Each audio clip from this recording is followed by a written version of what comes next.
पंचम वेद निराला, नौ ज्योति जगाने वाला। अमर ग्रंथ ये मुक्ति पंथ, ये पंचम वेद निराला, नौ ज्योति जगाने वाला। ये अमर ग्रंथ ये मुक्ति पंथ, ये पंचम वेद निराला, नौ ज्योति जगाने वाला। हरि नाम यही हरि ध्यान यही, हरि नाम यही हरि धाम यही, हरि नाम यही हरि ध्यान यही, हरि नाम यही हरि धाम यही। जग मंगल किया जय हो। पापियों को पाप से है तारती। श्री भागवत भगवान की है आरती, पापियों को पाप से है तारती। ये शांति गीत पावन पुनीत, पापों को मिटाने वाला, हरि दर्श कराने वाला। हे शांति गीत पावन पुनीत, पापों को मिटाने वाला, हरि दर्श कराने वाला। ये शांति गीत पावन पुनीत, पापों को मिटाने वाला, हरि दर्श कराने वाला। हे शांति गीत पावन पुनीत, पापों को मिटाने वाला, हरि दर्श कराने वाला। ये सुख करनी ये दुख हरनी, ये सुख करनी ये दुख हरनी, ये सुख करनी ये दुख हरनी। ये सुख करनी ये दुख हरनी। श्री मधुसूदन की आरती, पापियों को पाप से है तारती। ये भागवत भगवान की है आरती, पापियों को पाप से है तारती। ये मधुर बोल जग पंथ को सन्मार्ग बताने वाला, बिगड़ी को बनाने वाला। हे मधुर बोल जग पंथ को, बिगड़ी को बनाने वाला, नौ ज्योति जगाने वाला। ये मधुर बोल जग पंथ को सन्मार्ग बताने वाला, बिगड़ी को बनाने वाला। हे मधुर बोल जग पंथ को, सतमार्ग बताने वाला, बिगड़ी को बनाने वाला। श्री राम यही घनश्याम यही, श्री राम यही घनश्याम यही, श्री राम यही घनश्याम यही। श्री राम यही घनश्याम यही। प्रभु महिमा की आरती, पापियों को पाप से है तारती। श्री भागवत भगवान की है आरती, पापियों को पाप से है तारती। भागवत भगवान की है आरती, पापियों को पाप से है तारती।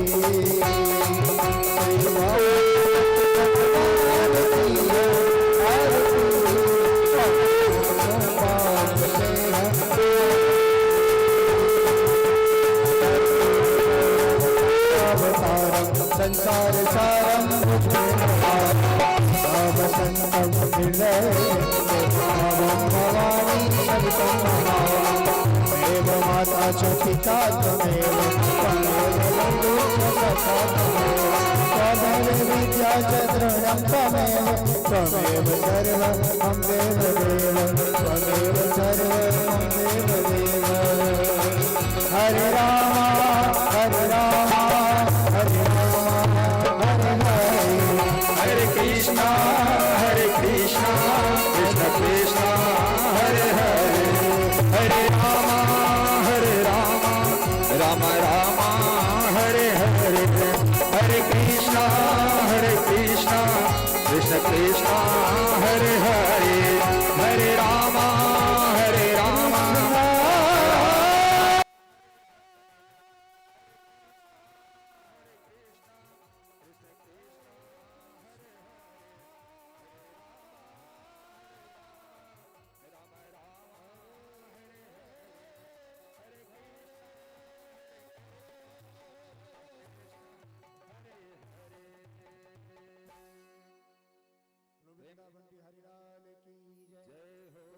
महापुराण की जय हो। सभी लोग अपने स्थान में परीक्षा कर लेंगे। ओम यानि कानिच पापानि ज्ञाता ज्ञातकृतानि च तानि सर्वाणि रक्षन्ति प्रदक्षिण पदे पदे। आर्तिक्याम पुनः शुद्ध जलम आचमनम समर्पयामि। 3 चम्मच जल छोड़ देंगे, हाथ में पुष्प ले लेंगे, भगवान को अपनी पुष्पांजलि छोड़ देंगे। ओम यज्ञेन यज्ञमय जन्त देवास्तानि धर्माणि प्रथमा नाशनते नाकं महिमाना सचन्ति प्रवेशाद्या सन्ति देवा नाना सुगंधि पुष्पानि यथा कालोद्भवानि च पुष्पांजलिमुक्ता परमेश्वर राजाधिराजाय प्रसन्ना साहिने नवो वयं वै श्रवणामे कुर्महे सामे कामान काम कामय्य मह्यं न कामेश्वरो वै श्रवणदादो कबीराय वस्राय महाराजाय नमः। पुष्पांजलिं समर्पयामि। भगवान के चरणों में पुष्प छोड़ देंगे। दोनों हाथ जोड़ करके सिर झुकाकर प्रणाम कर ले। ओम नमः सर्वहितारथाय जगदाधारे तवे साशंकृपन स्त्री परित्रे नमया कितः नमस्तनन्ताय सहस्रमूर्तये सहस्रपादाक्षि शिरोरुबहवे सहस्रनाम्ने पुरुषाय शाश्वते सहस्रकोटियुगधारिणे नमः। ओम नमो ब्राह्मण देवाय गोब्राह्मण हिताय च जगद्दिताय कृष्णाय गोविंदाय नमो नमः। प्रेम से लो श्रीमद् भागवत महापुराण की जय हो। आरती ले लेंगे आप लोग। ओम शुभम बंधु कल्याणम आरोग्यम पुष्टिवर्धनम आत्म तत्व प्रदा दीप ज्योतिर्नमोस्तुते।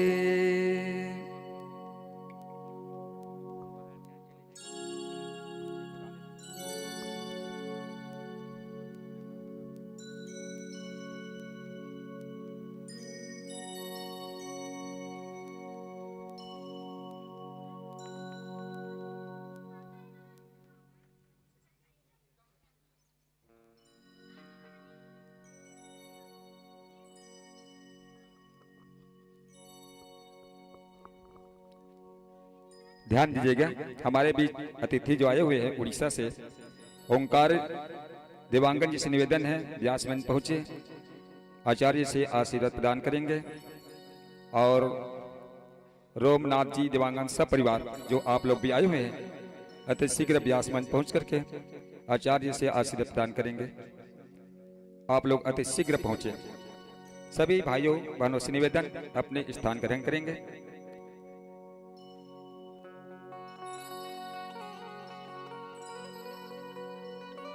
श्रीमद् भागवत कथा पुराण की आज 6म दिवस बैठक प्रारंभ की जा रही है। सभी हमारे गांव के माता बहनों से निवेदन अति शीघ्र अपनी उपस्थिति इस पंडाल में दीजिएगा। अमित देवांगन से भी निवेदन है कि आप भी व्यास मंच पहुंचे, आचार्य से शुभ आशीर्वाद प्रदान करें। देवेंद्र कुमार देवांगन से भी निवेदन है वो भी अति शीघ्र पहुंचे, आचार्य से शुभ आशीर्वाद प्रदान करें।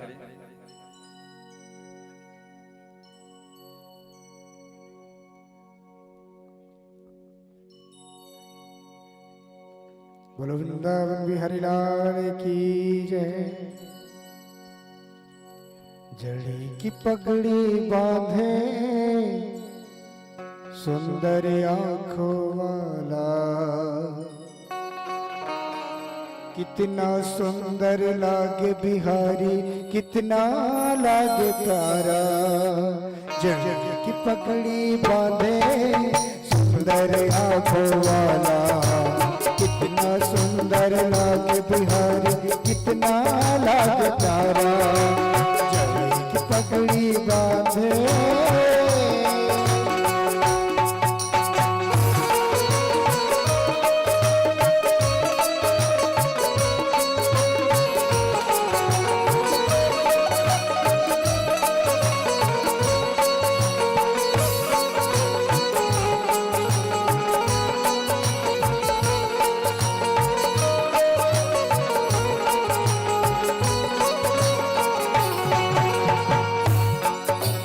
कानों में कुंडल साजे सिर मोर मुकुट विराजे कान में कुंडल साजे सिर मोर मुकुट विराजे सखिया पगली होती जब होठों पे बंसी बाजे हाँ सखिया पगली होती जब होठों पे बंसी बाजे है चंदा यह सावरा तारे है बाल वाला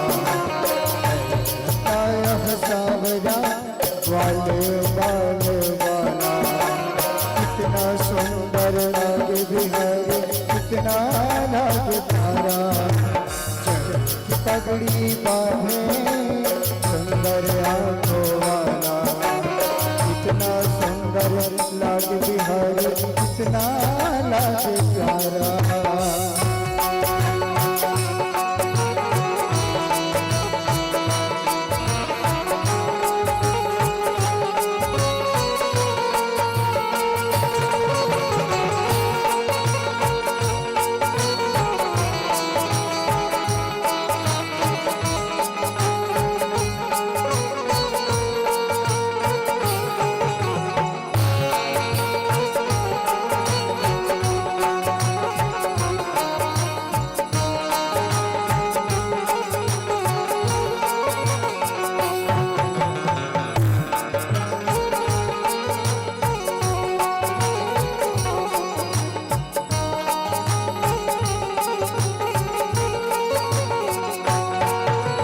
लट घुंघराले बाल तेरे कारे कारे बाल लट घुंघराले बाल तेरे कारे कारे बाल सुंदर श्याम सलोना तेरी तेरी मेरी चाल सुंदर श्याम सलोना तेरी तेरी मेरी चाल मैं सर सर करता तेरा पीतांबर मतवाला मैं सर सर करता तेरा पीतांबर मतवाला इतना सुंदर लागे बिहारी इतना लागे प्यारा पगड़ी बांधे सुंदर आंखों वाला पगड़ी बांधे सुंदर आंखों वाला कितना सुंदर लागे बिहारी कितना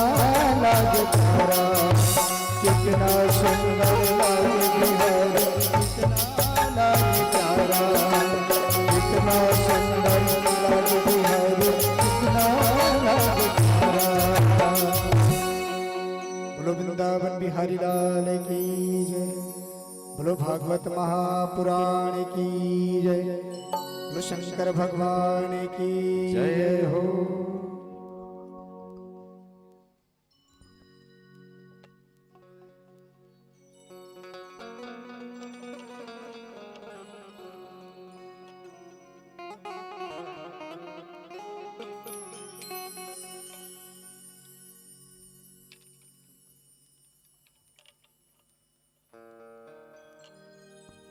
मुकेश देवांगन जी राजनांदगांव से है, व्यास मंच से आशीर्वाद प्रदान कर रहे हैं।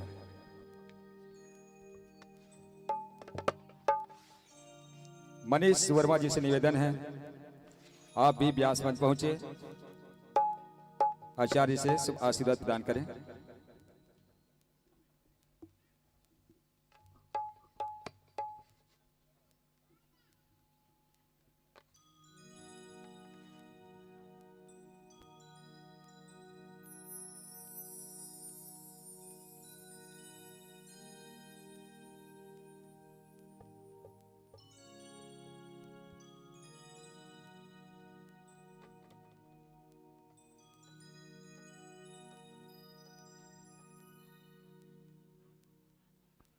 राजू यादव से भी निवेदन है वो भी आज पहुंचे, व्यासमन पहुंच करके आचार्य शुभ आशीर्वाद प्रदान करें। जय श्री कृष्ण।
स्वस्ति श्री गणेशाय नमः।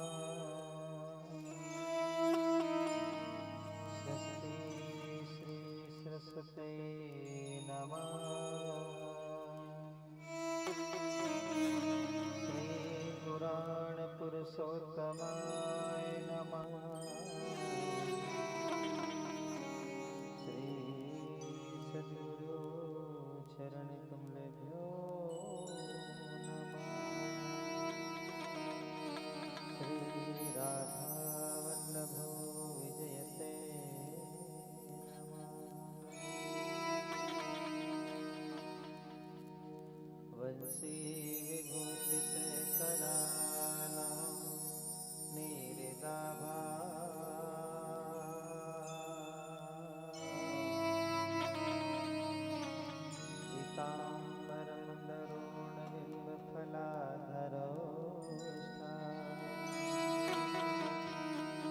पूर्णाद सुंदर मुखादार नेत्रा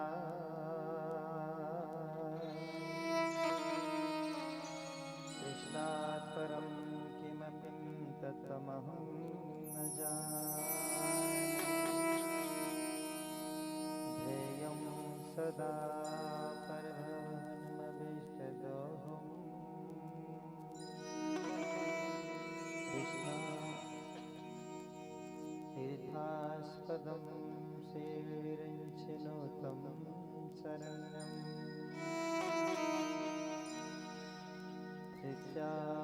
तर्हि प्रणतपालभवाब्धिपोतम् वन्दे महापुरुष ते चरणारविन्दम्। गंगातरंगरमणीय जटाकलापम्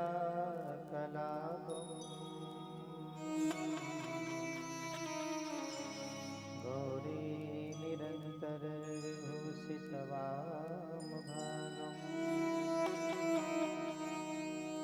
नारायण प्रियमनङ्गमदापहारम्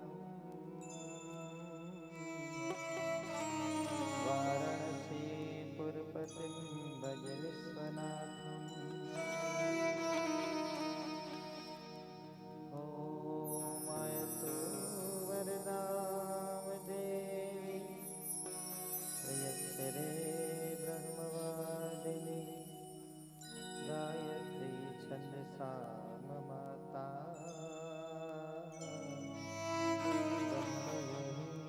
नमस्तुते।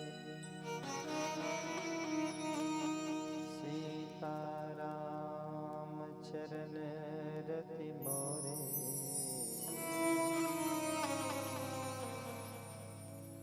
अनुदिन बढ़ई अनुग्रह तोरे। सुमिर पवन सुत पावन नाम अपने बस करे राखे राम। श्री गुरु चरण सरोज रज निज मन मुकुर सुधारि। बरनौ रघुवर विमल जसो जो दायक फल छारि। भूमिहीन तन जानिके सुमिरौ पवन कुमार। बल बुद्धि विद्या देहु मोहि हरहु क्लेश विकार। श्री राधे मेरी स्वामिनी मैं राधे करदार। जन्म जन्म मोहि दीजियो श्री वृंदावन नंदो राधा पद कमल कमल सकल सुख धाम, जिनके पर सतहित रहत लालायित घनश्याम।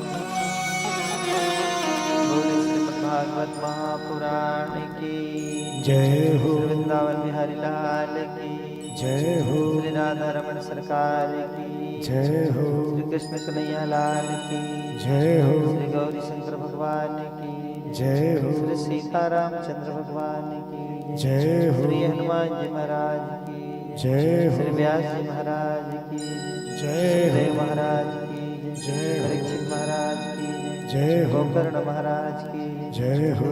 कारी महाराज की जय हो। ग्राम की शीतला माता की जय। जय। ग्राम के शनिदेव भगवान की जय हो। वरुण देव भगवान की जय हो। गंगा माता की जय हो। ग्राम की पावन माटी की जय हो। भाजक परिवार की जय हो। परीक्षित महाराज की जय हो। श्रोता समाज की जय हो। सब संतन की जय, सब भक्तन की जय। जय जय जय श्री सीताराम। नमः पार्वती पतये हर हर महादेव।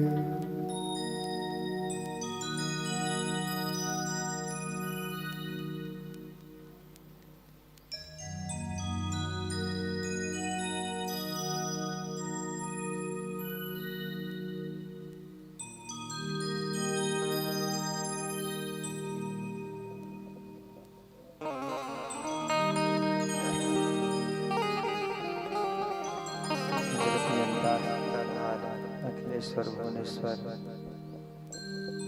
करुणावरणालय पतित पावन भगवान श्री राधे कृष्ण के हेतु कृपा से आज हम सब भगवान वेदम व्यास द्वारा प्रवाहित एक ऐसे गंगा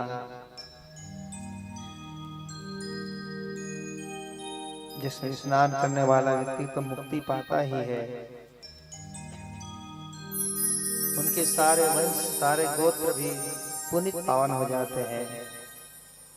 ऐसे पावनी गंगा और उस गंगा का नाम है श्रीमद् भागवत महापुराण। उस पुराण की कथा अमृतम गंगा में स्नान करते करते आज हम सब छठवें दिवस में प्रवेश करने जा रहे हैं। मेरे भगवान की अमृतमय गौरव गाथा को श्रवण लाभ लेने के लिए विश्व के 33 कोटि देवी देवता यहाँ विराजमान हैं। मैं उन समस्त देवी देवताओं को व्यासपीठ से प्रणाम करता हूँ और व्यास जी से भी अधिक उच्च आसन में बैठने के लिए मैं साधारण आमंत्रण दे रहा हूँ। साथ में मेरी अभ्यर्थना है कि आप सब मुझे ऐसा आशीर्वाद दें कि मैं भगवान की कथा को गा सकूं, अपने श्रोता को, आयोजक को, परीक्षित को भगवान की कथा रूपी पानी से उनके जीवन के अंतःकरण में जो प्यास है उसको बुझा सकूं। ऐसा आप मुझे आशीर्वाद दें। मेरे व्यासपीठ में भगवान श्री राधे कृष्ण, श्री सीताराम जी, श्री गौरी शंकर जी भगवान के साथ हनुमान जी महाराज दर्शन दे रहे हैं। मैं आप सबके चरण को दंडवत प्रणाम करता हूँ। इस भाव से अब सौंप दिया इस जीवन का सब भार तुम्हारे हाथों में है, जीत तुम्हारी हाथों में है, हार तुम्हारी हाथों में। मेरा मुझ में कुछ भी नहीं, एक बार तुझे पा जाऊं मैं, अर्पण कर दूं जीवन भर का सब प्यार तुम्हारे हाथों में।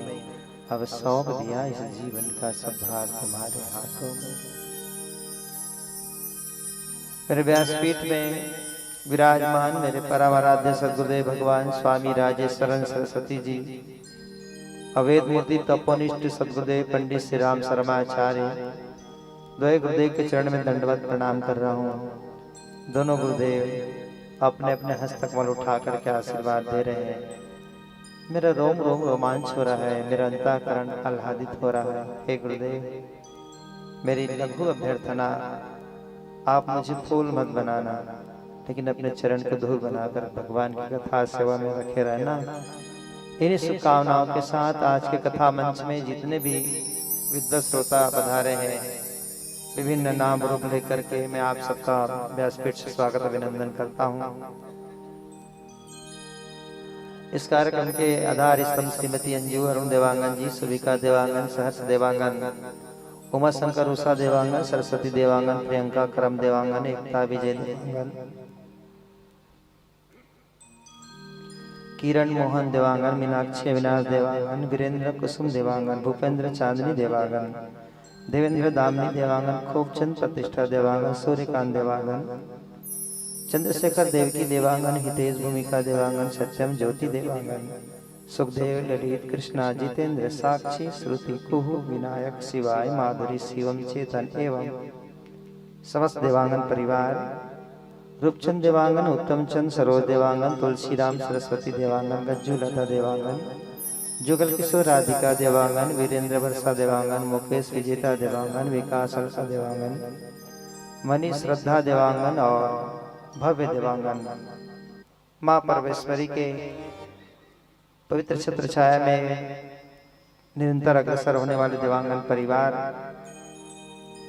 के प्रति आभार और साकेत धाम से इस देवांगन परिवार को आशीर्वाद प्रदान कर रहे स्वर्गीय मंटोरा बाई, स्वर्गीय भूखा लाल देवांगन, आप आजक के बड़ी माता पिताजी हैं, स्वर्गीय अहिल्याबाई, स्वर्गीय लोकनाथ देवांगन जी, स्वर्गीय इंदु, स्वर्गीय मंगल देवांगन, कमला, प्रहलाद, अशोक, प्रकाश, नंद कुमार के साथ यदि और किसी सज्जन का नाम सम्मान करने से इच्छुक हो गया होगा तो अपन में थाने ले। आप सबके प्रति बहुत बहुत साधुवाद। और आइए सज्जनों, और कोई बिना भूमिका लिए सिद्ध भगवान की कथा में प्रवेश करें। उसके पूर्व बड़े प्रेम से हरिनाम संकीर्तन करें के पूर्व 3 बार श्री राधे नाम की घोष कर ले। श्री राधे राधे श्याम से मिला दे, श्री राधे राधे श्याम से मिला, श्री राधे राधे श्याम से मिला दे।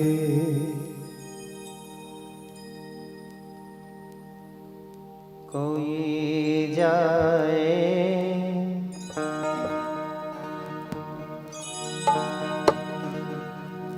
श्री वृंदावन, मेरा पैगाम ले,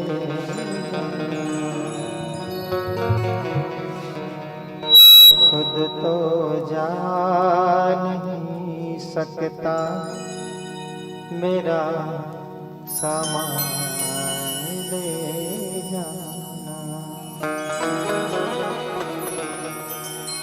कोई जाए जो वृंदावन, मेरा पैगाम ले जाना।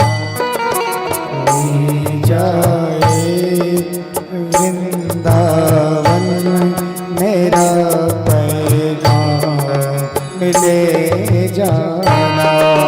कोई जाए जो वृंदावन, मेरा पैगाम ले जाना।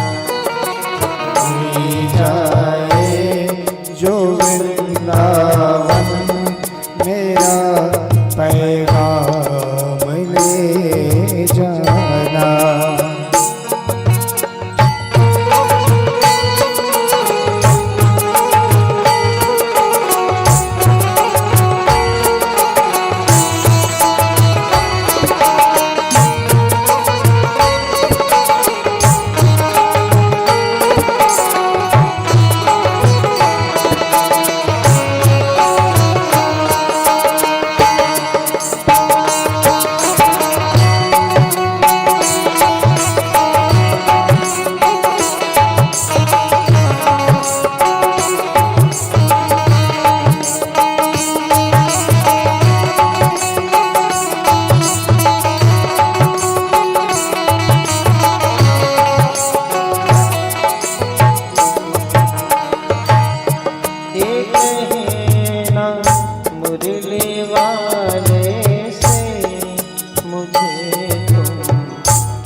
छुड़ाओगे पड़े जो माया के आगे उसे तुम कब छुड़ाओगे मुझे इस घोर दलदल से मेरे भगवान ले जाए जो वृंदावन मेरा पैगाम ले जाना।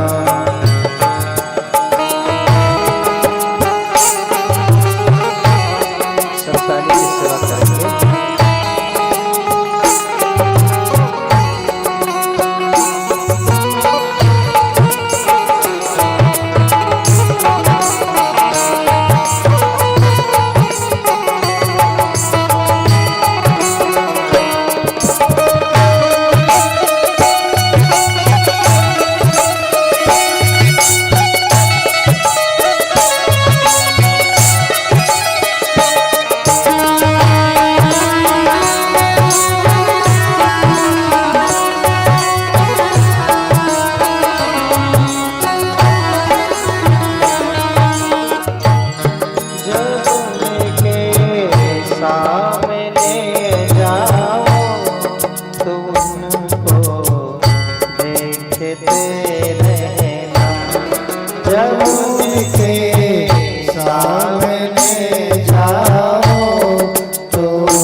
रे।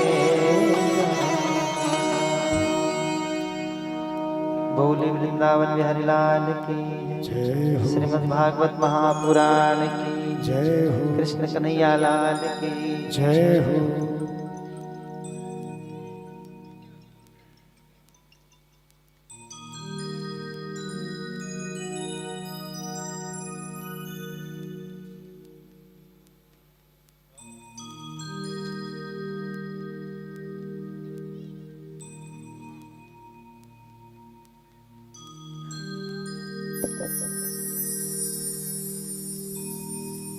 विद्वत श्रोतागण, मेरे प्रिय भाई भाई, भगवान की कृपा से आज हम सब उस अमृतमय गाथा को पुनः पीने के लिए ललायत भाव से बैठे हैं। सज्जनों, आज आदमी को दुनिया में अमृत की तलाश है साहब। हर आदमी चाहता है कि अमृत मिले तो पी जाए, पर प्रश्न है साहब, अमृत कौन से दुकान में मिलेगा, कौन से जिला में मिलेगा, अमृत कौन से राज्य में मिलेगा? डॉक्टर के पास मिलेगा कि वैद्यराज के पास, ज्ञानी के पास मिलेगा कि संत महात्मा के पास? अमृत धरती में मिलेगा कि आकाश में, सूर्य में कि चंद्रमा में? कितना होड़ है साहब अमृत पाने में। और प्रयास किया गया कि अमृत मिलता कहाँ है, कहाँ है अमृत? तो अलग अलग विद्वान ने अलग अलग ढंग से परिभाषित किया। एक विद्वान कहता है, चंद्र में बतावे, सूर्य में लखावे कोई, बनिता धरान पुनि शेष राजधानी। चंद्रमा ही होते हो तो कलंक की न निशानी होती, विषहु न होते पुनि शेष राजधानी। बनिता धरान होत तो पति की न मृत्यु होती, विषहु न होते पुनि शेष राजधानी। तातेषु जन जन मन में विचार करो, अमृत की बूंद झरत व्यास जी के वाणी में, अमृत की बूंद झरत व्यास जी के वाणी।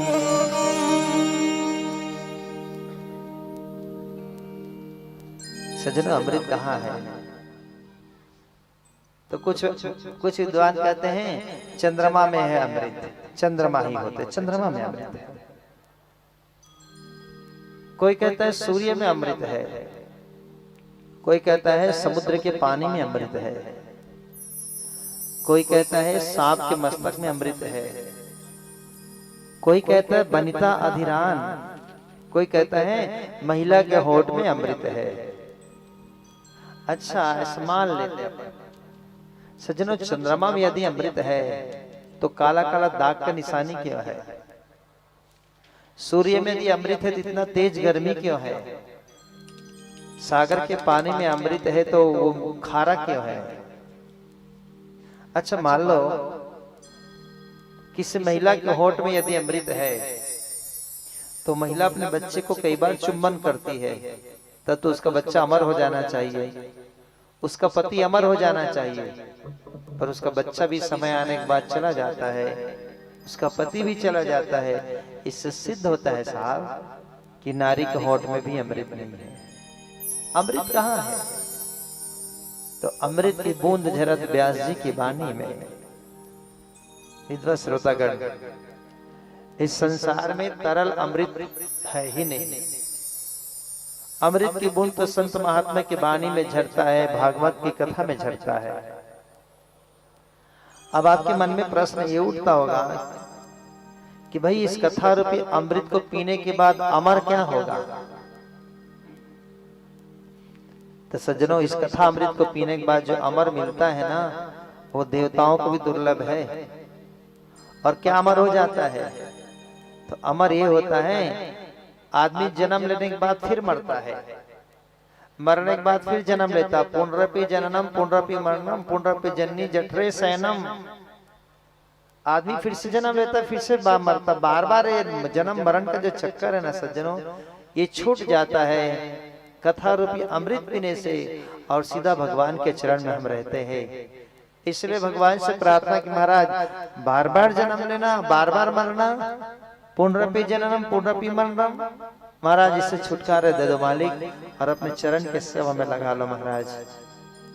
और उसका एक ही उपाय है सज्जनों, और वो है भागवत की कथा।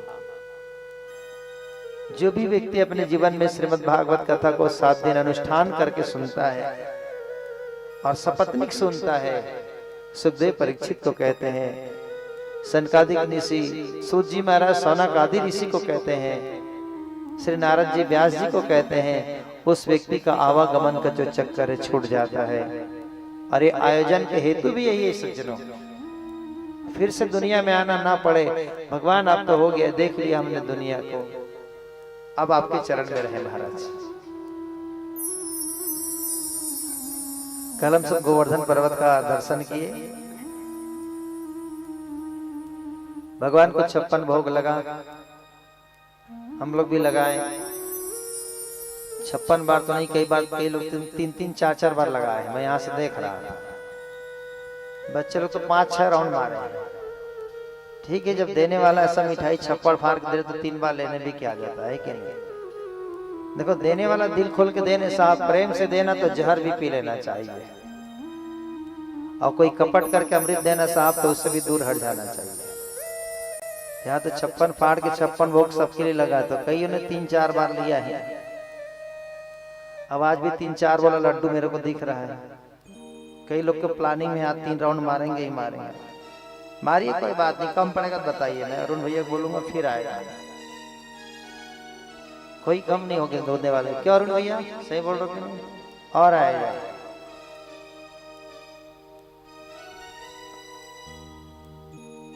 छप्पन भोग लगा सर। गोवर्धन पर्वत को भगवान कृष्ण उठाए, 7 दिन तक कृष्ण उठाए और उंगली से उठाए। कन्हैया ने उठाया सज्जनों, लेकिन उसने बाकी अपने सखाओं को भी कहा लाठी लगाओ। उनके बाद सखा भी लाठी लगाए। गोवर्धन पर्वत उठाया है कन्हैया, अब बाल सखा को लगा है कि हमने उठाया है। सज्जनों, हमें भी यही लगता है, हमारे जीवन के पहाड़ को कन्हैया उठाते हैं और करते हुए हम लोग दिखते हैं। देखो यहाँ बोल कौन रहा है, इधर देखो मेरे तरफ, मैं बोल रहा हूँ। कौन बोल रहा है? मैं ऊपर में बैठा, मैं बोल रहा हूँ। आप लोग को यही लग रहा है कि ये बोल रहा है, ये ऊपर बैठा है। पर मैं राज की बात बताऊं आज आप लोग को, बताऊं कि नहीं बताऊं? बड़े भैया क्या नाम है?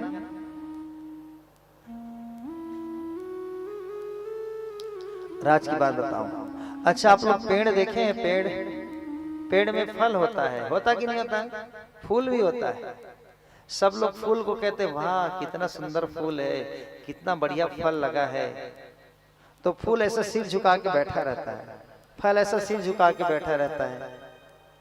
किसी ने फूल से कहा, यार तू इतने ऊंचाई में है और सिर झुका के क्यों बैठा है? फूल कहता है सब लोग मेरी प्रशंसा कर रहे हैं ना, इसी कारण में सर में से मेरा सर झुक गया। तो बोले तू सकुचा क्यों रहा है, तू सर क्यों झुकाया है? सब लोग तेरी प्रशंसा कर रहे हैं। फूल कहता है इसीलिए तो झुका हूं। बोले क्यों? ये जो प्रशंसा मुझे कर रहे हैं लोग ना, वो लोग जानते नहीं मैं किसके कारण ऊपर में हूं। फूल का फल कहते हैं कि मेरे ऊपर में, मेरे को ऊंचाई में लाने वाला कौन है? जड़ है। कौन है? फल कह रहा है मुझे ऊपर लाने वाला जड़ है जो दिख नहीं रहा है। तो मेरे भाई बहन, वक्ता जो ऊपर दिखता है ना, सब वक्ता की प्रशंसा करते हैं, पर वक्ता जानता है राज की बात, वक्ता के भीतर कुछ नहीं है, उसको तो भीतर से कोई उठाया है, और वो उठाने वाले हैं मेरे गुरुदेव और मेरे भगवान। एक बार ताली बजा के प्रणाम करें हमारे गुरुदेव भगवान को।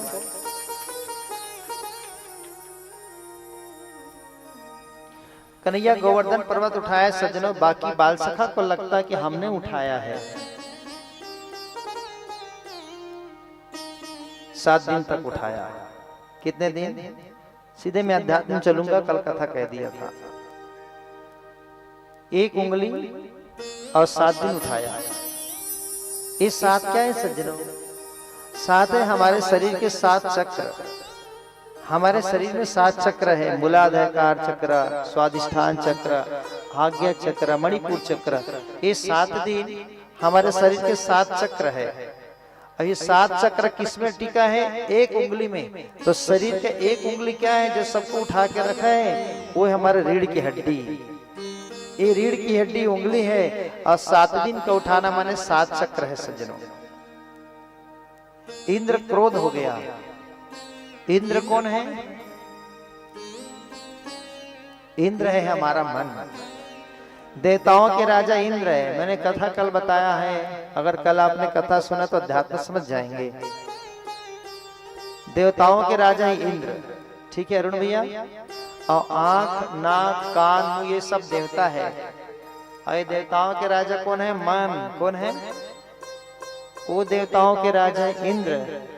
और इस इंद्रियों के राजा है मन।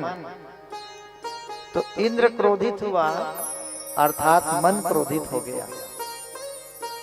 मन क्रोधित कब होता है मालूम है आपको? जब मन के हिसाब से कुछ काम नहीं होता ना, तो मन गुस्सा आ जाता है। आता कि नहीं आता? बोलो, डोंदे वाले लोग को आता कि नहीं आता है? मन जैसा चाहता है वैसा अगर ना हो तो मन को क्रोध आ जाता है। इंद्र को क्रोध आना का मतलब है माता जी हमारे मन को क्रोध आया। और इंद्र को कितने दिन क्रोध आया? 7 दिन। बोलो तो, जोर से बोलो। 7 दिन क्रोध आया। मन को कोई चीज खाने पीने का आदत लग गया है और वो चीज मन को नहीं मिलता है ना, तो मन क्रोध होता है। और कितना दिन क्रोध करेगा? 7 दिन तक। 7 दिन तक उसको जब वो चीज नहीं मिलेगा ना, तो धीरे धीरे धीरे धीरे शांत हो जाता है, शांत हो जाता है। तो नंद बाबा मन को भोग लगाना चाह रहा है।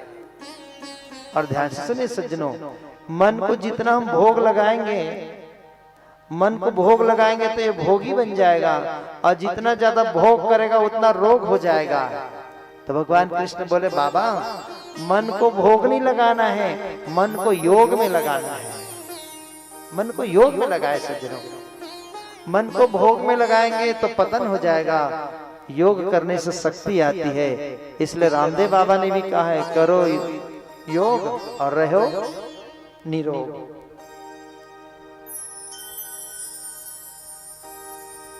ये कल की कथा अध्यात्म की। आज हम चले गए सज्जनों माँ यशोदा और कन्हैया गोपियां दीप दान करने के लिए जा रहे हैं। माँ यशोदा गोपियों को बोले कि चलो आज हम जब जमुना में दीप दान करने जाएंगे। कन्हैया कहने लगा माँ मैं भी दीप दान करने जाऊंगा माँ। यशोदा बोली तू जन्म का चोर आदमी कब से दानी बन गया है रे, तू आज दान करने जाएगा। कन्हैया कहता माँ कभी कभी चोर भी दान करता है। चलो माँ यशोदा गई, उनके साथ गोपियां गई, कन्हैया भी गए दीपदान करने। दीपक जलाया। दीपक को जला करके सज्जनों जमुना के नदी में छोड़ दिया। माँ यशोदा नेत्र मूंद ली। सभी गोपियां आंख बंद करके प्रार्थना कर रहे हैं और कन्हैया से झांक के देखा तो सब आंख बंद कर लिए हैं। और दीपक जलते जलते पानी में कोई डूब रहा है, कोई पलट रहा है, कोई हिल रहा है, ऐसे वैसे हो रहा है। तो कन्हैया ने क्या किया, सब दीपक को अपने पास बुलाया। सब दीपक को अपने पास बुला लिया कृष्ण ने। अब बुला करके पोटली में बांध करके पीछे लटका के ऐसे आंख बंद करके खड़ा हो गया।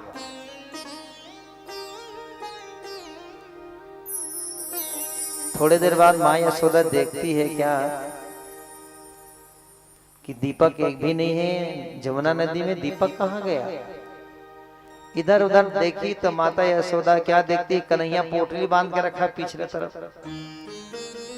यशोदा बोली कन्हैया ये पोटली में क्या है? कन्हैया बोले कुछ नहीं है माँ।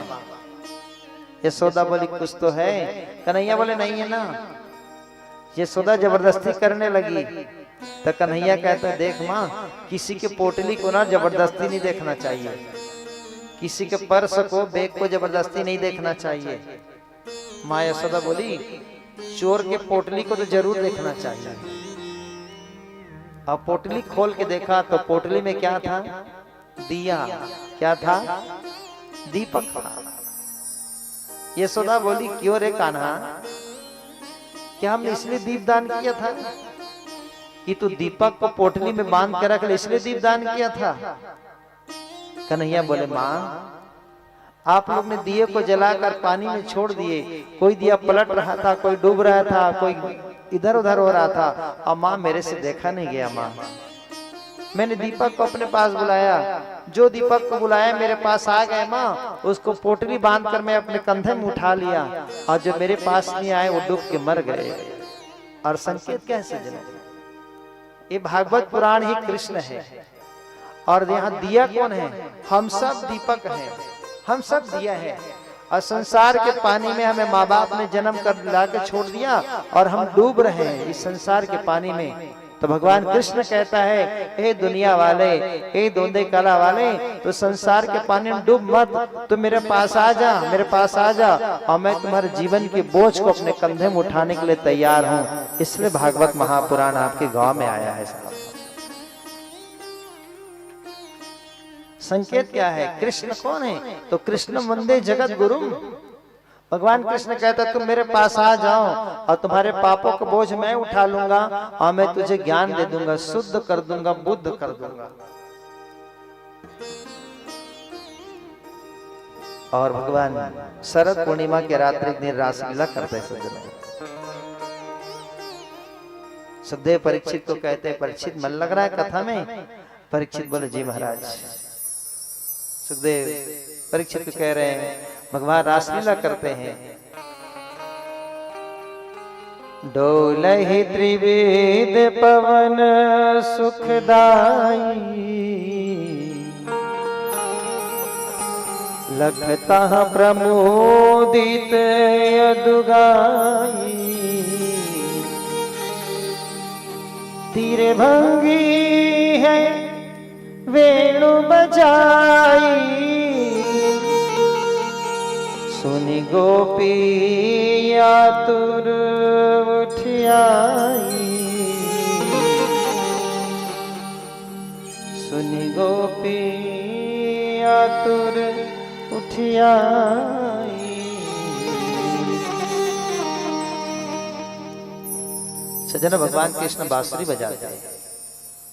कन्हैया जैसे बांसुरी बजाए ना साहब, सब गोपियां दौड़ के आ गई। और कैसे आई?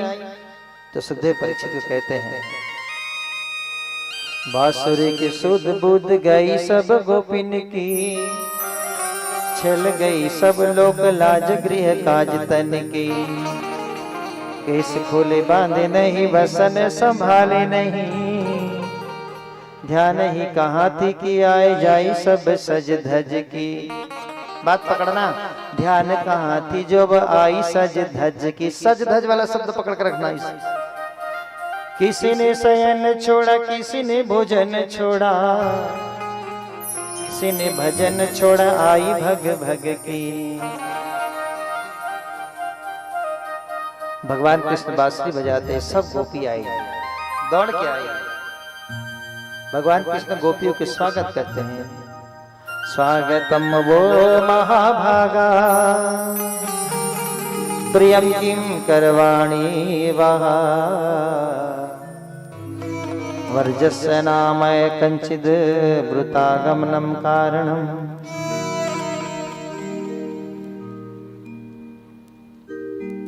भगवान कृष्ण ने गोपियों का स्वागत किया।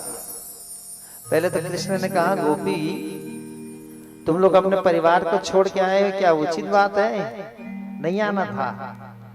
भगवान तो नटखट है। गोपियां बोली वाह रे छलिया, तूने बुलाया है और कहता क्यों आए हो? भगवान के संग चलो आए हैं तो आज कोई बात नहीं, आइए रास करते हैं। और भगवान कृष्ण और गोपियां रास करते सज्जनों। रास लीला को बहुत ऊंचे उच्चार से आज हम लोग श्रवण करेंगे। आइए भगवान के साथ हम भी थोड़ा सा रास करें, उसके बाद कथा में चलेंगे।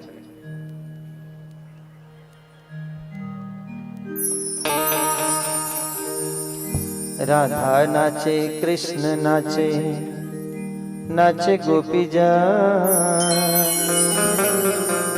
मन मेरा बन गया सखीर प्यार वृंदावन। राधा नाचे कृष्ण नाचे, नाचे गोपी जान, मन मेरा बन गया सखीर प्यार वृंदावन। मन मेरा बन गया सखीर प्यार वृंदावन। रास रचो है, रास रचो है, जमुना किनारे रास रचो है। रास रचो है, रास रचो है, किनारे रास रचो है। रास रचो है, रास रचो है, जमुना किनारे महारास रचो है। रास रचो है, रास रचो है, किनारे महारास रचो है।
मुसीबत पर कान्हा रास रचाए गोपी बन कर गोपेश्वर गोपी बन कर शंकर आए गोपेश्वर कहलाए गोपी बन कर शंकर आए गोपेश्वर कहलाए डम डम रुआ के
अच्छा सुनो तो, केवल हम लोग थोड़ी नाच रहे हैं। माँ पार्वती आई, माँ पार्वती तैयार हो गई सज सज के, पूरे 16 श्रृंगार कर लिया आई। बोले बाबा, बोले देवी, जब तुम्हारा हमारा विवाह हुआ ना तब तुम इतनी सजी थी, और आज क्या बात है देवी, अकेले अकेली सज रही, मेरे को बता नहीं रही हो। मेरी जगत माँ पार्वती कहते हैं, बोले बाबा आज ना मैं क्या एक विशेष जगह, आज मेरा विशेष अपॉइंटमेंट है। बोले बाबा, बोले कहाँ जा रहे हैं, हमारा ऑफिस तो बताओ, तुम्हारा अपॉइंटमेंट है, कोई होटल बताओ, जगह बताओ। पार्वती बोले महाराज, आज मैं जिस जगह जाऊंगा ना वहां पुरुषों को मना है महाराज, आप नहीं जा सकते। बोले बाबा, शिव जी बोले आखिर बताओगे कहाँ जा रहे हैं आप। पार्वती बोली आज मैं रास में जा रही हूँ। बोले बाबा, शिव जी बोले रास में किसके साथ, आज केवल कृष्ण और गोपियों का रास है, मैं भी उसमें रास में शामिल होने जा रहा हूँ। बात एकदम ध्यान सुनना सजने, ये कथा को अच्छा सुनना पड़ेगा, नहीं तो यहीं पे समाज उंगली उठाता कृष्ण को। और रास करने माँ पार्वती जा रही है। और पार्वती कौन है जानते हैं आप, जब प्रतिवर्ता नारी की बात होती सजनों तो माँ पार्वती को उपमा दिया जाता है, क्योंकि माँ पार्वती जैसा प्रतिवर्ता नारी और सृष्टि में कोई नहीं है। सभ्य पति पाना है ना तो हर कवारी बेटी माँ पार्वती की पूजा करते हैं। जय गज बदन सडानन माता, जगत जननी माँ सीता माँ पार्वती की उपासना करती है। और जो माँ पार्वती की उपासना करते हैं ना मेरे भाई बहन, शास्त्र कहता है उनके मांग के सिंदूर बहुत लंबा होती है, अर्थात अधिक दिन तक सुहागिन रहती है। भगवान से प्रार्थना करो इस व्यासपीठ में जितने भी सुहागिन माताएं बहनें बैठी है, आपके मांग के सिंदूर लंबे हो जाए। एक बार ताली बजाओ अपने पति के लिए। अरे बाबा पति के लिए बोलो, अरुण जी आप क्यों ताली बजाते हो, पति के लिए बोलो। पीछे कुर्सी वाले भी बजा रहे हो, ठीक है बंसी यहीं पर बजा रहे हैं, कोई बात। और पति पत्नी भेदी क्या है साहब, शिव पार्वती एक है, सीताराम तो एक है, सिया राम मैं सब जग जाने।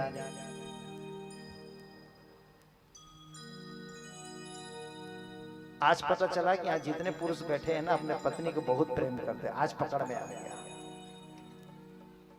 और करना भी चाहिए साहब, मना कौन करता है। पत्नी ने आपके प्रेम के कारण ही तो अपने माँ बाप को छोड़ के आई है। क्या कुर्बान किए सुहागिन, माँ बाप को छोड़ दिया, सहेली को छोड़ दिया, गांव छोड़ दिया, अपना संस्कार छोड़ दिया, और तो छोड़ो बाकी बात तो छोड़ो साहब, पति के कारण अपनी गोत्र भी छोड़ के आ गई। बात सही गलत? और इसलिए आई है कि मुझे पति से प्रेम मिलेगा। क्या मिलेगा? प्रेम। और जो पुरुष अपने पत्नी को प्रेम नहीं दे पाया ना साहब, तो वो गरीबी रेखा से भी नीचे बीपीएल एपीएस सीपीएल आदमी है वो साहब। पत्नी को सोना चांदी कुछ भी मत दो। क्या देना चाहिए बोलो अरुण भैया, क्या देती है दीदी को? अरुण भैया बोले क्या बता महाराज, हर महीना सोना खार मंगाते, कैसे कुछ मंत्र है का कैसे? मैं मंत्र दूंगा महंगा वाला दूंगा। मेरे भाई बहन, जब भगवान राम और माँ सीता जब वनवास गए तो राम जी माँ सीता के श्रृंगार करते। सुनो, आप लोग को पत्नी के साथ जाने में संकोच आता है, पत्नी की श्रृंगार करने में संकोच आता है, और हमारे भगवान राम क्या करते हैं? एक बार चुनी कुसुम सुहाए, निज कर भूषण राम बनाए। वनवास यात्रा में भगवान शंकर माँ भगवान राम जी मेरी माँ सीता के लिए अपने हाथ से फूल तोड़ के लाए और फूल बनाए। और कल्पना करते बाबा तुलसीदास, शायद माँ सीता के बाल में भगवान ने गजरा लगाया हो।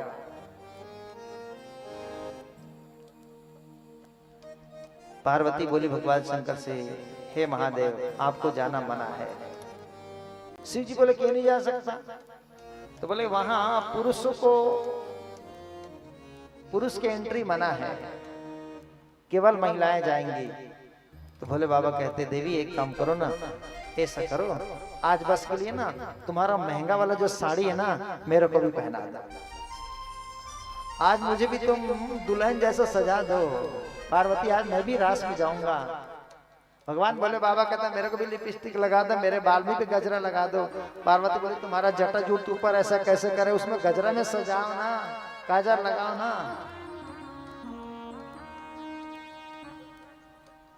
और भगवान शंकर कहता है देवी मैं भी जाऊंगा। और चले भगवान शंकर भी चले।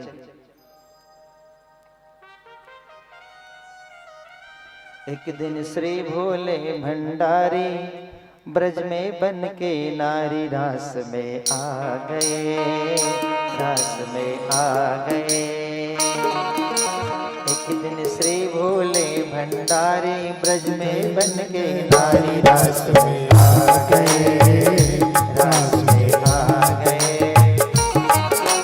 पार्वती जी मना के हारी न मने त्रिपुरारी रास में आ गए, रास में आ गए।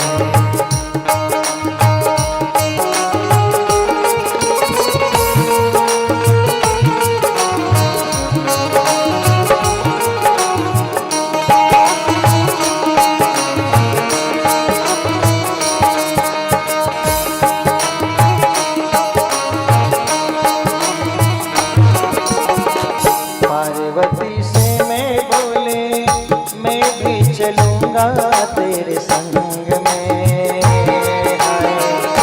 पार्वती से बोले मैं भी चलूंगी तेरे संग में।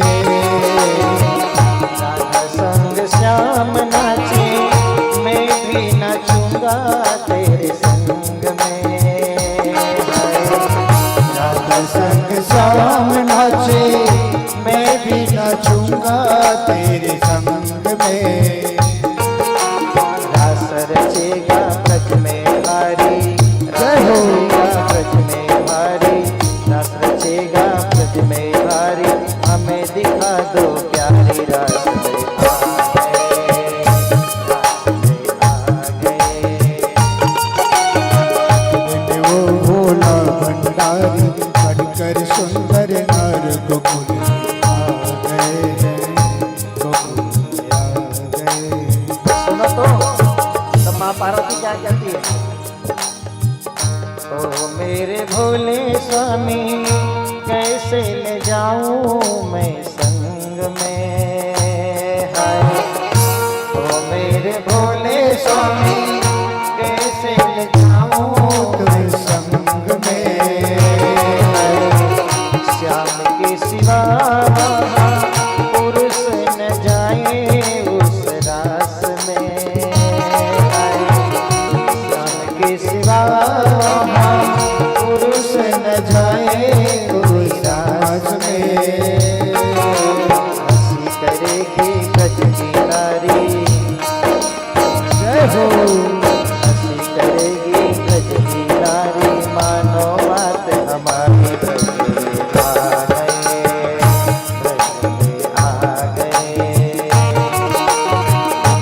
श्री भोले भंडारी बन के बन नारी रास में आ गए, रास में आ गए।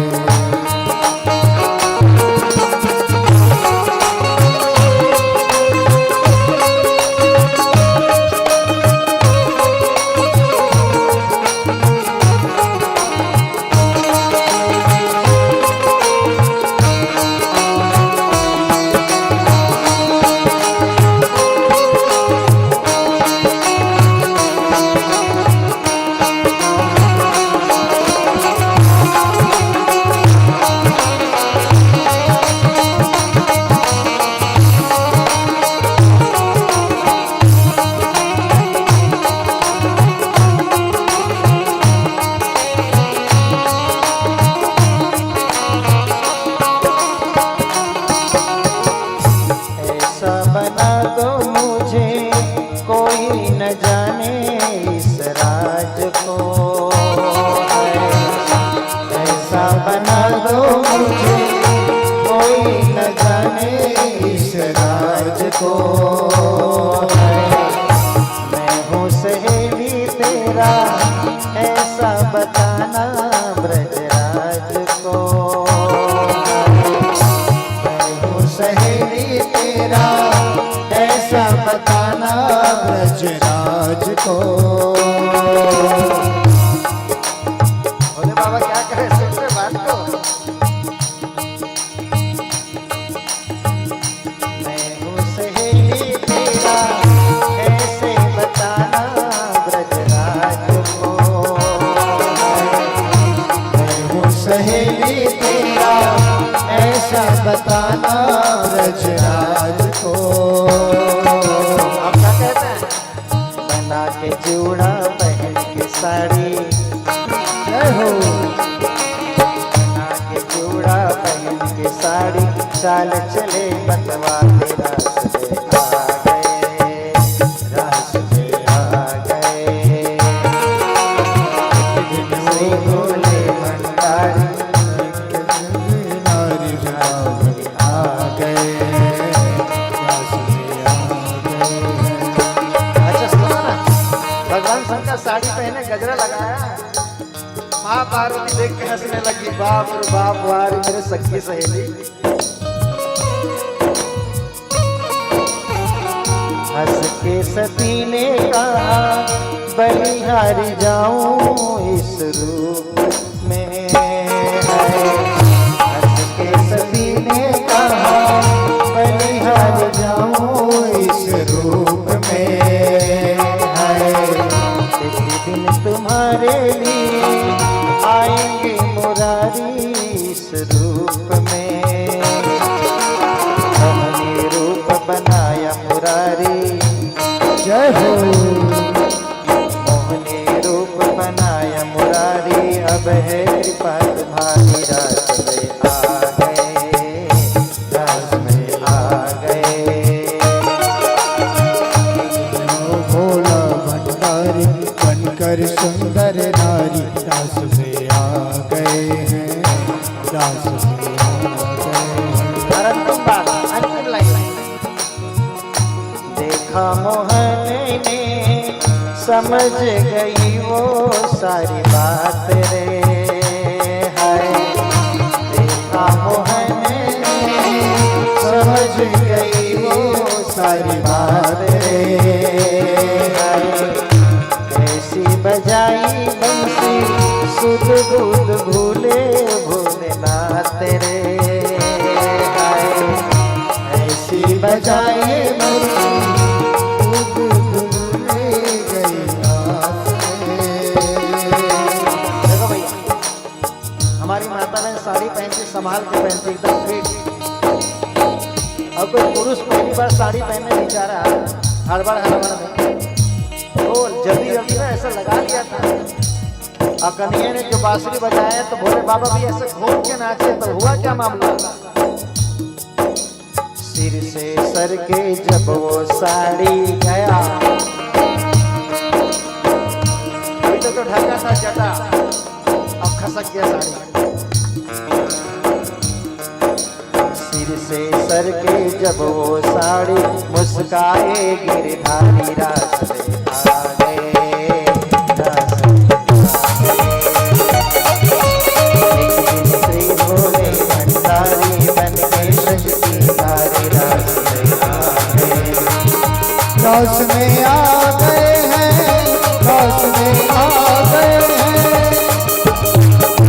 श्री भोले भंडारी बन के ब्रज की नारी रास में आ गए,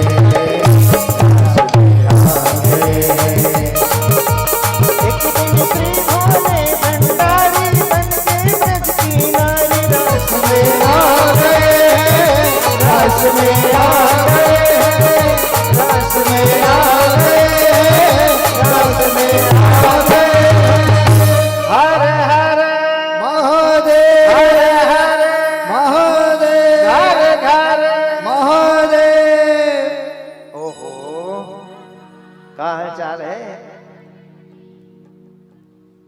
एक दिन श्री भोले भंडारी ब्रज में बन के नारी रास में आ गए, रास में आ गए। सज्जनों, अब आइए कथा में चलते हैं। विद्वत श्रोतागण, आदरणीय मेरे भाई बहन, गोपियां अपने पति को छोड़ के, बच्चे को छोड़ के, सास ससुर को छोड़ के कृष्ण के पास रास करने आई है, ये कथा है। क्या ये उचित है साहब? क्या अपने पति को छोड़ के रास करने गोपी आई है, ये सही है कि गलत? और हमने भागवत को ढंग से नहीं पढ़ा है, विश्वास आस्था के साथ नहीं पढ़ा है, तब तो उत्तर यही आएगा गलत हो रहा है। पर शास्त्र भले मत पढ़ना मेरे भाई बहन, पर एक बात तो गांठ बांध लिए, हमारे भगवान जो भी करते हैं अच्छा करते हैं, उसमें कोई गलत नहीं, हमारा समझने का तरीका गलत हो सकता है। गोपियां भगवान कृष्ण के साथ रास कर रही, नाच रही है। अब बात है कि पकड़ते जाना। गोपियां भगवान के पास आई तो कैसे आई? इसको मैं लौकिक दृष्टि से करता हूं, बहिरंग से करता हूं। चलो एकदम हट थोड़ा ऊंचे दिमाग से। मान ले कोई लड़की लड़के के साथ जाए, कोई लड़की अपने प्रेमी लड़का के साथ पास जाएगी, तो ये बताओ वो सज धज के जाएगी कि लटर वटर जाएगी? बोलो ना, सज धज के जाएगी। सही की गलत? एकदम ऊंचे दिमाग। अब बल्कि इतना मेकअप करेगी, इतना तैयार होगी कि ऐसा लगे कि उनका हमारा सामने वाला हम पर आकृष्ट हो जाए। पर गोपी कैसे जा रही, एकदम ध्यान से सुनना। कोई गोपी जब श्रृंगार कर रही थी और इधर काजल लगाई थी और बंसी बजा, तो इधर काजल लगाई थी वैसी भाग गई, इधर लगा ही नहीं। ठीक है। कोई गोपी बाल में कंघी कर रही थी, बस ऐसा लगाई थी, बाल फैलाता है, बस कंघी ऐसा फंसाई थी कि बांसुरी बजा वैसी वैसी भाग गई। मेरे कहने का तात्पर्य क्या है? गोपी जब भगवान के पास गई ना सज्जनों, तो शरीर को सजा करके नहीं गई, उनको तो सुध ही नहीं था। इससे सिद्ध होता है जब शरीर को सजा के, तन को सजा के गोपियां नहीं गई, तो गोपियों के मन में कोई वासना नहीं है सज्जनों। आज व्यक्ति जब सुनते हैं समाचार में ना एक दूसरे के, उसका कारण क्या है? उसका आकर्षण का कारण क्या जानते हैं? आकर्षण का कारण है मेरे भाई बहन केवल चेहरा है। चेहरा को सुंदर सजा लेते आकर्षण हो जाता है, और जहां चेहरे के सुंदर आकर्षण में फंसाना साहब, तो आदमी का पतन होना तय है। इसलिए ट्रक के पीछे लिखा रहता खूबसूरती एक धोखा है। बोलो सही गलत? नहीं लिखा रहता? क्यों अरुण, ये लिखा रहता कि नहीं लिखा रहता? जहां सुंदरता दिखे साहब फंसे ना। एक बार क्या हुआ था, एक गरी खेलने वाला आदमी था। गरी जानते हैं आप अरुण भैया? गरी जानते हैं? तो गरी खेलने वाला देखना, कांटा में ऐसा गिरवा को ऐसा लगाते हैं, केचुआ लगाते नहीं लगाते? आप खेलो भैया? अरुण भैया नहीं खेले? हम खेले हैं लेकिन खाए नहीं है। तो देखना ऐसा गेंगेरवा को लगाते कि नहीं लगाते? और कई लोग तो गेंगेरवा को ना आधा काट के लगाते हैं, पूरा पीस नहीं आधा काटते हैं। इतना कंजूस आदमी मैं सोचता हूँ, अरे भैया फोकट के गेंगेरवा पूरा लगाओ ना, नहीं आधा तोड़ो कमर इतना को, बाकी सेकंड टाइम में काम आएगा। अब मान लीजिए गेंगेरवा अगर पैसा में खरीदा वाला होता तो, जैसे हम लोग गन्ना को खरीदते हैं, मोटा गन्ना 50 रुपए जोड़ी, उससे पतला वाला गन्ना 30 रुपए जोड़ी, उससे पतला वाला 10 रुपए जोड़ी। और गेंगेरवा भी ऐसा बोलते तो, मोटा गेंगेरवा 25 रुपए जोड़ी, उससे पतला वाला 10 और पतला वाला 5 रुपया। और गेंगेरवा कैसा काट के पानी में फेंकता है सज्जनों। मैं सुंदरता की दृष्टांत दे रहा हूँ। गेंगेरवा कांटा में लगा है सज्जनों, पानी में फेंक दिया तो वो गेंगेरवा बेचारी केचुए जो है दर्द में ऐसे ऐसे झन्नाती है।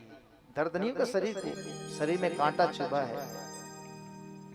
गेंगेरवा ऐसे ऐसे, ठीक है उड़ीसा वाले साहब, छत्तीसगढ़ी समझ आवाज नहीं है कि नहीं?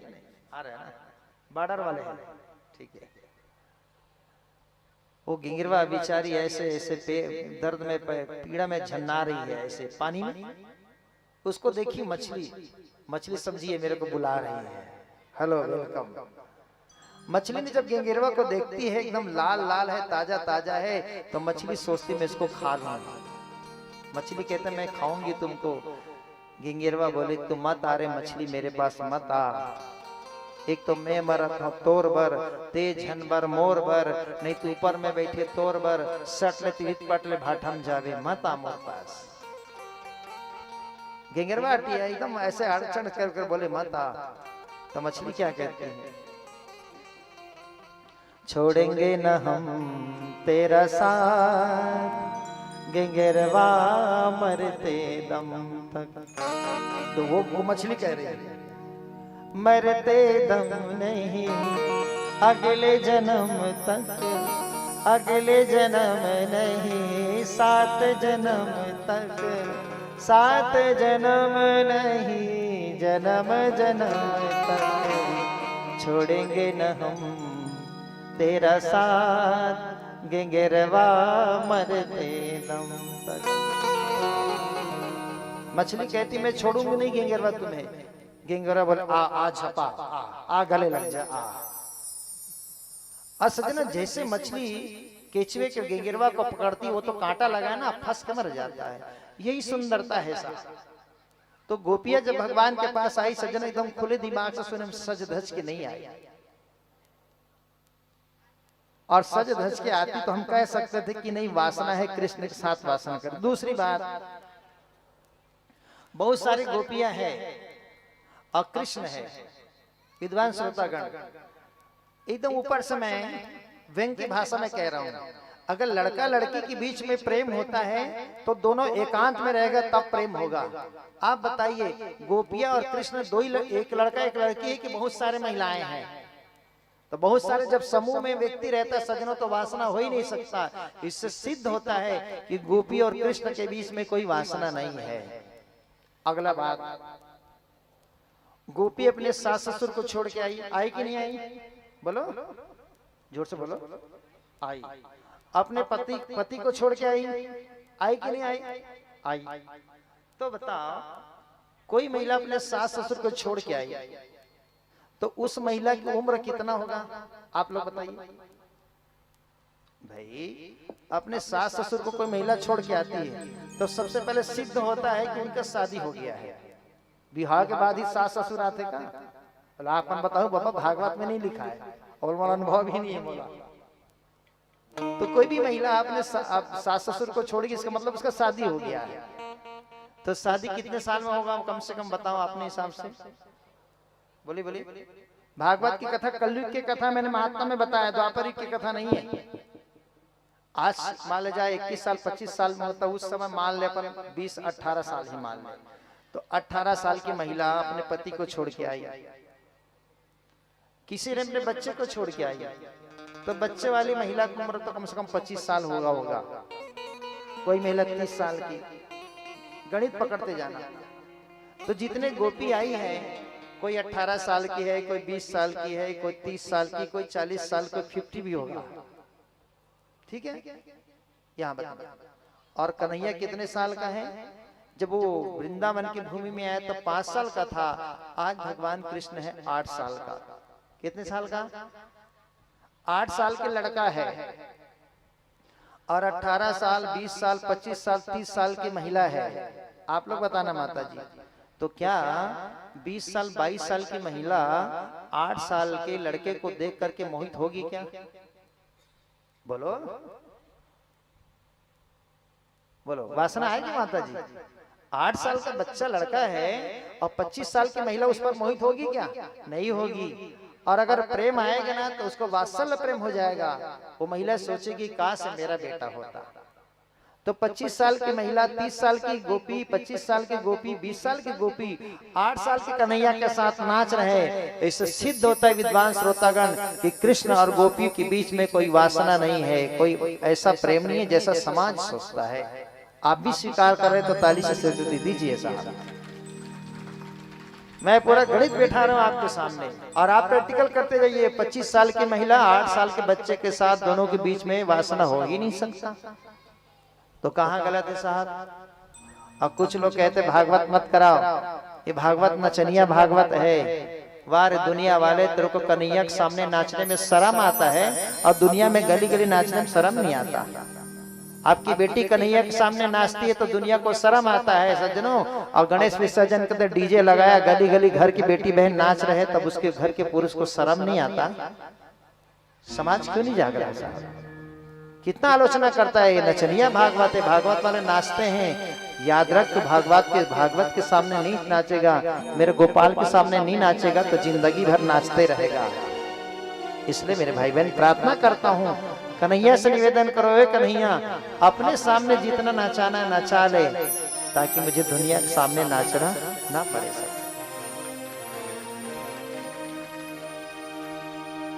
चाहे न चले मुझको तेरे दरबार में, मुझको नचाना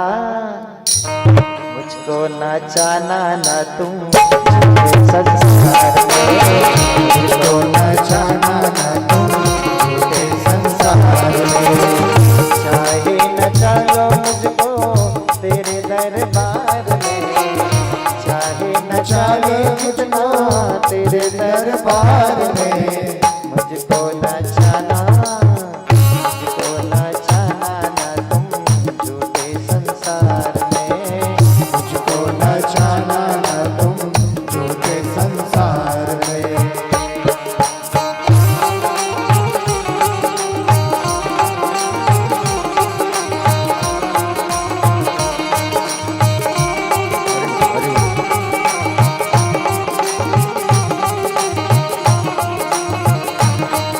जय हो जय हो।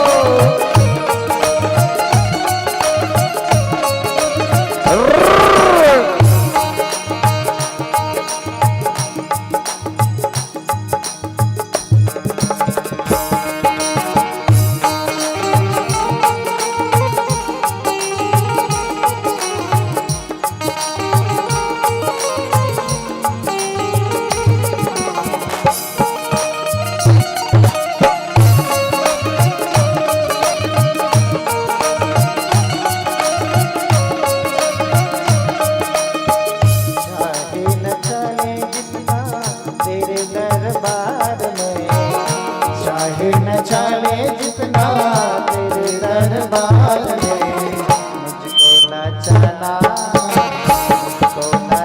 न तुम झूठे संसार में, मुझको नचाना न तुम झूठे संसार में। सारी दुनिया घूम के प्रभु आया शरण तिहारी, आया शरण तिहारी, सौंप दी डोरी अब तो तुमको जीवन की बनवारी, जीवन की बनवारी। सारी दुनिया घूम के प्रभु जी आया शरण तिहारी, आया शरण तिहारी, सौंप दी डोरी अब तो तुमको हे मेरे बनवारी, हे मेरे बनवारी। कट जाए सारा जीवन तेरे ही प्यार में, कट जाए सारा जीवन तेरे ही प्यार में।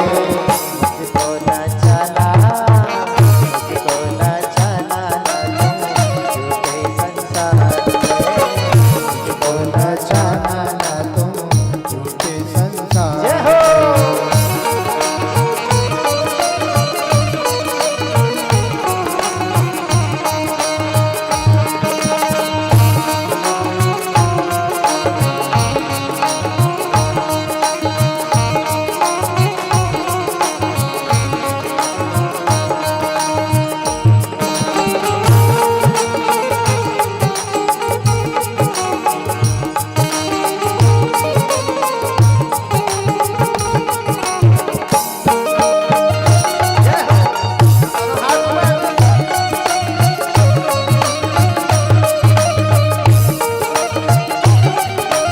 हरि बोल।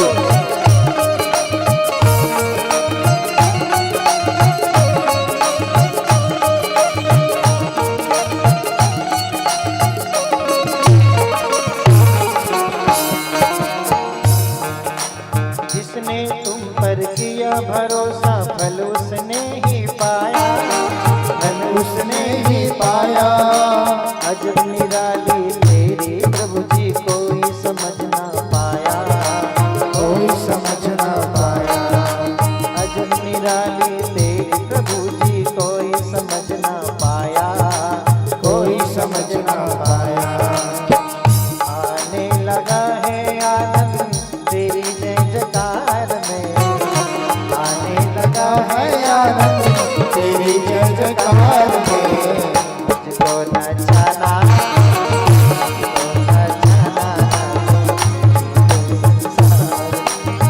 मुझको नचाना तुम झूठे संसार तेरा ही बन के पुजारी अब मुझको है जीना, अब मुझको है जीना, मुझको है जीना। तू ही मेरे भाग्य विधाता छूट दरबार कभी ना, छूट दरबार कभी ना। तू ही मेरे भाग्य विधाता छूट दरबार कभी ना, छूट दरबार कभी ना। तेरे होते नैया, तेरे होते डूबे ना नैया मझधार में, तेरे होते डूबे ना नैया मझधार में। मुझको नचाना ना। हाँ बोलो दीदी, आप क्या अच्छा गाती हो। आप तो अभी आ रही दीदी, पूरा रास निकल गया। मुझको नचाना ना तुम झूठे संसार, बोलो मुझको नचाना ना तुम झूठे संसार में। चाहे न चाले जितना अपने दरबार में, चाहे न चाले जितना अपने दरबार में। मुझको नचाना ना तुम झूठे संसार में, मुझको नचाना ना तुम झूठे संसार में।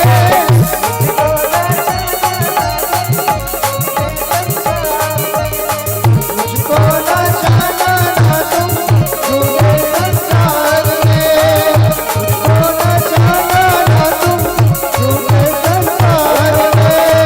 मुझको नचाना ना तुम झूठे संसार में। बोले कृष्ण कन्हैया लाल की जय हो, राधे रानी सरकार की जय हो। ओहो, का हाल चाल है। आसन ग्रहण करिए। तेरे होते डूबे नैया ना मझधार में, मुझको नचाना ना तुम झूठे संसार में। सजनों, दुनिया में नाचता हर आदमी है। अंतर इतना है, कोई भक्ति के नशा में नाचता है, कोई माया की इशारा में नाचता है। नाच तो सब रहा है। सूरदास जी क्या कहते हैं, वाह रे बाबा। सूरदास जी पद लिखते साहब,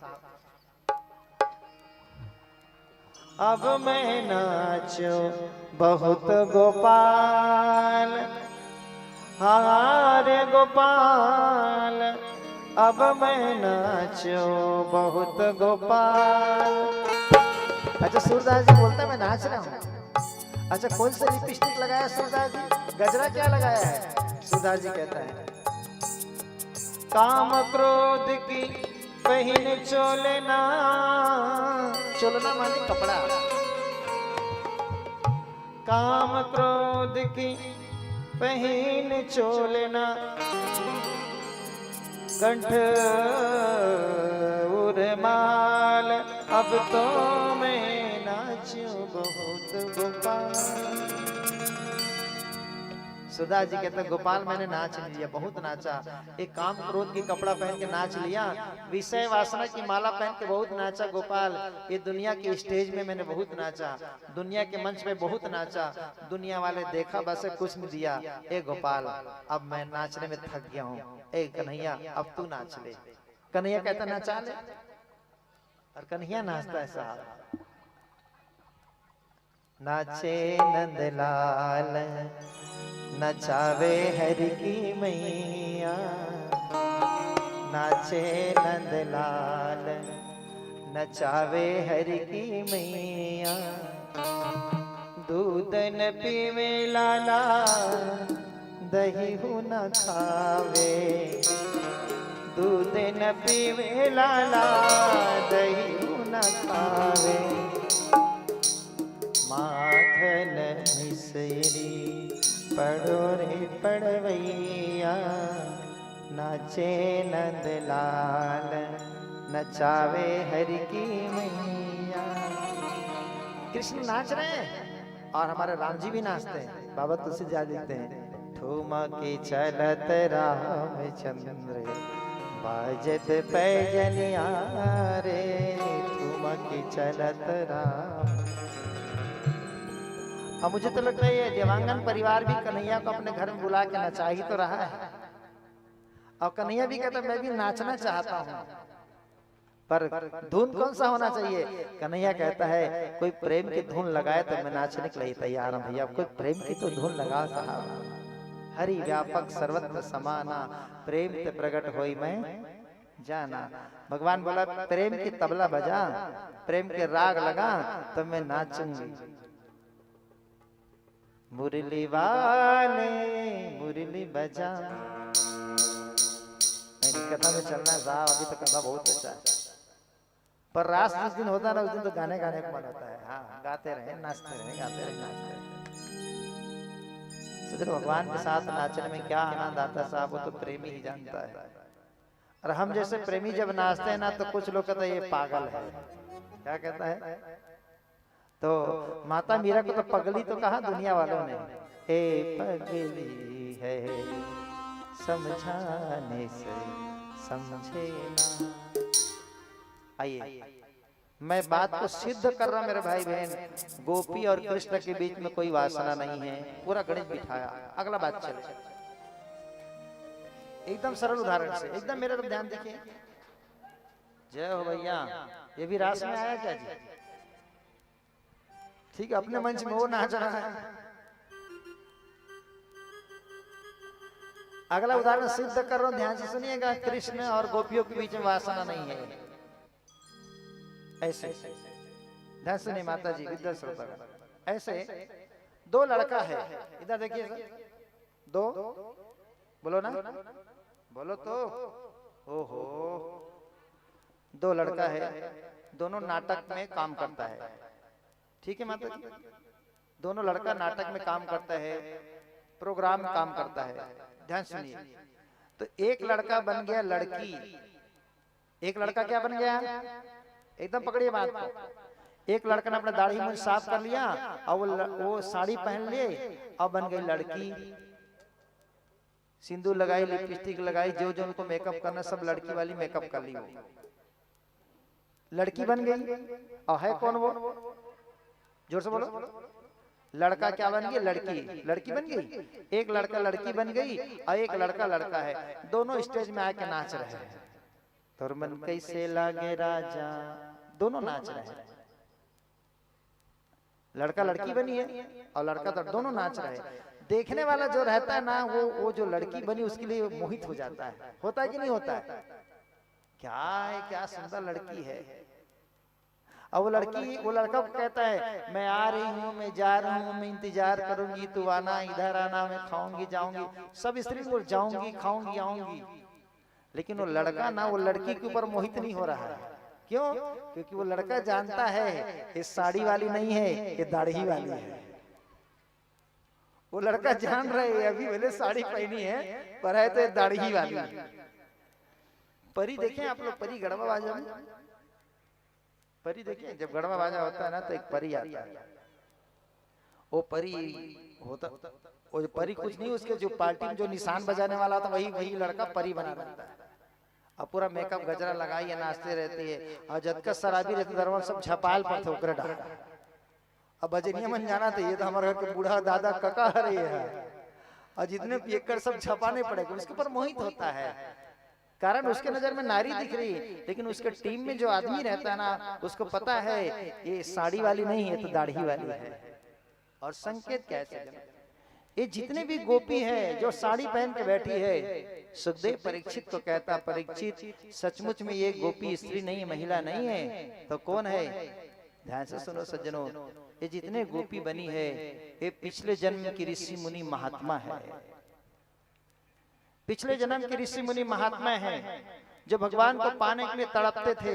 तब भगवान कृष्ण ने ऋषि मुनि महात्मा को कहा था, सुनो अभी तुम मुझे नहीं पाओगे, मैं द्वापर युग में आऊंगा, मैं बनूंगा कृष्ण और तुम लोग बनना गोपी, तब दोनों तुम्हारा हमारा मिलन होगा। इसलिए सज्जनों, ये जितनी भी गोपी है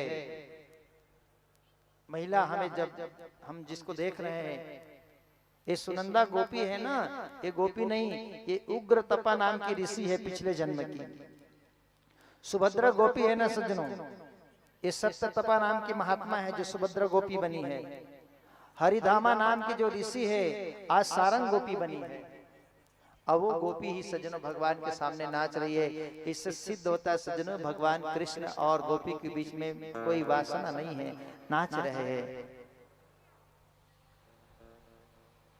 अब आप तो कोई हमारे कन्हैया को पर उंगली नहीं उठाना सज्जनों कि भगवान ऐसा करते हैं। हमारे भगवान ब्रह्मचारियों के ईश्वर है, ब्रह्मचारी है।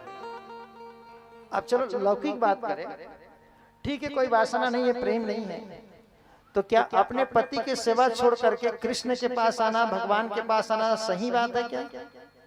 सही की गलत बोलो? सही है। अपने सास ससुर के सेवा करके छोड़ के भगवान के सेवा में आना सही है कि गलत है? सही है। अब मैं सिद्ध कर रहा हूं ऐसे। जैसे आपके गांव में कोई लड़का आर्मी में है, मिलिट्री में है, ठीक है, मिलिट्री में देश के बॉर्डर में लड़ता है। वो लड़का छुट्टी लेके दोंदे कल अपने गांव आया है, घर में माता पिता का स्वास्थ्य खराब है तो देखने आया है। वो जवान लड़का जो आर्मी वाला है गांव में माता पिता की सेवा कर रहा है, माता पिता बीमार है, लेकिन अचानक बॉर्डर से फोन आता है कि बॉर्डर में लड़ाई मच गया है, दुश्मन ने धावा बोल दिया है, तुम जल्दी से आ जाओ। तो अब बताओ वो लड़का को देश के सेवा में जाना चाहिए कि अपने माँ बाप की सेवा करना चाहिए? अच्छा कुछ नहीं बोला तो मेरे को बोलना पड़ेगा। अच्छा माँ बाप की सेवा करना चाहिए, शास्त्र तो कहता है, तो माँ बाप की सेवा करें कि देश की सेवा में जाए? अगर देश की सेवा में जाएगा तो माँ बाप मर जाएगा। अब संकट हो गया, यहीं पे बड़े बड़े लोग फंस जाते सज्जनों, यहीं पर समझना पड़ा। यहीं बीच के जब डंडी खड़ी होती है ना तो हमारा दिमाग भ्रमित हो जाता है। अब वो जवान लड़का आर्मी वाला माँ बाप की सेवा करे कि देश की सेवा करे? देश की सेवा में जाएगा तो निश्चित माँ बाप मर जाएगा। और करना क्या है सज्जनों, उस स्थिति में उस जवान लड़का का कर्तव्य है कि माँ बाप को छोड़ के देश की सेवा में चले जाना चाहिए। वो देश की सेवा में जाएगा तो केवल एक माँ मरेगी, एक बाप मरेगा, लेकिन देश की सेवा में नहीं जाएगा सज्जनों तो ना जाने भारत की कितनी माँ मर जाएगी, कितने पिता मर जाएंगे। इसलिए एक माता पिता मरने तो मरने दो, लेकिन भारत के बाकी माता पिता को बचाने के लिए उनको जाना चाहिए। और है क्या, माता पिता की सेवा करना धर्म है और देश की सेवा करना परम धर्म है। परिवार की सेवा करना धर्म है, लेकिन परमात्मा की सेवा करना परम धर्म है। जब परम धर्म आता है ना तो धर्म छोटा हो जाता है। बड़ा धर्म की काम करना है तो छोटा धर्म को लात मार देना चाहिए सज्जनों, वहां पे हटाना चाहिए छोटे धर्म को। तो बस वैसे कि गोपी पारिवारिक की सेवा कर रही है, पर परमात्मा की सेवा करना है तो परिवार की सेवा छोड़ के आ गई। क्यों? क्योंकि परमात्मा की सेवा से बढ़ के परिवार का सेवा नहीं होता। दूसरी बात, हमारा परिवार का संबंध हमारे शरीर से है। माँ भाई बहन पति पत्नी बेटा ये शरीर से संबंध है, लेकिन परमात्मा का संबंध शरीर से नहीं है। परमात्मा का संबंध तो आत्मा से है साहब, आत्मा। तो जितने गोपियां कृष्ण के पास आई है शरीर से सेवा नहीं कर रही है, आत्मा परमात्मा के पास आई है। आत्मा किसके पास आई है बोलो तो? परमात्मा के पास आई है। और हम लोग को भी एक दिन आत्मा को परमात्मा के पास तो जाना है साहब। जाना कि नहीं जाना है? नहीं जाना है? झूठ बोल रहे हो सब, सब जाना है। जाना कि नहीं जाना है? नहीं जाना है। सजन रे झूठ मत बोलो, प्रभु के पास जाना है। न हाथी है न घोड़ा है, वहाँ पैदल ही जाना है।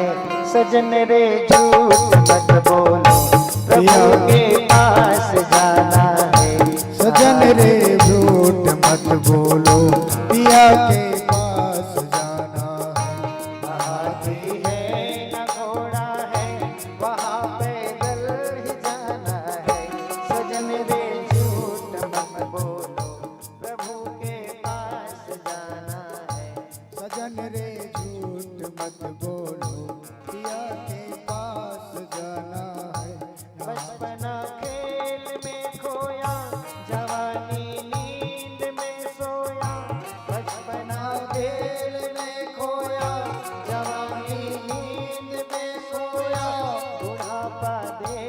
कर रोया, बुढ़ापा देख कर रोया, यही किस्सा पुराना है।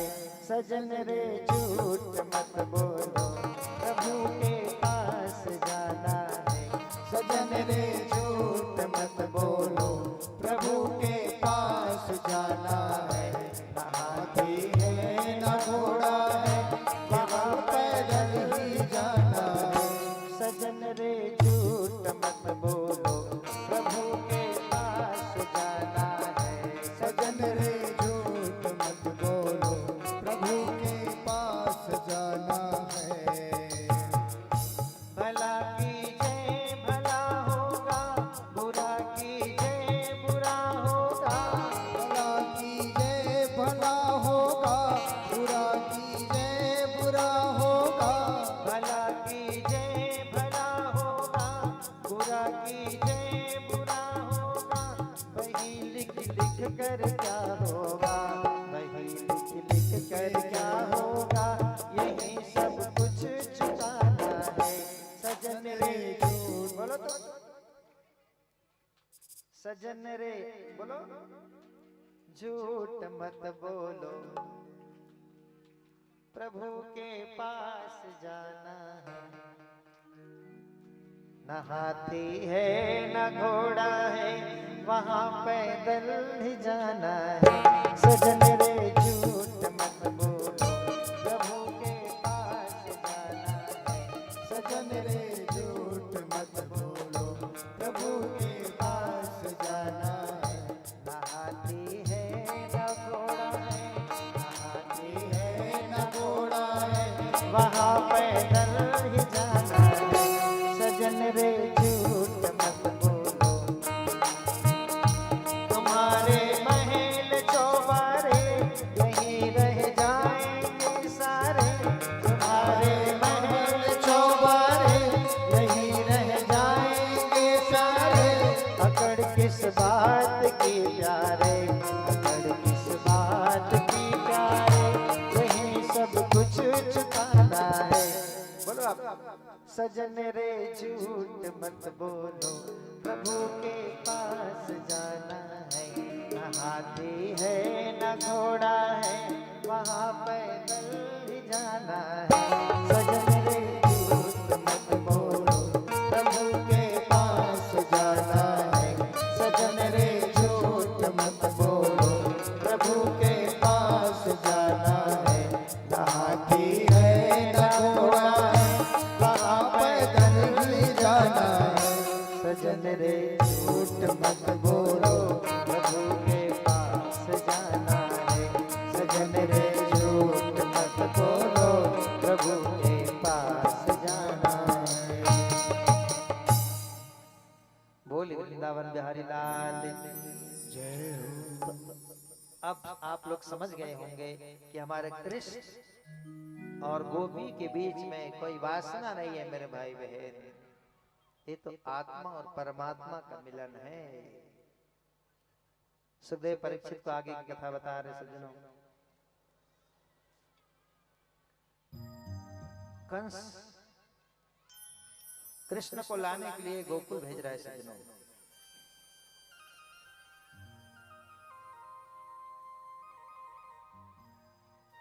और कंस कृष्ण को लाने के लिए अक्रूर को भेजा। अक्रूर भगवान को लाने के लिए गोकुल आए और कृष्ण बलराम कहाँ हैं? गोकुल में, गौशाला में। संकेत क्या है सज्जनों? भगवान कहाँ मिलेंगे? भगवान गौशाला में मिलते हैं। हाँ, माता देवकी को जेल में मिल गए, हम लोग को मंदिर में नहीं मिले भगवान। अक्रूर को गौशाला में मिल गए साहब। हम लोग की उपासना कैसे है साहब? हम लोग की उपासना में कमी है साहब, हमारे प्रेम में कमी है, हम लोग की आस्था में नमी है। थोड़ा साधना बढ़ाना पड़ेगा, माला जाप ज्यादा करना पड़ेगा साहब, मन ज्यादा लगाना पड़ेगा।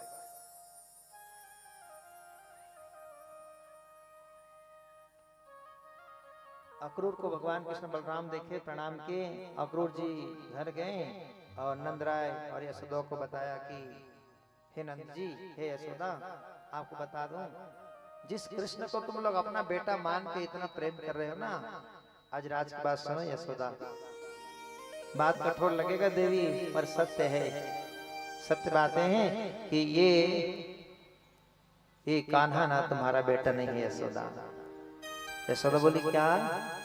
हाँ नंदरानी, ये देवकी के पुत्र है। कंस के भय से तुम्हारे पास आया था और तुमने अपना बेटा मान के इससे प्रेम लगा लिया। ये बात जब सुनी माता यशोदा सजना तो ऐसा लगा किसी ने कलेजा ही निकाल दिया। साधारण संसारिक माँ की बेटा बिछड़ जाता है, बेटा एक रात अगर घर में नहीं आता है, रात में आने में विलंब हो जाता सजनों, तो माँ की नींद उड़ जाती है। माँ कहती बेटा तो अब तक नहीं आया रे, 8 बजे तेरे कंपनी से छुट्टी होता तो 9 बजे तक आ जाता था, 11 बज गए बेटा तो अब तक नहीं आया। फोन नहीं लग रहा है, मेरा बेटा कहाँ होगा, कहाँ है मेरा बेटा। माँ अपने बेटा के लिए 1 घंटे 1 रात ना देखे तो व्याकुल हो जाती है। और यशोदा तो उनके प्रेम में दीवानी थी और आज सिद्ध हो गया कि यशोदा आपके लाला नहीं है। माँ यशोदा के नेत्र सजल हो गए। अगले दिन माँ यशोदा कन्हैया को नहलाई धुलाई, माखन मिश्री भोग लगाई और हृदय से लगाई। बोले लाला अब तू जाएगा बेटा, अब तुम्हारा हमारा मिलन कब होगा रे। अब तो बेटा कहना कभी अधिकार नहीं है, क्योंकि तू कहाँ देवकी का बेटा है और मैं तो राउताइन हो रही। राउताइन का काम है बेटा बर्तन मांजना, कपड़ा धोना, साफ सफाई करना, सेविका है। और मैं तुमको अपना बेटा मान ली, कितना भूल कर लिया, मैं तो तेरी सेविका जैसी हूँ। नंदराय ने समझाया देवी दूसरे के संपत्ति को रखना अच्छा नहीं है, भेजेंगे लाला को। कृष्ण को तैयार किया, रथ में बिठाया। गोपियों को पता चला कि कान्हा जा रहे हैं। गोपियां दौड़े दौड़े आई कन्हैया के पास। गोपियों को ऐसा लग रहा है कि आज तो सब कुछ लूटा जा रहा है, साहब प्रेमी जा रहे हैं, शरीर से आत्मा जा रहा है। गोपियां दौड़ने लगी, कन्हैया को रोकने का प्रयास किया। कन्हैया ने समझाया गोपियों को, देखो मुझे जाना है, मेरे माता पिता बंदी है। लेकिन प्रेमी साहब ज्ञान की बात नहीं समझता। प्रेमी और ज्ञानी में बहुत अंतर होता है। प्रेमी कुछ ज्ञान की भाषा नहीं समझता, उसको तो केवल प्रेम चाहिए। भगवान ने गोपी को छोड़ के आगे बढ़ा तो पीछे से कोई और आवाज लगाई और पीछे से दौड़ते दौड़ते पुकारते चिल्लाते दौड़ते आ रही है। वो कोई और नहीं, श्री किशोरी राधा जी है। राधा बोली वाह रे छलिया कान्हा, तूने झूठा प्रेम लगाया हमसे, हमारा दिल लगाया, हमारा नींद में उड़ा दिया, हमारा भूख चला गया, रात को नींद नहीं है, दिन में भूख नहीं है, सब कुछ छीन लिया। और ऐसा झूठा प्रेम करना था तो प्रेम क्यों लगाया। कृष्ण ने समझाया राधा तुम समझो, मुझे जाना होगा। पर जब प्रेम भरता है ना साहब, कुछ नहीं समझ आता।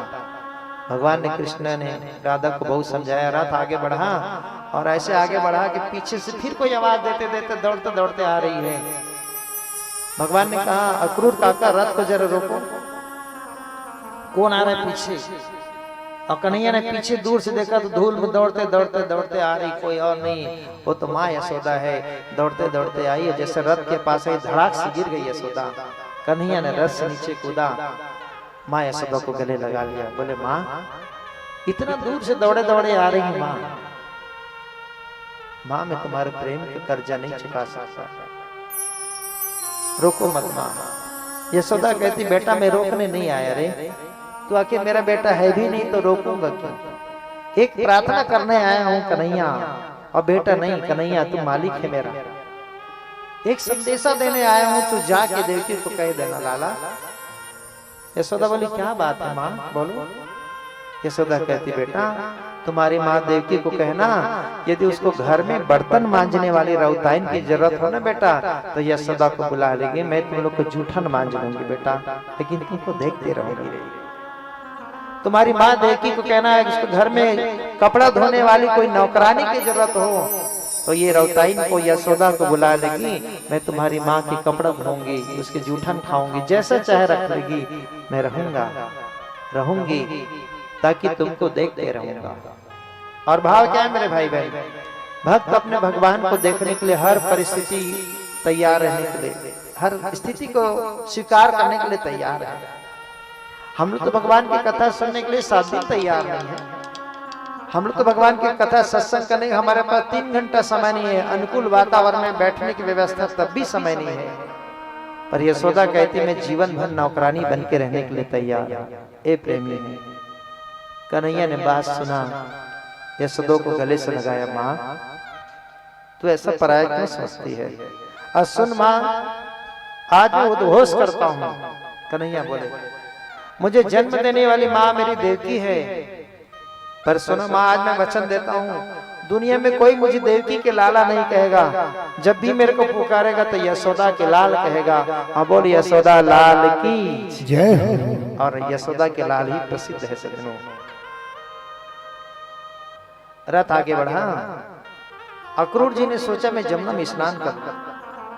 रथ में कृष्ण बलराम बैठे हैं। अक्रूर सोचने लगा, ये कन्हैया को मैं भगवान समझता हूं, ये तो रो रहा है, ये भगवान है, ये नर है कि नारायण है? ऐसे सोचते सोचते अक्रूर जमुना नदी में स्नान करने के लिए पानी में डुबकी मारा, तो पानी के भीतर भी उसको कृष्ण बलराम दिखने लगा। अक्रूर फिर बाहर आए, रथ को देखा तो वहां भी कृष्ण बलराम, पानी के भीतर कृष्ण बलराम। और संकेत क्या है सज्जनों? पानी में भी कृष्ण, जल में भी कृष्ण, थल में भी कृष्ण। माँ कौशल्या को सब जगह राम दिखाए, यहाँ वहां 2 बालक देखा।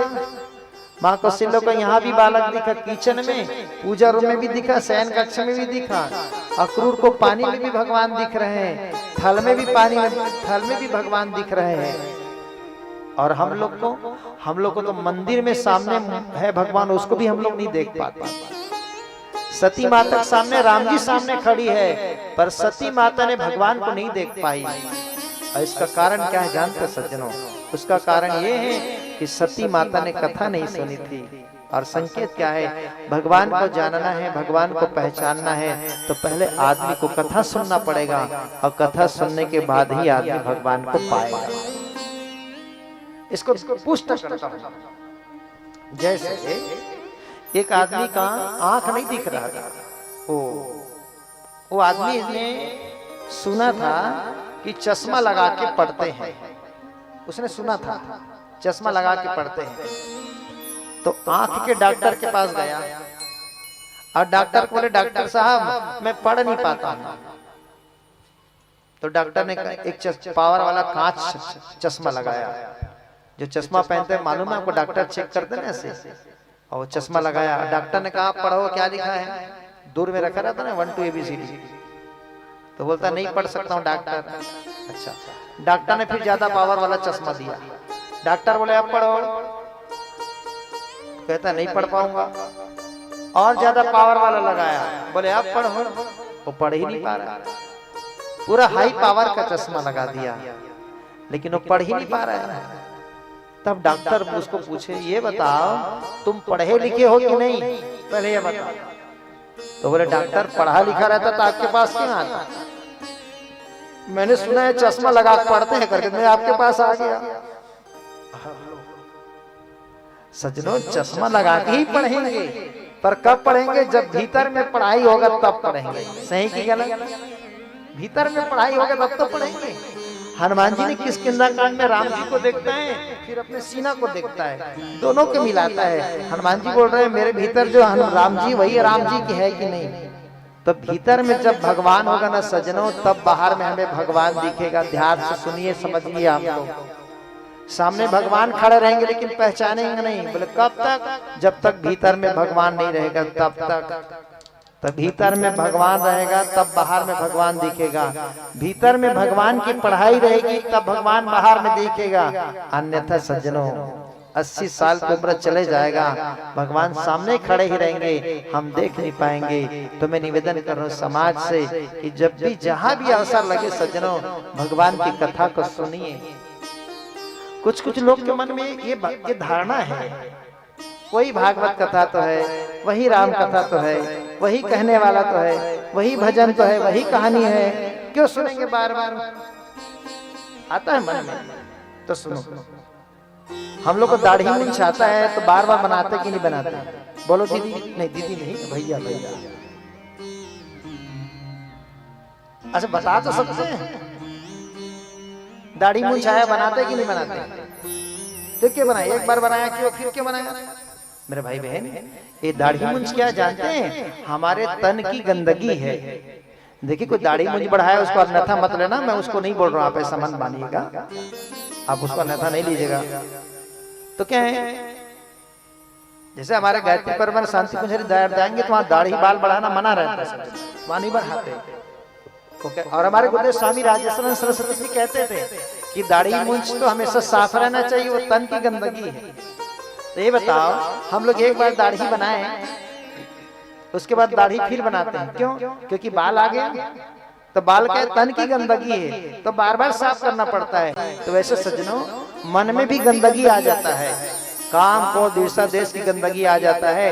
तो बार बार कथा सुनने से ना, बार बार सैलून जाने से दाढ़ी मूंछ साफ रहता है, वैसे बार बार कथा सुनने से मन में काम क्रोध की जो दाढ़ी मूंछ आता ना, तो बार बार सत्संग करने से वो साफ हो जाता है।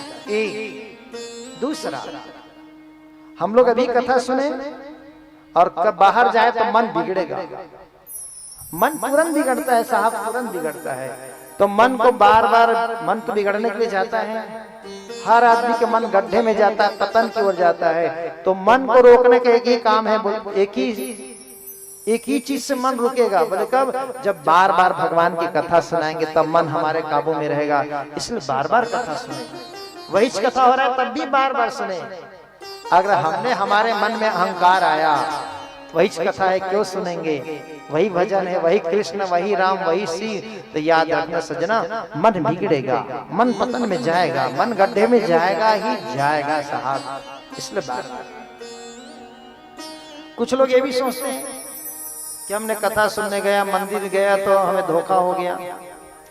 ऐसे मान ले कोई कथा सुनने आए हैं और उसका चप्पल चोरी हो गया, चप्पल क्या हो गया, या किसी की गाड़ी पंचर हो गया, तब आप लोग क्या कह रहे, हम भागवत सुनने नहीं जाएंगे। बोले क्यों? क्या हमारा तो चप्पल चोरी हो गया, धोखा हो गया, हमारे साथ धोखा हुआ है भागवत कथा में, आज के बाद हम कथा सुनने नहीं जाएंगे क्योंकि हमारा चप्पल क्या हुआ है। बोलो तो उधर माइक का आवाज अच्छा साफ आ रहा है कि नहीं आ रहा है? आ रहा है, मेरे तो बहुत ज्यादा लग रहा है। आप लोग को समझ आ रहा है कि नहीं आ रहा है? नहीं आए तो बताएगा, कथा में आइए। चप्पल चोरी हो गया, भागवत में आए तो अब आदमी क्या कहेगा, हम भागवत नहीं सुनेंगे क्योंकि हमारे साथ धोखा हुआ है। ठीक है, एक बार भागवत सुनने गए थे, आपके चप्पल चोरी हो गया, आपने भागवत सुनना बंद कर दिया। एक बार आप शिव जी के मंदिर गए थे, आपका टायर पंचर हो गया, आपके साथ धोखा हो गया, मंदिर नहीं जाएंगे। ठीक है, तो मैं ये पूछता हूँ, हम लोग खाना खाते हैं, खाना खाते कि नहीं? तो पेट गड़बड़ होता है कि नहीं होता है? तो खाना ने हमें धोखा दिया कि नहीं दिया? दिया ना। तो खाना खाने बंद कर दिया क्या? बोलो तो, बंद किया? आज खाना खाया था, पेट ऐसा हो गया, पच नहीं रहा है, वो चावल दाल ने हमें धोखा दिया, तो चावल दाल खाना बंद कर दिया? किया? नहीं किया मेरे भाई भाई। लेकिन आदमी की बहाना देखो, धर्म में एक बार धोखा खाता है तो आदमी उसको ऐसा पॉइंट बनाता है ना कि हमने धर्म में धोखा खाया, और जीवन में कितने बार धोखा खाया उसको नहीं। बेटा ने कई बार धोखा दिया, पैसा ले जाता था स्कूल ले जाना करके, ले जाके बेटा बीड़ी पी रहा है। कई बार बेटा ने धोखा दिया बाप को, लेकिन बाप ने बेटा को अलग किया क्या? नहीं किया, अनदेखा किया। तो दुनिया में कई बार हमारे साथ धोखा हो जाता है, तो धर्म में भी कभी कभी धोखा हो जाए तो चलाना चाहिए, हटाना चाहिए। और कथा सुनने के लिए सज्जनों बहाना नहीं बनाना, जीवन में अवसर मिले तो जितना ज्यादा हो जाए कथा सुनना चाहिए, सुनना चाहिए। पता नहीं कल क्या हो जाएगा हमारे जीवन में। अक्रूर जी जल के भीतर भी कृष्ण बलराम देखे, बाहर भी देखे, अंत में भगवान कृष्ण ने चतुर्भुज रूप में अक्रूर को जल के भीतर दर्शन दिए सज्जनों। और भगवान आगे बढ़े, मथुरा में पहुंच गए भगवान कृष्ण। अब बताइए परीक्षित, मथुरा को मैंने क्या बताया?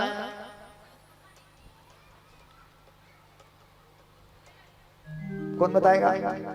हाँ हाँ, अरुण भैया भाई बैठे। क्या बताया था मैंने मथुरा को? तन और गोकुल को क्या बताया? मन। अब वृंदावन को बोलो तो, बोलो ना, क्या हाल चाल है?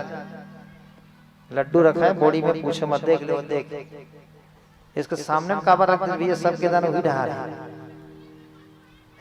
मैं सोच रहा हूँ चढ़े वाला आलू हुई कि छुप देखत रहे, तो लड्डू है बोले, मजाक करो मेरे भाई।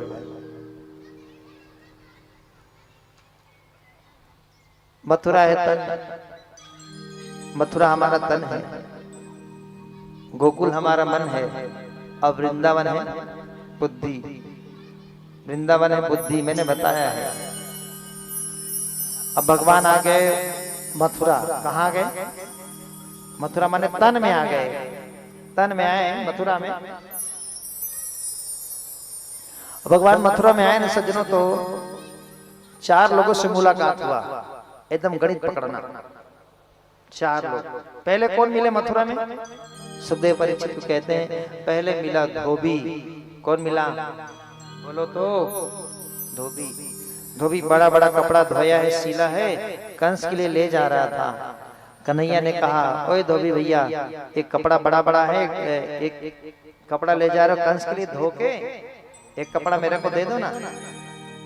धोबी कहता है, अरे भाई ग्वाला, राउत का बच्चा, तुम्हारा औकात नहीं इतना महंगा कपड़ा पहनने का। तो कृष्ण को उल्टा पुल्टा बहुत बोला धोबी ने। भगवान ने एक तमाचा मारा ना, तो 2.5 भावर घूम के वहीं उनका परिक्रमा पूर्णाहुति हो गया, धोबी मर गया। धोबी क्या हो गया? बात को पकड़ना, धोबी मरा है। आगे चले, आगे रास्ते में मिले उसको दर्जी। दर्जी कंस के लिए बड़ा बड़ा कपड़ा ले जा रहा था। कन्हैया ने कहा, भैया इतना बड़ा कपड़ा ले जा रहे हो, कपड़ा को छोटा करके मेरे को पहना दो ना। तो दर्जी ने कपड़ा छोटा कर दिया और कन्हैया को पहना दिया। आगे चले सज्जनों, तो उसको सुदामा माली मिला, कंस के लिए फूल ले जा रहा था। कन्हैया ने कहा, भैया 2-4 फूल हमें दे दो ना। उसको 2-4 फूल दे दिए।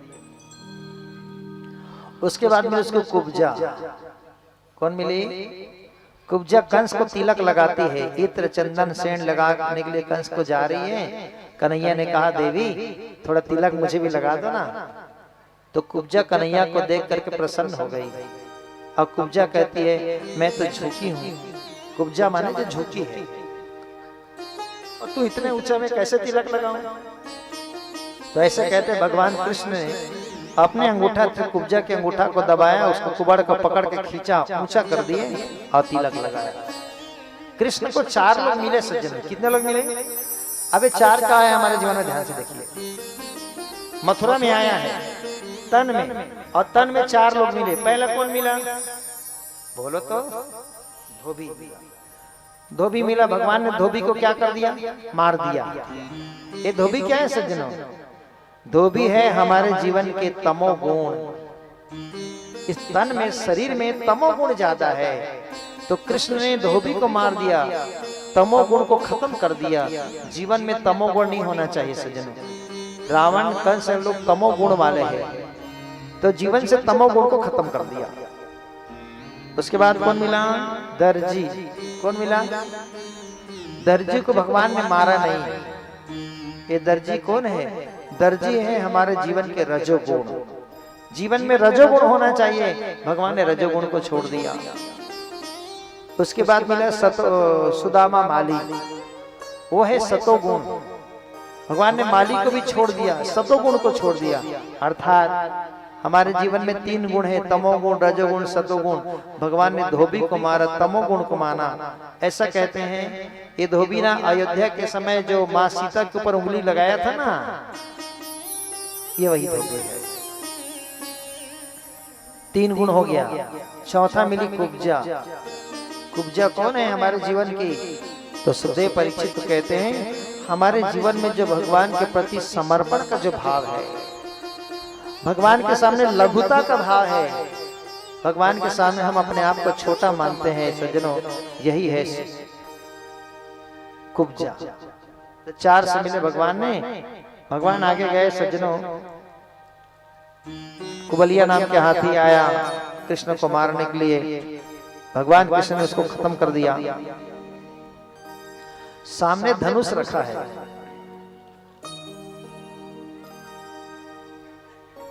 सामने जो धनुष रखा है सुखदेव परीक्षित को कहते हैं, उस धनुष का वजन है 1,20,00,000 किलो। धनुष का जो वजन है 1,20,00,000 किलो वजन का धनुष है। धनुष में जो रस्सी लगाया है वो सांप के नस, हाथी के नस है। धनुष में जो रस्सी लगाया हाथी के नस है। धनुष को सामने क्यों रखा मालूम है? ये धनुष ना शिव जी ने परशुराम को दिया और परशुराम जी ने इस धनुष को कंस को दिया। अब भगवान परशुराम ने कंस को बताया था कि सुन कंस, जो ये धनुष को तोड़ेगा ना उसी के हाथ तुम्हारी मृत्यु होगी। और ये बात को दो आदमी जानते हैं, एक तो कंस जानता है और दूसरा गर्ग उसके गुरु जानते हैं।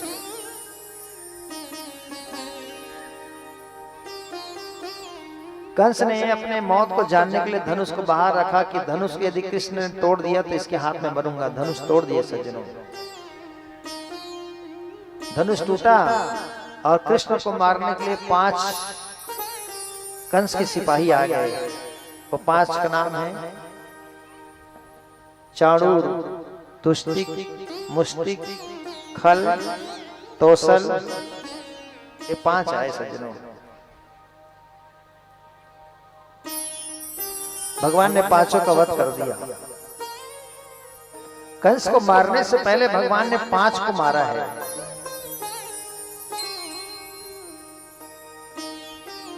और ये 5 क्या है सज्जनों? चाणूर, तुष्टिक, मुष्टिक, खल, तोषण।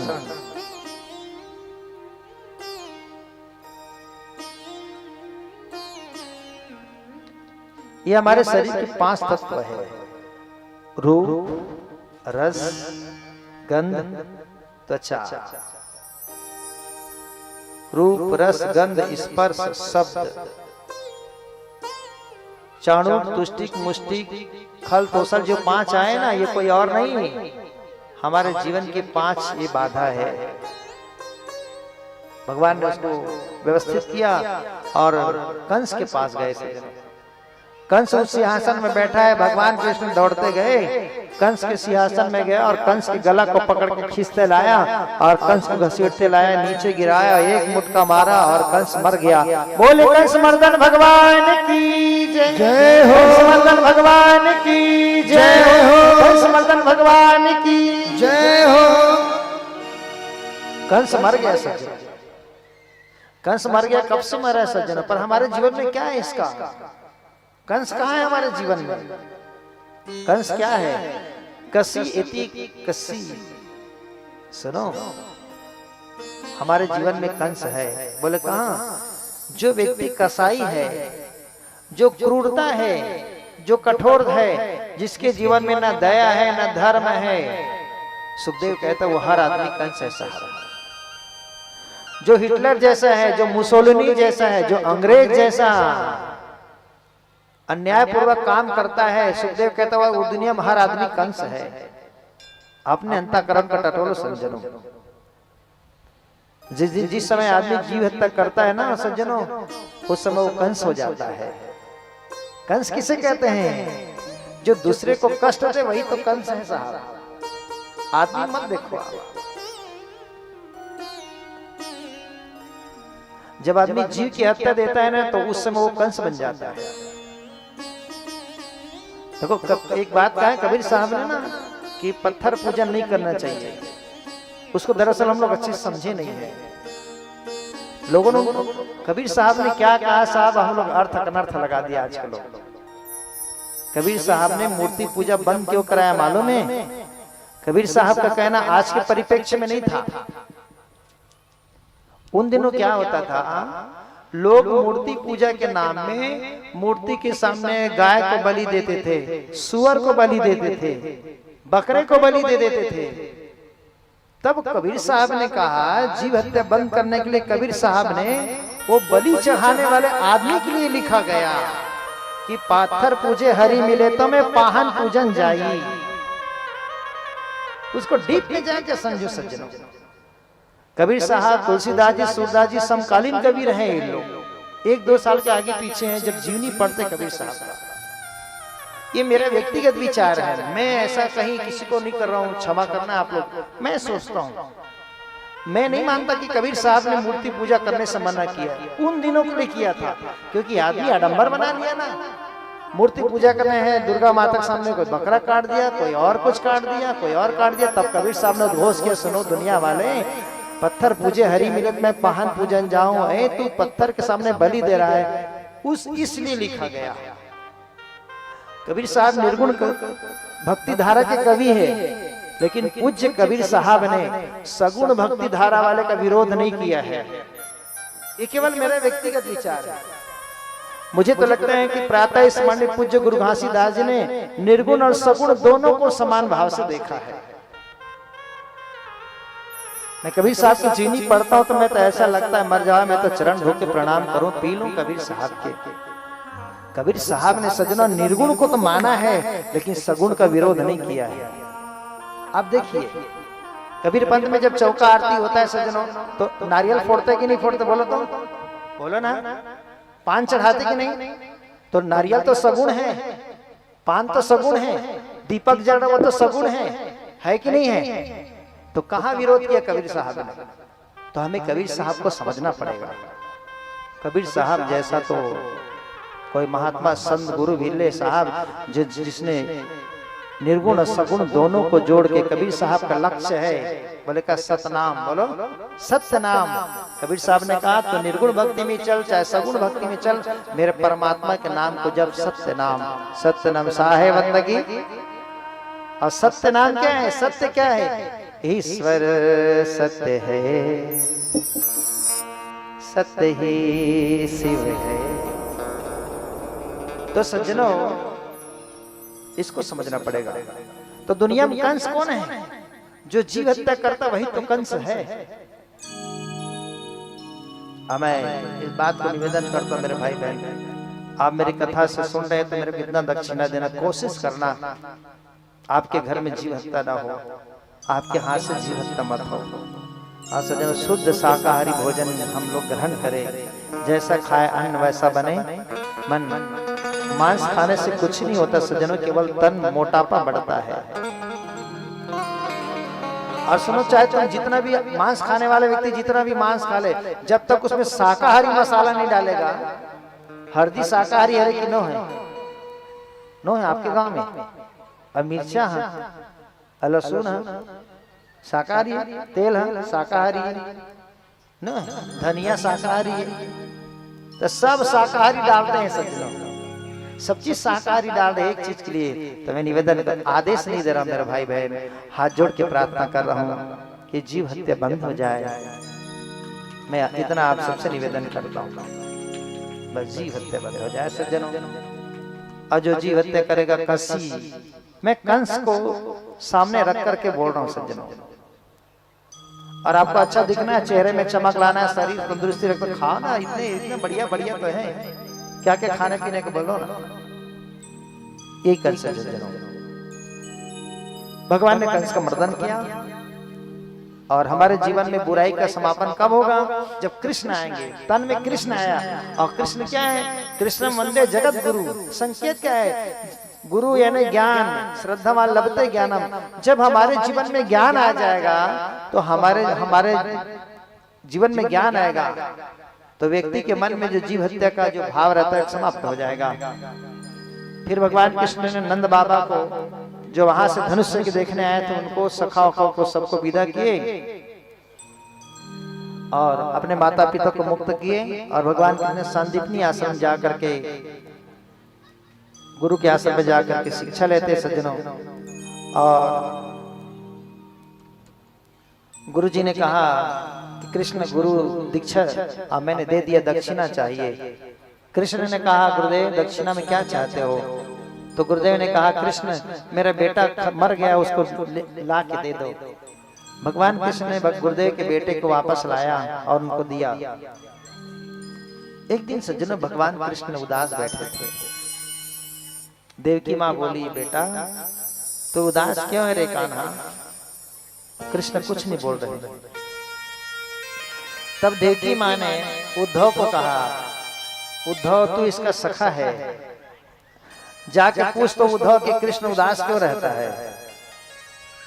तब उद्धव कृष्ण को पूछे, हे सखा कृष्ण तुम उदास क्यों हो। तब कृष्ण कहता है, भैया उद्धव मुझे ब्रज की याद आ रहा है भैया उद्धव, ए भैया उद्धव मुझे गोपियों की याद आ रहा है, मुझे श्री किशोरी राधा की याद आ रहा है। कन्हैया कहता है कि भैया मैं तो यहाँ आकर के आनंद कुशल हूँ, पर मैं सोचता हूँ मेरी गोपियों का क्या हाल होगा। उद्धव मोहे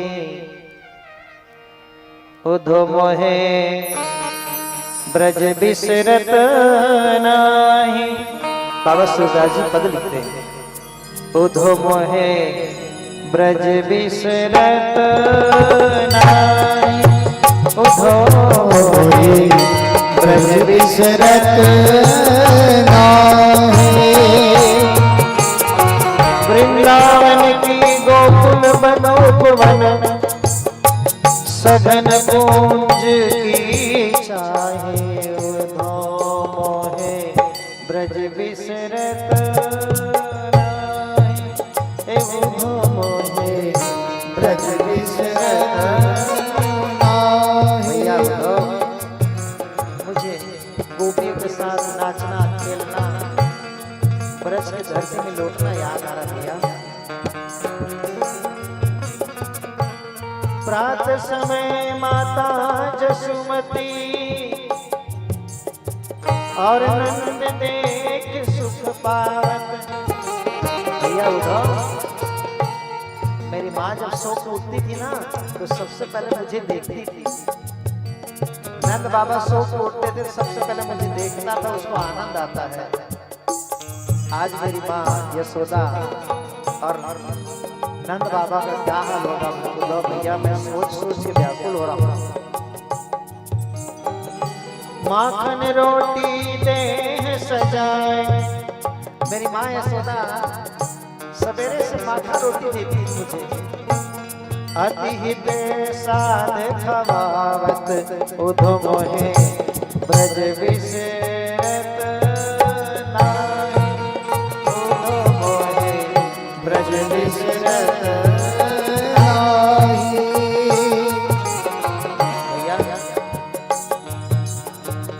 गोप ग्वाल बाल संग खेलत, सब दिन हासत सिरात।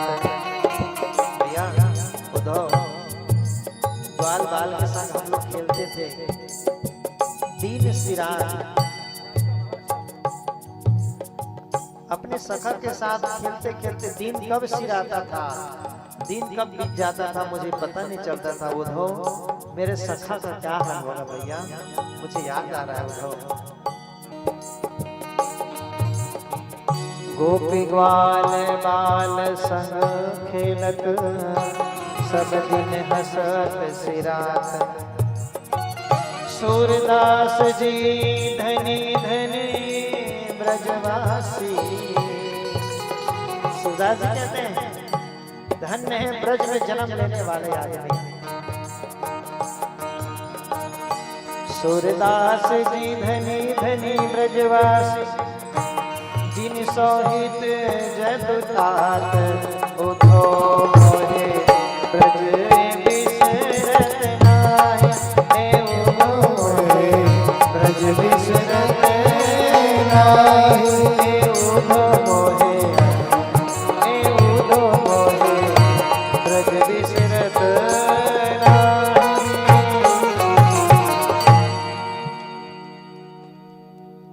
ब्रज की भूमि कितनी धन्य है सज्जनों, जिसको भगवान याद कर रहे हैं। हाँ? वो कितना किस्मत वाला आदमी होगा जिसको भगवान याद करता है। भगवान को सब याद करता है, पर धन्य वो आदमी जिसको कन्हैया याद करता है।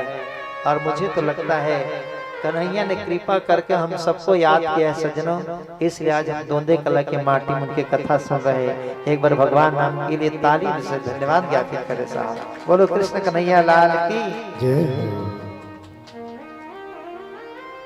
कृष्ण के बात सुन के उद्धव ने क्रोध में आ गया। उद्धव कहता है क्या ये प्रेम प्रेम गोपी राधा वादा फालतू छाप बात करते हो, वेद की बात पढ़ा करो कन्हैया, ये सब फालतू की बात है। उद्धव कहता है सुन भैया, कृष्ण कहता है उद्धव भैया ऐसा मत बोलो, प्रेम की बात जानते नहीं आप। जब दो प्रेमी मिलते हैं तो आंखें चार होती है, दिल की बात नैनों से इजहार होती है, मुंह तो बंद होता है पर आंखों से बात होती है। और जो 2.5 अक्षर प्रेम का पढ़ लिया साहब, वही तो बुद्धिमान व्यक्ति है, वही तो बुद्धिमान व्यक्ति है साहब। प्रेम को समझना पड़ेगा साहब। प्रेम वो नहीं जो लड़का लड़की करते हैं, प्रेम तो त्याग का नाम है सज्जन। प्रेम, किसी ने राधा से पूछा, राधा तू कृष्ण से प्रेम करती है, बदला में क्या चाहती है? राधा बोले कुछ नहीं। तुम प्रेम के बदले कन्हैया को पति रूप में पाना चाहती है क्या? राधा बोली अगर ऐसा बोलूं तो सौदाबाजी हो जाएगा भैया, और मैं प्रेम में सौदाबाजी नहीं करता। ऐसे समझे। एक ग्वाला ना दूध बेचने गया, राउत भैया दूध बेचने गया और चिल्ला रहा था 40 रुपए लीटर लो, 40 रुपए लीटर। एक आदमी दूध लेने आया और ग्वाला से बोले भैया कुछ कम करो ना, 30 रुपए लगाओ ना लीटर। ग्वाला बोले 1 रुपए कम नहीं करूंगा, लेना है तुम लो। और 40 रुपए में दिया उसको, पूरे पक्का दाम। उसी समय एक आदमी आया दूध दो करके, तो ग्वाला ना उस आदमी को दूध फ्री में दे दिया, उससे पैसा नहीं लिया। एक आदमी से पूरा 40 रुपए लिया, एक आदमी से एक भी पैसा नहीं लिया। तो एक सज्जन ने उससे पूछा भैया तुम कैसे हो, एक आदमी से तुमने एक भी पैसा नहीं लिया और एक आदमी से पूरा 40 रुपए लिया, 1 रुपए भी नहीं छोड़ा, क्यों? तो दूध बेचने वाला ग्वाला कहता सुनो, और जिसको मैंने 40 रुपए में दूध दिया ना उनसे मेरा व्यापार है, जिनको 40 रुपए में दूध दिया वो मेरा व्यापार है, और जिसको फ्री में दूध दिया ना वो मेरा यार है। और यार से सौदाबाजी नहीं होता साहब, व्यापार में सौदाबाजी होता है, यार में सौदाबाजी नहीं होता। कृष्ण कहता उद्धव तुम अगर तुम सचमुच ज्ञानी हो तो एक बार मेरे गोपी से मिल के आओ। और ऐसा जब बोले उद्धव तो कहता मैं देख लूं आपकी गोपी कैसी है। कन्हैया कहता सोच समझ के जाना, प्रेम की नगरी में जा रहा है ना तो सोच समझ के जाना। उद्धव कहता ये प्रेम प्रेम कुछ नहीं होता, मैं देख लूंगा तुम्हारी गोपी को। और कन्हैया कहता है उद्धव मत जा, प्रेम नगर मत जा, मुसाफिर प्रेम नगर मत जा।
खास करके मेरे पूजा पाठ गोपाल जी के लिए सामान दूध दही भोग सब व्यवस्था जल्दी जल्दी करता है। एक बार ताली स्वागत करिए, खूब मेहनत कर रहे हैं हमारे मिलन भैया।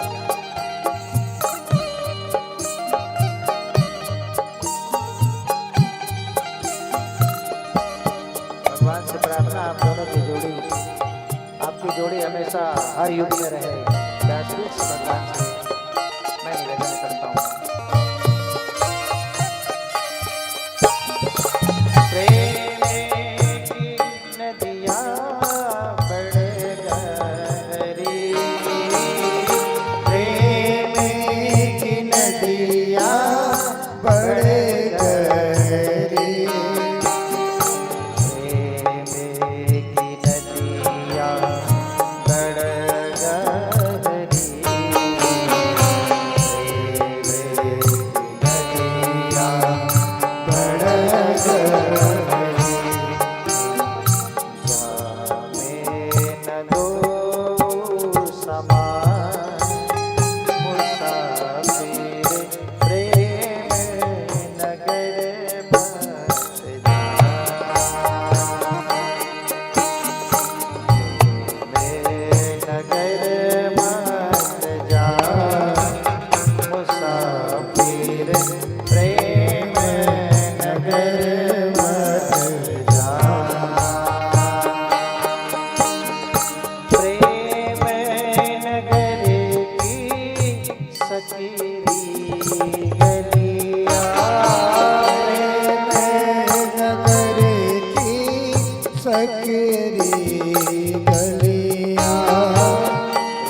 शब्द में ध्यान देना। जामे न दो समान मुसाफिर प्रेम नगर मत जा।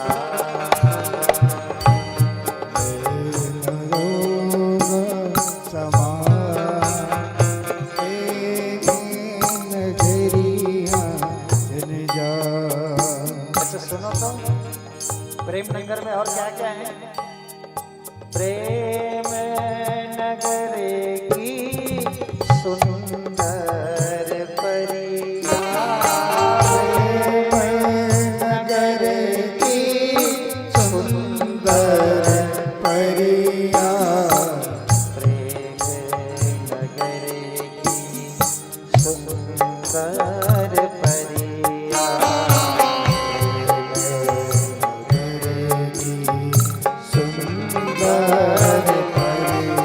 अच्छा तो परी को देख के क्या हो जाता है? सब जग देख लुभाए मुसाफिर प्रेम नगर मत जा।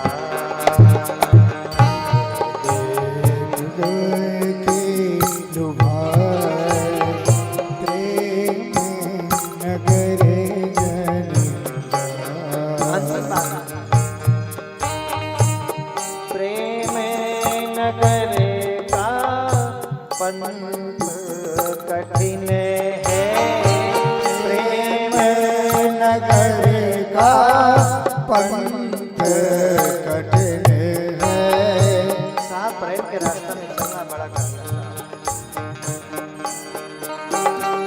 प्रेम नगर का पंथ कठिन है, प्रेम नगर का पंथ अलग है। प्रेम नगर का पंथ कठिन है, नगर का पंथ कठिन है। क्यों कठिन है? ऊंचे शिखर ठिकाना मुसाफिर प्रेम नगर मत जा। घर मत जा, मुसाफिर प्रेम नगर मत जा।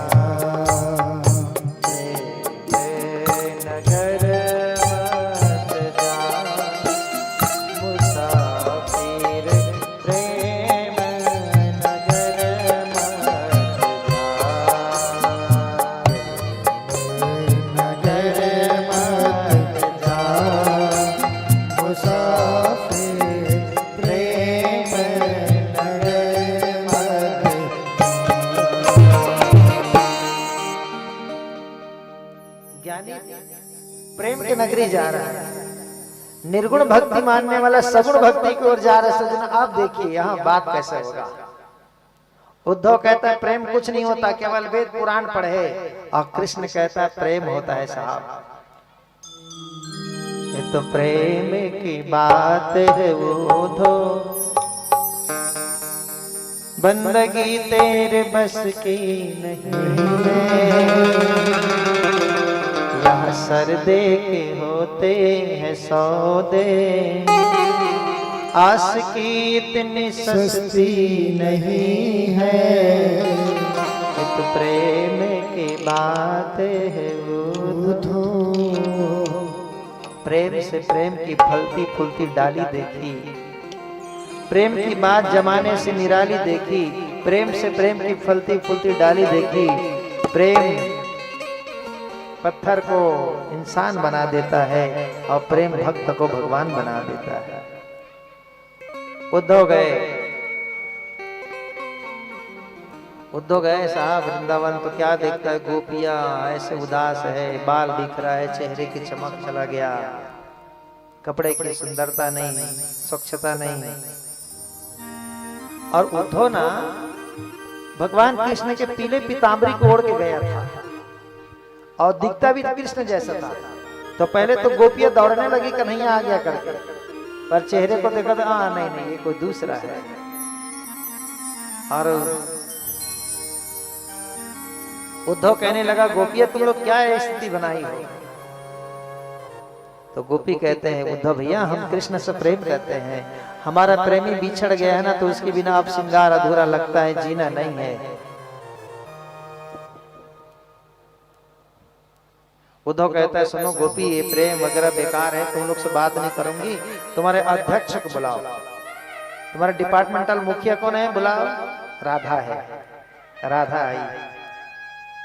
उद्धव ने कहा राधा ये क्या कर रही है आप लोग, क्या ये प्रेम प्रेम चलता, भगवान प्रेम से नहीं मिलते, भगवान तो वेद पढ़ने से मिलता है, ज्ञान मार्ग से भगवान मिलता, प्रेम से नहीं मिलता। राधा बोली भैया उद्धव ऐसा मत बोलो, हम आपके ज्ञान का सम्मान करते हैं, हम आपकी कीमत समझ रहे भैया, लेकिन हमारे प्रेम का आप ऐसे अपमान मत करो।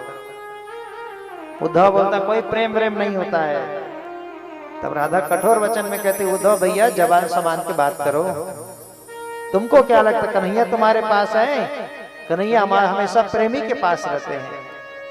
उद्धव बोलता है प्रेम में इतना अहंकार है तो दिखा तुम्हारे प्रेम में कहां कन्हैया है।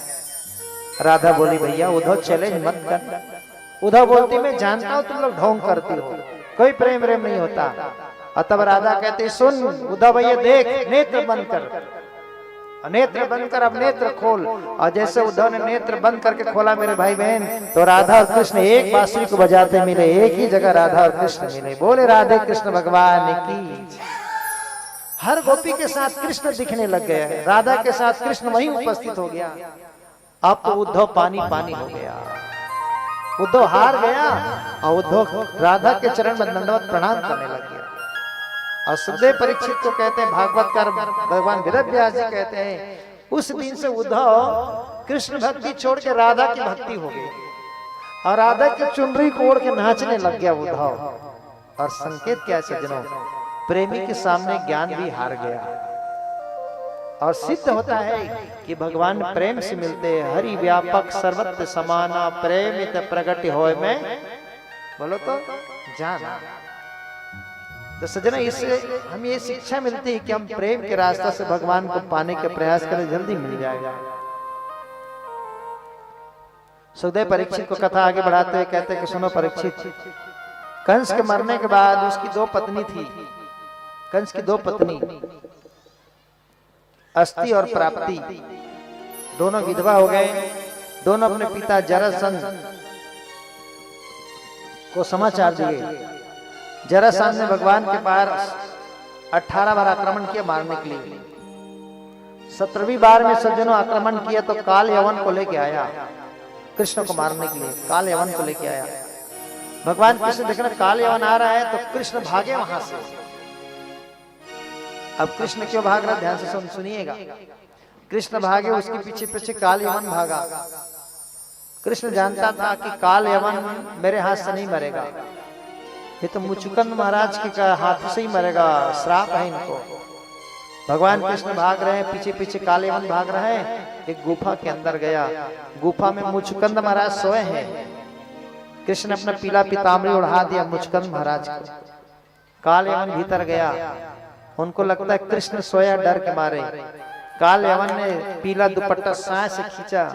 वहां मुचुकुंद महाराज सो रहे थे। मुचुकुंद महाराज का वरदान था कि जो तुमको निद्रा से उठाएगा वो जल के भस्म हो जाएगा। देवासुर संग्राम में ना मुचुकुंद महाराज देवताओं की ओर से लड़े, देवता विजय हुए। इंद्र ने मुचुकुंद महाराज से कहा कि वरदान मांग लो। तो मुचुकुंद महाराज बोले, महाराज मैं थक गया हूं, आराम से सोना चाहता हूं। तो इंद्र ने मुचुकुंद महाराज को वरदान दिया कि तुमको नींद में जो भी व्यक्ति उठाएगा जल के भस्म हो जाएगा। मुचुकुंद महाराज को उठाया काल यवन ने। मुचुकुंद महाराज नेत्र खोले और उसके नेत्र के ज्योतिष काल यवन जल के मर गया। सीधनों भगवान कृष्ण का नाम पड़ा उसमें रण छोड़। बोले रण छोड़ भगवान की जय। रण क्यों छोड़ा? दुश्मन को हमेशा शारीरिक बल से हराया नहीं जा सकता। दुश्मन को मात देना ना सज्जनों, तो केवल शक्ति से नहीं हरा सकते, उनको युक्ति से भी हराना चाहिए। युक्ति से, बुद्धि से हराना चाहिए। और कृष्ण जानता था इसको हराना है तो शक्ति से नहीं, युक्ति से हरा जाए। एक दूसरा, अगर भगवान कृष्ण और काल यवन का युद्ध होता तो दोनों तरफ के सिपाही मारे जाते। और सिपाही निर्दोष है, उसकी पत्नी विधवा होते, बच्चे अनाथ होते। तो भगवान कृष्ण ने कहा बिना कुछ मारे अगर काल यवन मरता है तो वैसे उपाय करना चाहिए। और संकेत क्या है, हमें अपने जीवन में ना समस्या का समाधान केवल शारीरिक ताकत से नहीं, शक्ति से नहीं, युक्ति से भी करना चाहिए, दिमाग से भी करना चाहिए।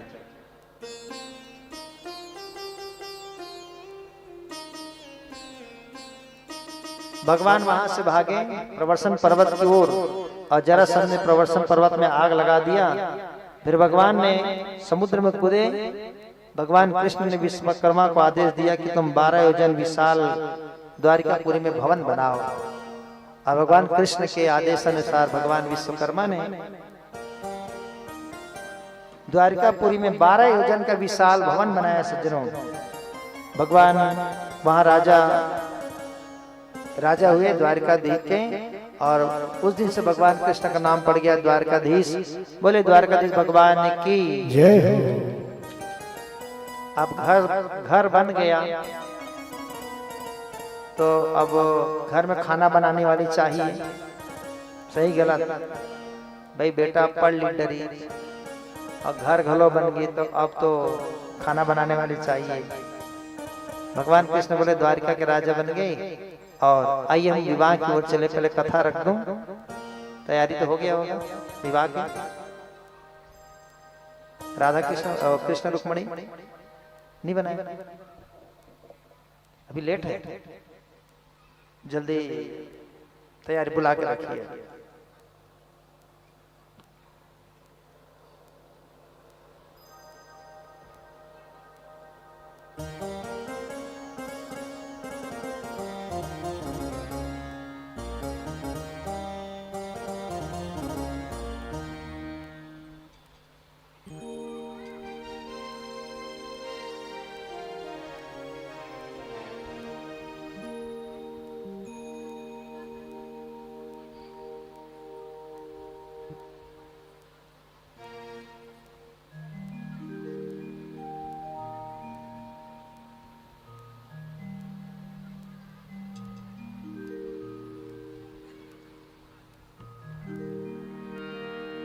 होडा किया जा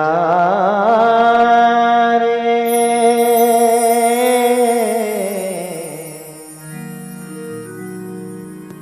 माँ रुक्मणी संदेशा भेजती भगवान के लिए। श्याम से जाकर कह दी गए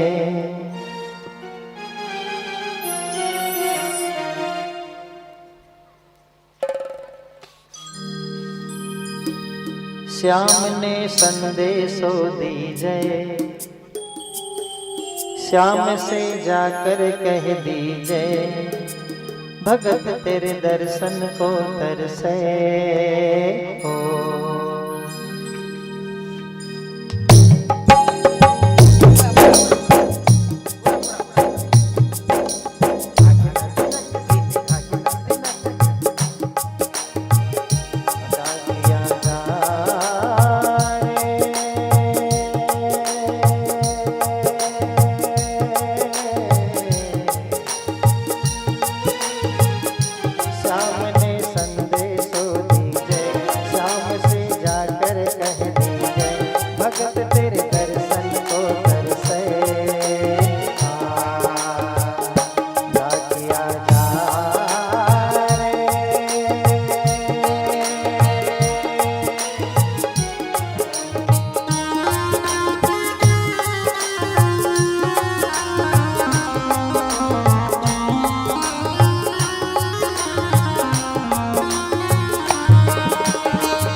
करते हैं झांकिया की तरह। अब होगा विवाह, बोलो तो विवाह, बोलो आहा, विवाह आहा।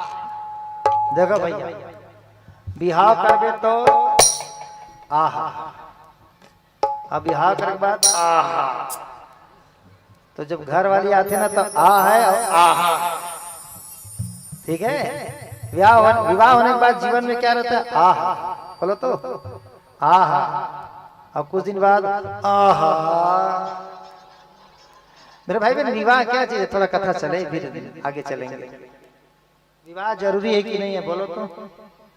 विवाह करना बने बात है कि नो है, इसे कहा था ना मना। तो जेमन विवाह करते तेमन तो हाउ की दाओ। मेरे भाई भाई, विवाह करना तो गलत है? अरे भाई माता बहन जी, विवाह करना तो एकदम एकदम एकदम right wrong choose the correct answer, fill in the blanks, choose the correct answer. क्या आएगा? विवाह करना खाली स्थान है, सही गलत? परीक्षित मन तो बोल देती है, दोनों जन नाचा तब नहीं बोलत। देख मेरे भाई बहन, विवाह करना तो बड़ा पुण्य के काम है। हमारे शास्त्र कहता है धन्य गृहस्थ आश्रम। विवाह क्यों किया जाता है? ध्यान सुनिएगा। प्रारंभिक कारण सज्जन विवाह का तो ये होता है कि यौवन आ जाता, काम आ जाता है, तो युवक युवती के बीच में जो काम है वो काम सुख पाएगा, वो भी ठीक है। मनुष्य के जीवन में जो काम आता है सज्जन, वो भी परमात्मा का बनाया हुआ है, प्रकृति का उपहार है, उसको गलत ना ले, ध्यान से समझिए, एकदम ऊंचे ढंग से समझे। अगर वासना काम बेकार होता, विवाह करना बेकार होता, तो हमारे राम जी ने विवाह क्यों किया? और भगवान राम जी तो माँ सीता के साथ विराजती सिंहासन में, और भगवान शंकर बोले गौरी शंकर भगवान की माँ गौरी के साथ शंकर विराजते हैं। लक्ष्मी नारायण बोले लक्ष्मी नारायण भगवान की, तो बोलो ना कहाँ गलत है? हमारे जीवन में, मनुष्य के जीवन में जो काम है, वासना है, वो भी परमात्मा का दिया हुआ उपहार है। कितना संभाल के सम्मान करते बोल रहा हूं मेरे भाई भाई। मैं ऐसे कहूं कि हमारे जीवन में जितने भी चीज है ना, वो सचमुच गिफ्ट है, वो उपहार है। आदमी को उसका उपयोग करना नहीं आता। आदमी उसको उपयोग के ढंग से ना, वो उनके जीवन में बर्बादी का कारण बन जाता है। अच्छा, मैं आप लोग से पूछूं, शराब खराब है कि नहीं है? महिला मन तो बोल दो, पुरुष से इधर माता जी आप लोग तो बताइए, शराब खराब है कि नहीं? खराब है। कौन कहता है शराब खराब है? ये तो अपने अपने पीने का हिसाब है। देखो तो समझो भाई, पूरा बात सुनो। शराब खराब है, बोलो शराब खराब है। लेकिन बुद्धिमान आदमी शराब का भी सही उपयोग करता है। एक आदमी के दांत में दर्द था, एकदम झिन झिन हो रहा था। डॉक्टर के पास गया, डेंटिस्ट के पास। डेंटिस्ट ने कहा भैया तुम्हारा एक दांत सड़ गया है, उसको तोड़ के निकालना पड़ेगा। अब आदमी बोला नहीं बाबा, मैं दांत नहीं निकलवाऊंगा। डॉक्टर सोचने लगे एक दांत तो सड़ गया है, उसको नहीं निकालेंगे, बाकी 32 दांत भी सड़ जाएगा। तो डॉक्टर बोले थोड़ा बहुत लेते हो कि नहीं लेते हो? तो क्या बोले महाराज, थोड़ा बहुत मदिरा पीते हो? तो आदमी बोले ले कि नहीं पियन महाराज, फोकट में देते, छोड़ा नहीं कहीं से। तो डॉक्टर ने कंपाउंडर को कहा इसको एक गिलास पिलाओ रे। बोले एक गिलास पिलाया, नशा हो गया तो दर्द थोड़ा कम हो गया, झिनझिनी कम हो गया। दर्द में नहीं होता है, नशा में दर्द कम होता कि नहीं होता? बताओ। कई लोग तो इसीलिए मंजन घिसते हैं ऐसे। हमारे गांव में एक दादी माँ है, वो हमेशा मंजन ऐसे रखे रहती है। एक दिन मैं स्कूल से आ रहा था, रास्ते मिल गई। बोला माता जी ये उंगली में क्या रखी? अंगूठा में। तो कि ते नहीं समझत, तुम भागवत वाले हो कि? तो मैं कहते भाग मत, बता ऐसे क्या? मैं बता माता जी ये क्या है? बोले तो रखे रहा है मंजन। मंजर रखी है अंगूठा में। मैं बोला क्या है माता जी? वो बोले गुरुजी ये है डाबर च्यवनप्राश की इसमें। अच्छा। मैं बोले इसको कब कब खाती हो? वो किस खाती नहीं हूँ, मढ़ाती हूँ। तो कहाँ मढ़ाती हो? तब पठेरा में। ये होंठ मंजर रखने का पठेरा है, अलमारी है, यहाँ रख दो, लाइन खींच रहे। तो कुछ लोग तो मंजन भी इसलिए दबाते सच ताकि दांत का दर्द कम हो गया। डॉक्टर ने उसको मरीज को शराब पिलाया, नशा हो गया, थोड़ा दर्द कम हो गया। डॉक्टर बोले अब तेरा दांत निकालूं? वो बोला नहीं डॉक्टर साहब अभी भी दर्द है। डॉक्टर बोले कंपाउंडर को 1 गिलास और पिला रहे। बोला और पिलाया, अब तो फुल नशा हो गया। झुम बराबर झुम शराबी, झुम बराबर झुम झुम झुम। अब तो दर्द बिल्कुल कम है। डॉक्टर बोले अब तेरा दांत निकालूं? वो बोलता डॉक्टर साहब थोड़ा और हो जाए साहब। डॉक्टर कंपाउंडर को 1 गिलास और पिला इसको। अब 1 गिलास और पिया, ऐसा नशा हुआ तो अपने आप वही भड़ाक से गिर गया, सो गया, मुंह अपने आप खुल गया। डॉक्टर ने अपने हथौड़ी छीने लाया, खट से दांत निकाल दिया, उसको पता नहीं। थोड़े देर बाद उसको होश आया तो कहता है डॉक्टर साहब क्या सिरप पिलाए हो ना, इस सिरप को लिख दो डॉक्टर साहब, रोज सुबह शाम लूंगा। तो शराब तो है खराब, लेकिन डॉक्टर ने शराब का भी सही उपयोग कर लिया। सज्जनों बात हमारे दिमाग के ऊपर, विवेक के ऊपर है, हम उसको कैसे उपयोग करते हैं। विवाह में काम होता है सज्जनों, पर काम यदि मर्यादा में हो जाए तो काम कुछ नहीं। तुलसीदास जी ने कहा जहां काम तहां राम नहीं। जीवन में काम आता तो राम नहीं आता, लेकिन और ध्यान से सुनिए, काम ने भी राम को पा लिया। बोले कब? जब राम जी का विवाह हुआ तब। राम जी का विवाह हुआ ना तो कामदेव बने थे घोड़ा, और राम जी घोड़े के ऊपर बैठ गए, काम के ऊपर बैठ गए। अब काम ने राम को क्यों पाया? सीता के आश्रय लेकर के। अर्थात हमारे जीवन में काम है, और काम भक्ति के आश्रय लेकर के, सीता के आश्रय ले लेगा ना काम, पाते हैं सज्जनों। इसलिए जीवन में काम बुरा नहीं है। अगर किसी युवान बेटा भाई बहन का अगर विवाह नहीं किया जाए सज्जनों तो एक उम्र के बाद बिगड़ने के संभावित रहता है। इसलिए प्रथम उद्देश्य है कि संतान प्राप्ति। उसके बाद क्या करना है? उसके बाद विवाह का क्या उद्देश्य होता है सज्जनों? उसके बाद पति पत्नी का वही उद्देश्य होता है जो अंजू और अरुण कर रहे हैं सज्जनों। हाँ, जो सूर्य और चंद्रमा दोनों मिलकर कर रहे हैं। और क्या होता है? संतान उत्पत्ति होने के बाद और तो पति पत्नी का एक ही उद्देश्य होता है, परमात्मा को पाना है सज्जनों। पति को ज्ञान कहा गया है, पत्नी को भक्ति कहा गया है। सानुज सिया समेत प्रभु राजत परन कुटीर, ज्ञान वैराग्य भक्ति जिमी धरे सोहत शरीर। पुरुष को ज्ञान माना गया है, पत्नी को भक्ति। तो भगवान को प्राप्त करने के लिए 2 ही रास्ता है, ज्ञान और भक्ति का। पुरुष भटक जाए सज्जनों तो पत्नी का काम है पुरुष को लाना है रास्ते में। ज्ञान भटक जाए तो भक्ति का काम है ज्ञान को लाना, और भक्ति भटक जाए तो ज्ञान का काम है लाना। इसलिए पति और पत्नी मिल करके परमात्मा को पाने के लिए विवाह किया जाता है सज्जनों। पति और पत्नी एक गाड़ी के 2 चक्का है, और दोनों के मन एक है, तो फिर मंजिल पाना पक्का है। तो मेरे भाई बहन विवाह इसलिए किया जाता है ताकि पति और पत्नी दोनों मिलकर भगवान को पाए। विवाह की कुछ कुछ वस्तु समान है, उसको मैं आप सबके सामने रख दूं, फिर कथा रखूंगा। विवाह में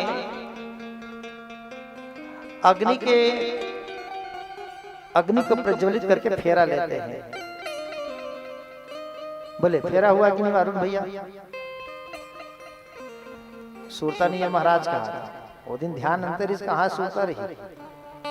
बोले अंजुल पूछ का हाथ देना है। पूछा अले आपने मतलब पूछ लो तुम। सज्जनों जब विवाह होता है ना तो अग्नि के फेरा देते हैं। ध्यान नहीं रहता, बात अलग दुल्हा दुल्हन की। एक शायर कहते हैं ना, दुल्हा दुल्ही सुंदर चाहे और लड़का के बाप चाहे जहजाद, लड़की वाले प्रसिद्धि चाहे तो बरतिया चाहे दार भात। बोला साखो चार से भावर से कोई मतलब नहीं है। कोनोला दुल्हा ध्यान दुल्हीन तरफ है। कैसे दुल्हीन गजरा लगाया तो नहीं लगाया, लिपस्टिक वगैरह होकर ध्यान भी डाल, ऐसे लटर बटर तो नहीं आ गया। और दुल्हीन का ध्यान अपने दूल्हा तरफ है। जैकेट वैकेट लगाया कि नहीं लगाया, इसने धोती बंगाली में नहीं जग जगह। कार में आए कि ट्रैक्टर में आए कौन जानी, तो सहेली कर पूछ ली, देख तो जात कामा है। बाद में पता चली कार ट्रैक्टर में है बैला गाड़ी की। ओहो, तो दुल्हा के ध्यान दुल्हन की तरफ है और दुल्हन के ध्यान दुल्हा तरफ। ठीक। और लड़का के बाप क्या देखता मालूम है, वो तो दहेज को देखता है कि समझीन मन पचहर में कहा देवा था, मैंने दमदारा सोना चांदी की टीना टप्पल धरा दी। तो लड़का के बाप का ध्यान संपत्ति में है और लड़की के पिता का ध्यान क्या है, लड़की के पिता के ध्यान प्रतिष्ठा में है। हमारे घर में बड़े बड़े लोग मेहमान आए, बारात आए, खाने पीने की व्यवस्था ठीक ठाक है नहीं, तो लड़की के बाप का ध्यान कहाँ है, इधर प्रतिष्ठा में। अब बाराती का ध्यान कहाँ है, उसको तो डीजे रिसेप्शन चाहिए उसको, वो तो अपने मस्त है खाने पीने में, कोई मतलब नहीं कोई भावर से। आवाज देखो ना सज्जनों, गुधुली बेला में भावर होना चाहिए, तो आज तो गुधुली बेला में परघनी हुआ थे। हमारा डार भाई दोंदे का अलग बात नहीं, जाना ना इतना टाइम तो परघनी होता है भाई, क्या बताया जाए। तो ध्यान कहीं नहीं है।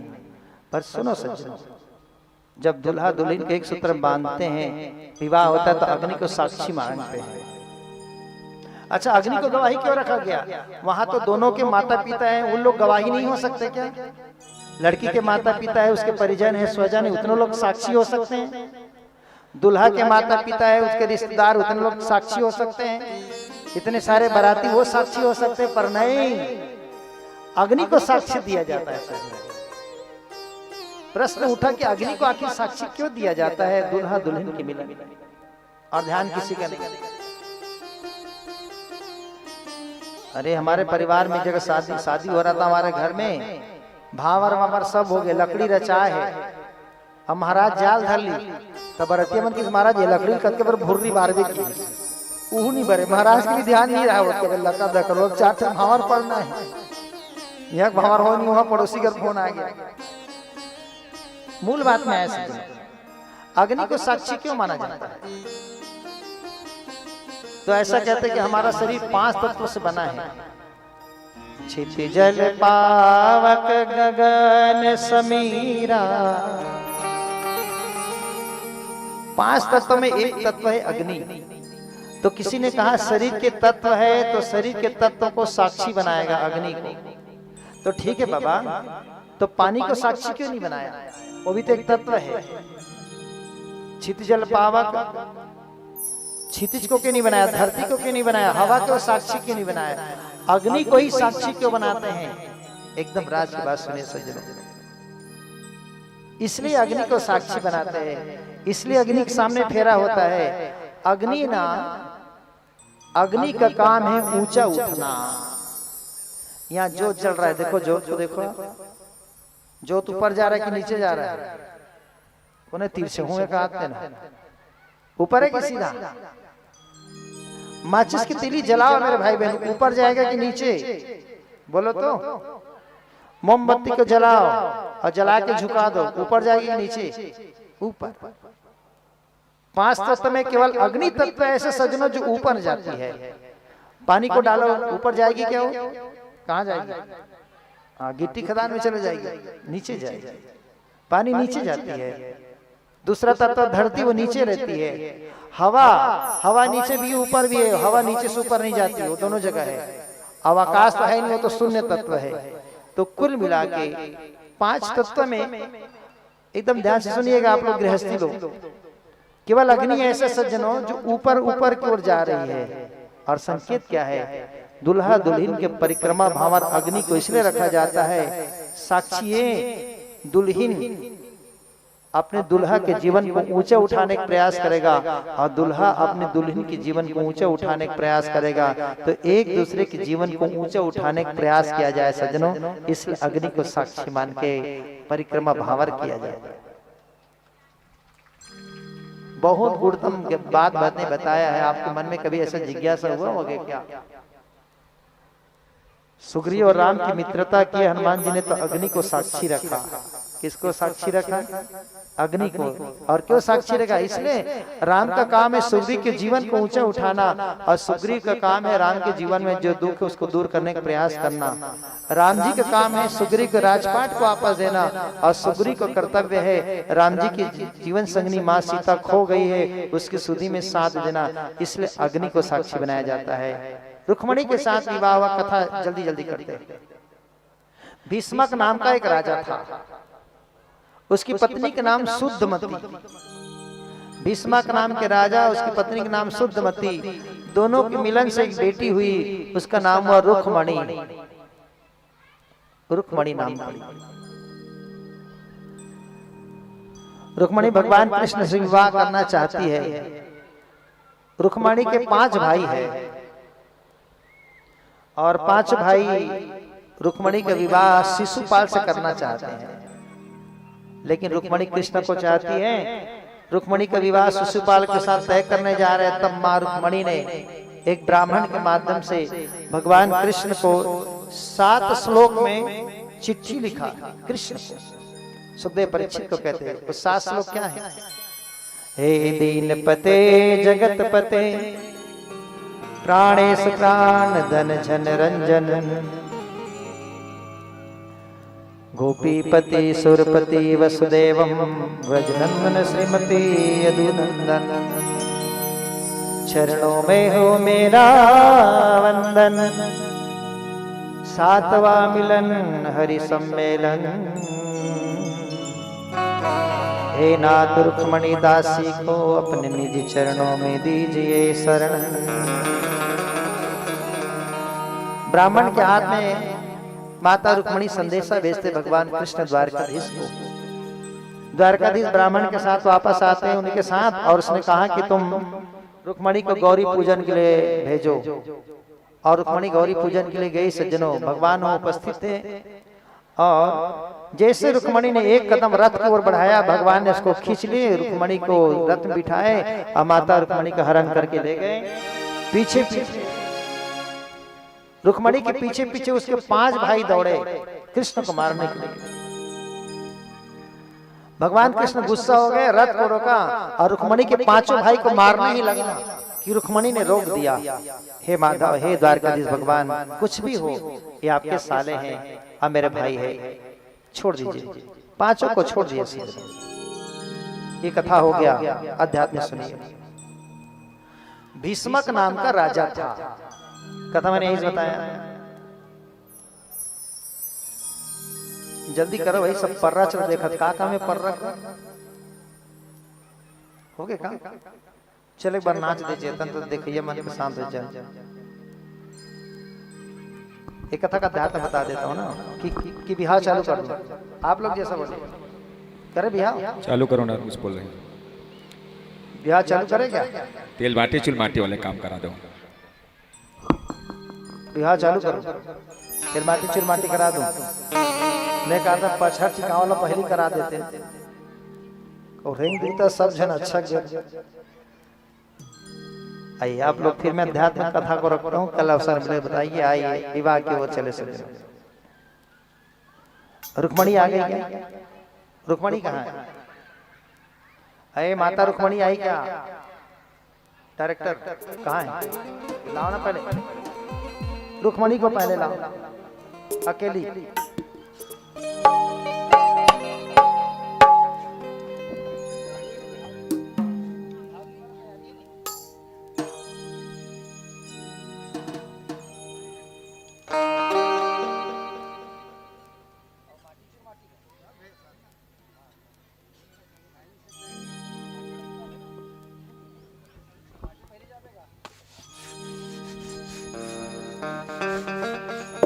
रुक्मणी के लाओ। और कन्हैया कहाँ है?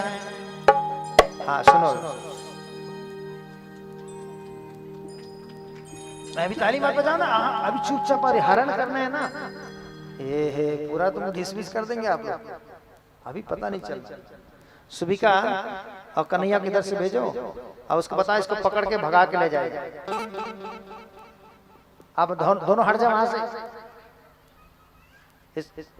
समझाओ उसको, इसको पकड़ के खींच के ले जाने का। दौड़ के आइए भगवान। अरे दौड़िए दौड़िए दौड़िए दौड़िए, अरे कुछ मिलने वाला है, पकड़ो और ले जाओ रुक्मणी को हरण करके। अरे ताली बजाइए, हरण हो गया, भागिए, जाइए जाइए जाइए।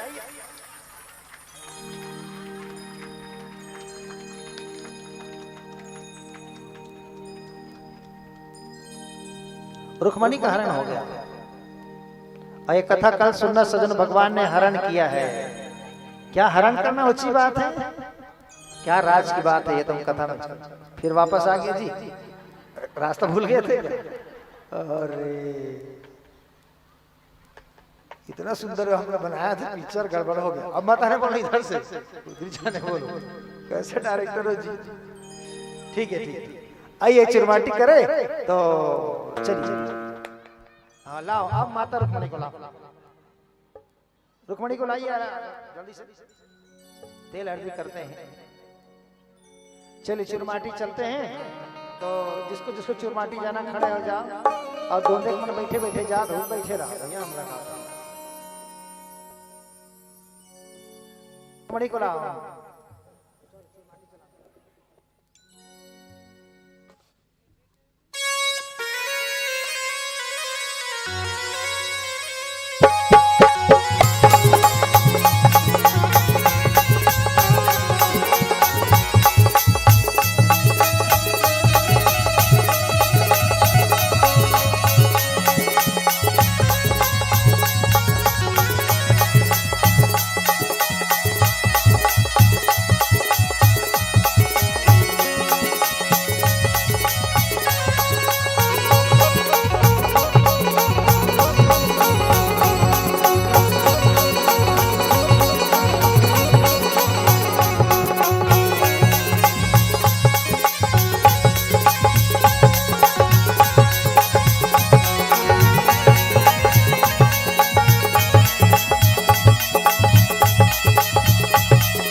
तोला माटी कोड़ल नहीं आवे में धीरे धीरे। तोला माटी कोड़ल नहीं आवे में धीरे धीरे धीरे धीरे धीरे धीरे तोर बहिला तीर धीरे धीरे धीरे धीरे तोर बहिला तीर धीरे धीरे। तोला परा बोहला तोरा परा बोहला नया वय में धीरे धीरे। तोला परा बोहला नया वय में धीरे धीरे धीरे धीरे धीरे धीरे तोर भाई लती धीरे धीरे धीरे धीरे तोर भाई लती धीरे धीरे। दिलै मोह के तोर बहिनी लती धीरे धीरे। दिलै मोह के तोर भाई लती धीरे धीरे। तोला परा बोहल नहीं आवे धीरे धीरे धीरे धीरे धीरे धीरे तोर भाई लती धीरे धीरे धीरे धीरे तोर भाई लती धीरे धीरे। तोला सावर धरेला नहीं आवे धीरे धीरे धीरे धीरे धीरे धीरे तोर भाई लती धीरे धीरे। मोह के तोर भाई लती धीरे धीरे। तीर धीरे धीरे।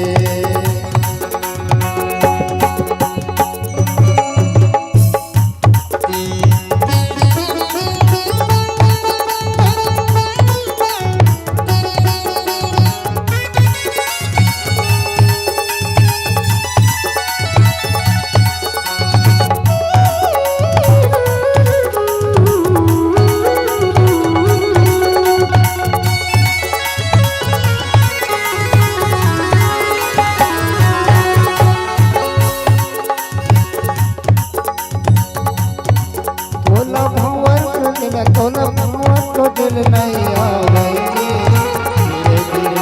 तोला मड़वा गड़ाई नहीं आवे धीरे धीरे धीरे धीरे धीरे धीरे तोर बनी लती धीरे धीरे धीरे धीरे धीरे धीरे तोला बनी लती धीरे धीरे। सुराज मुँह में तोर भैया लती धीरे धीरे। सुराज मुँह के तोर नीलती धीरे धीरे। तोला मड़वा बनाल नहीं आवे धीरे धीरे। तोला मड़वा बनाल नहीं आवे धीरे धीरे धीरे धीरे धीरे धीरे तोर नीलती धीरे धीरे। हाँ धीरे धीरे धीरे धीरे तोर नीलती धीरे धीरे। इंगलई मुँह में तोर नीलती धीरे धीरे। मुँह में तोर नीलती धीरे धीरे।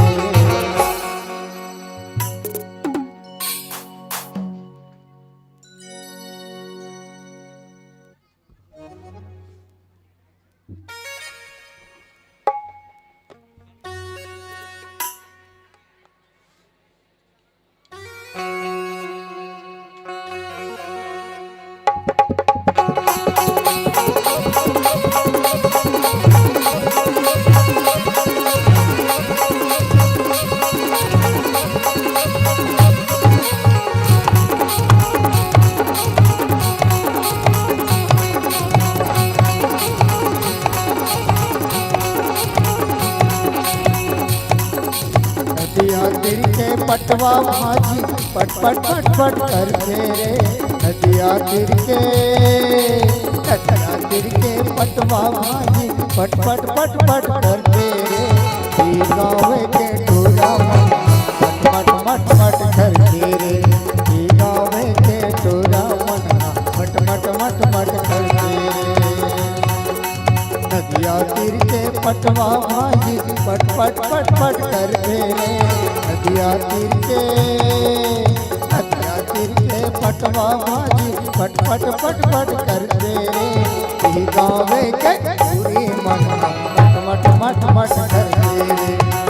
गाँव के पूरी मट मट मट मट करते रे।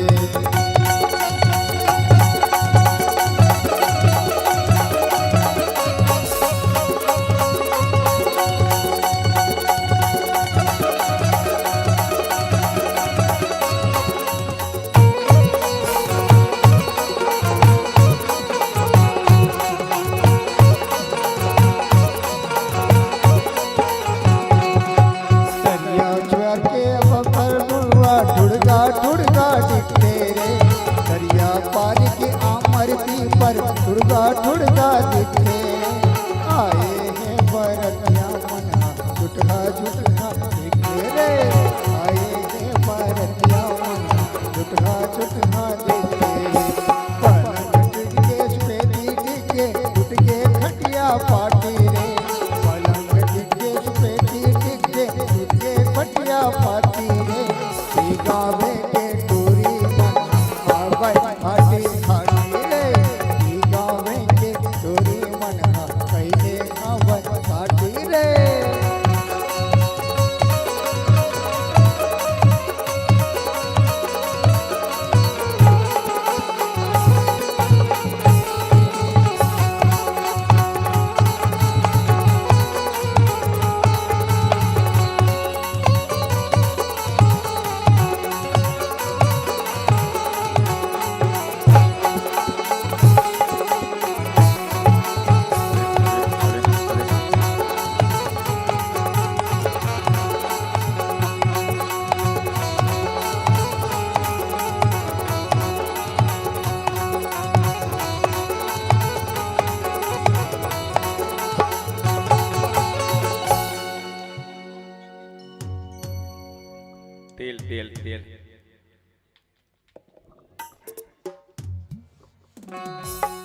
અમારા રાખે છાયે હરિયર મળવા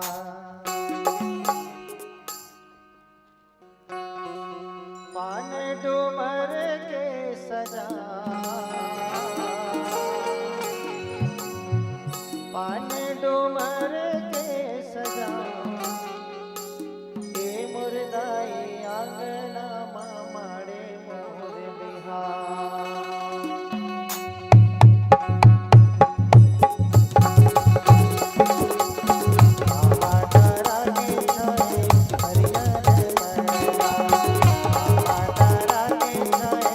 हरियर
ओ मेरी सखिया मुझे मेहंदी लगा दो,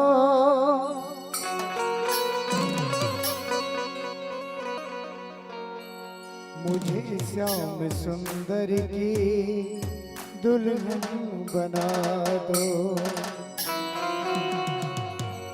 आओ मेरी सखिया मुझे मेहंदी लगा दो, आओ मेरी सखिया मुझे मेहंदी लगा दो, मुझे श्याम सुंदर की दुल्हन बना दो, मुझे श्याम सुंदर की दुल्हन बना दो। आओ मेरी सखिया मुझे मेहंदी लगा दो, आओ मेरी सखिया मुझे मेहंदी लगा दो, मुझे श्याम सुंदर की दुल्हन बना दो, मुझे श्याम सुंदर की दुल्हन बना दो।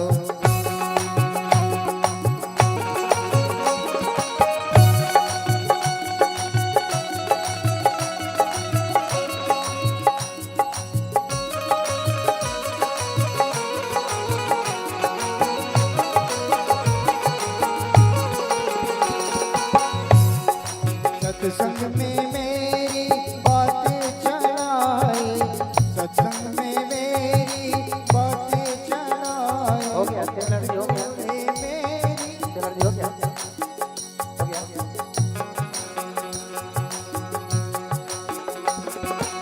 सत्संग में मेरी बातें चलाई, गुरु ने मेरी किन्हीं सगाई, उनको बुला के हथ लेवा तो करा दो, उनको बुला के हथ लेवा तो करा दो, मुझे श्याम सुंदर की दुल्हन बना दो, मुझे श्याम सुंदर की दुल्हन बना दो।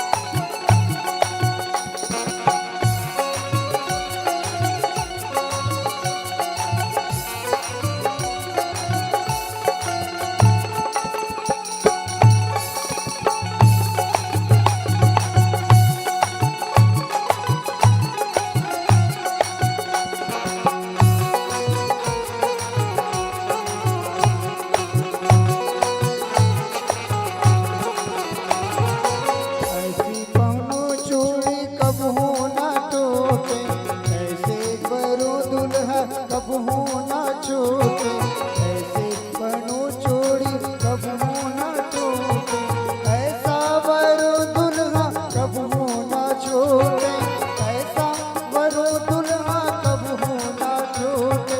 अचले सुहागन की बिंदिया लगा दो, अचले सुहागन की बिंदिया लगा दो, मुझे श्याम सुंदर की दुल्हन बना दो, मुझे श्याम सुंदर की दुल्हन बना दो। आओ मेरी सखिया मुझे मेहंदी लगा दो, मेहंदी लगा दो, मुझे सुंदर सजा दो, मुझे श्याम सुंदर की दुल्हन बना दो, मुझे श्याम सुंदर की दुल्हन बना दो, मुझे श्याम सुंदर की दुल्हन बना दो, मुझे श्याम सुंदर की दुल्हन बना दो। दुल्हा बने नंदलाल कि दुल्हन रुक्मणी मिया। चले बारात कराइए, बारात आने दो, समय हो रहा है, गोदोली बिना चला जाएगा।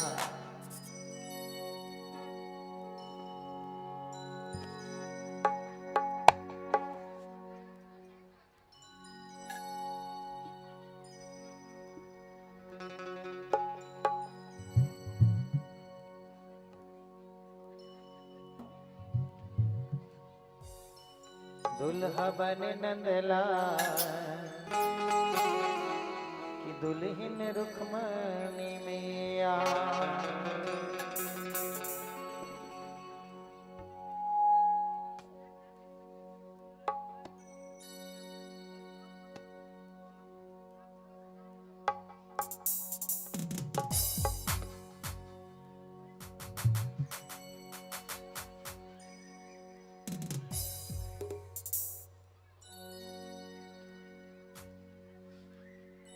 दुल्हा बने नंदलाल की रुक्मणी दुल्हन बनी, बोलो दुल्हा बने नंदलाल दुल्हन दुल्हन बने, दुल्हा बने नंदलाल की रुक्मणी दुल्हन बने, दुल्हा बने नंदलाल रुक्मणी दुल्हन बने, की रुक्मणी दुल्हन बनी, की रुक्मणी दुल्हन बने, रुक्मणी दुल्हन बने, रुक्मणी दुल्हन बने, की रुक्मणी दुल्हन बनी, रुक्मणी दुल्हन बनी। रुक्मणी दुल्हन बने, रुक्मणी दुल्हन बने, दुल्हा बने नंदलाल, दुल्हा बने नंदलाल, रुक्मणी दुल्हन बने, दुल्हा बने नंदलाल, रुक्मणी दुल्हन बने, दुल्हा बने रे नंदलाल की रुक्मणी दुल्हन बनी,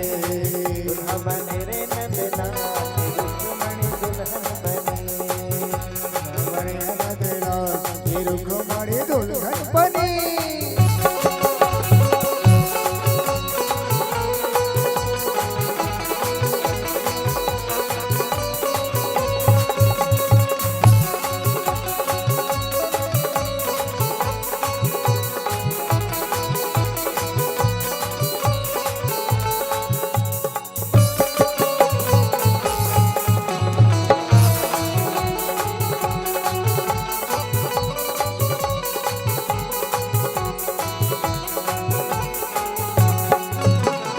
रुक्मणी पहने सतरंग साड़ी, रुक्मणी पहने सतरंग साड़ी, रुक्मणी पहने सतरंग साड़ी, रुक्मणी पहनी सतरंग पाड़ी, सतरंग साड़ी रे सतरंग साड़ी, सतरंग साड़ी रे सतरंग साड़ी, रुक्मणी पहने है सतरंग साड़ी, रुक्मणी पहनी सतरंग साड़ी। अरे पीताम्बर नंदलाल, जय हो पीताम्बर नंदलाल की रुक्मणी दुल्हन बनी, अरे रावण नंदलाल, रुक्मणी दुल्हन बने, दुल्हा बने रे नंदलाल की रुक्मणी दुल्हन बनी, रावण नंदलाल, रुक्मणी दुल्हन बने।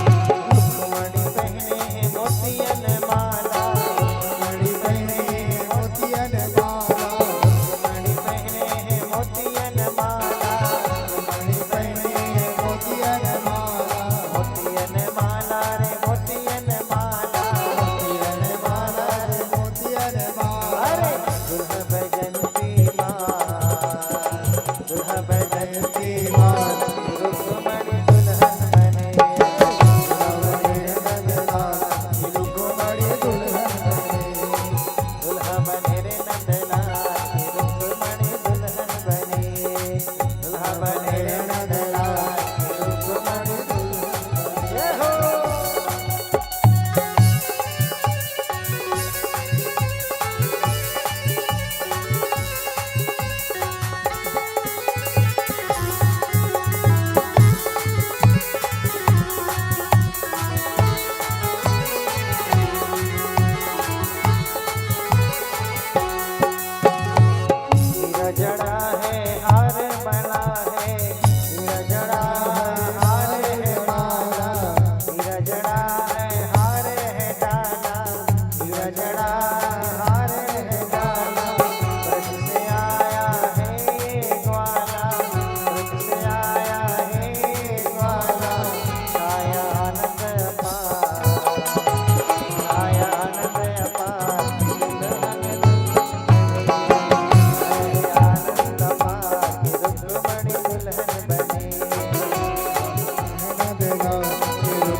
से होती है, मगर जहां भी होती है मेरे शादियां तो नसीब से होती। आज नंदलाल की शादी है, आज नंदलाल की शादी है, आज नंदलाल की शादी है, आज नंदलाल की शादी है। ऐसा लगता है जैसे संसार की शादी है, आज नंदलाल की शादी है, आज गोपाल की शादी है। यार की शादी है, मेरे नंदलाल की शादी है, लाल की शादी है, मेरे गोपाल की शादी है। आज मेरी लाल की शादी है, आज गोपाल की शादी है, आज नंदलाल की शादी है।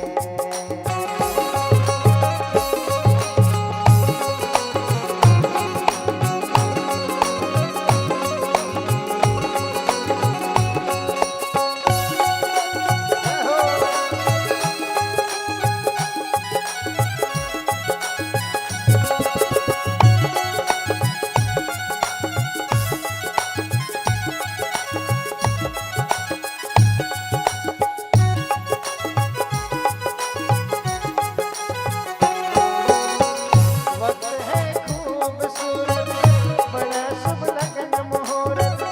वक्त है खूबसूरत, बड़ा है लगन मुहूर्त। देखो क्या खूब जमी है दूल्हे की भूली सूरत। खुशी से झूमे हैं मन, खुशी से झूमे हैं मन। मिली सजनी को साजन, मिली सजनी को साजन।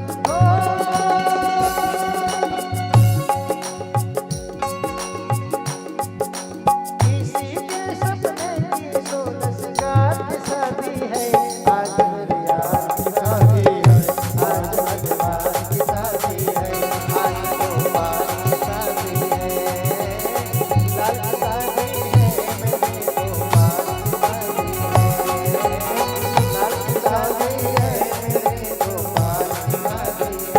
आज मेरी लाल की शादी है, आज गोपाल की शादी है, आज गोपाल की शादी है, आज नंदलाल की शादी है, आज गोपाल की शादी है, आज गोपाल की शादी है, आज नंदलाल की शादी है।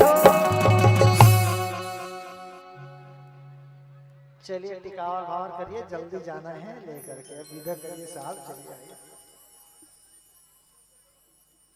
आइए टिकावर का कार्यक्रम प्रारंभ करें।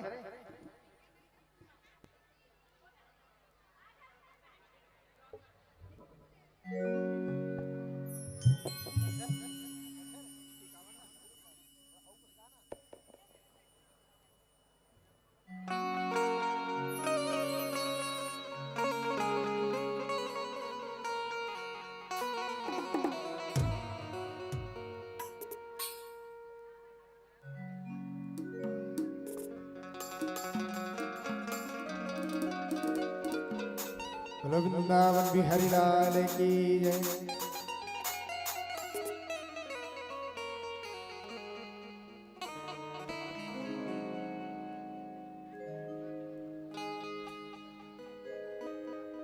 मुरली वाला रे बंसी वाला,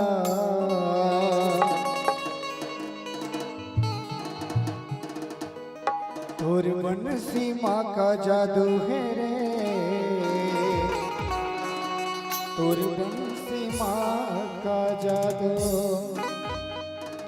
मुरली वाला बंसी वाला, मुरली वाला रे बंसी वाला, तोर मुरली माँ का जादू है रे, तोर बंसी माँ का जादू, तोर मुरली माँ का जादू है रे, तोर बंसी माँ का जादू।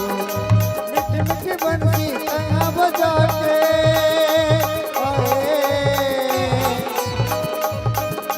मीठी मीठी मुरली कहाँ बजा के सबके मन मोही डाले। मुरली वाला बोलो वृंदावन बिहारी लाल की जय। मुरली वाला बंसी वाला, मुरली वाला रे बंसी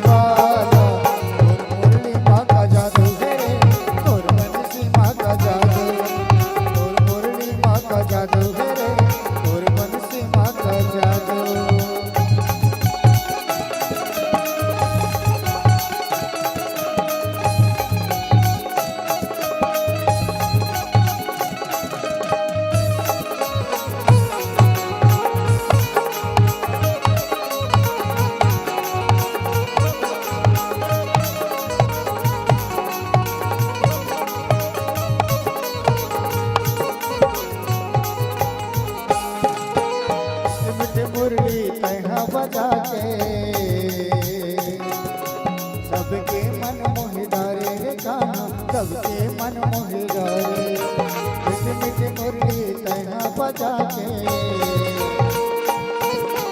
सबके मन मोहिरा रे गगन सबके मन मोहिरा रे दिखे रे मोना लागे रे छैला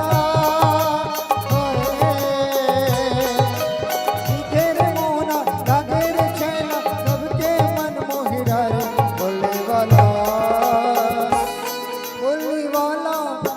वाला रे बंसी वाला तोर मुरली माँ का जादू रे तोर बंसी माँ का जादू तोर मुरली माँ का जादू रे तोर बंसी माँ का जादू तोर मुरली माँ का जादू रे तोर बंसी माँ का जादू तोर मुरली माँ का जादू रे तोर बंसी माँ का जादू तोर बंसी माँ का जादू रे तोर मुरली माँ का जादू।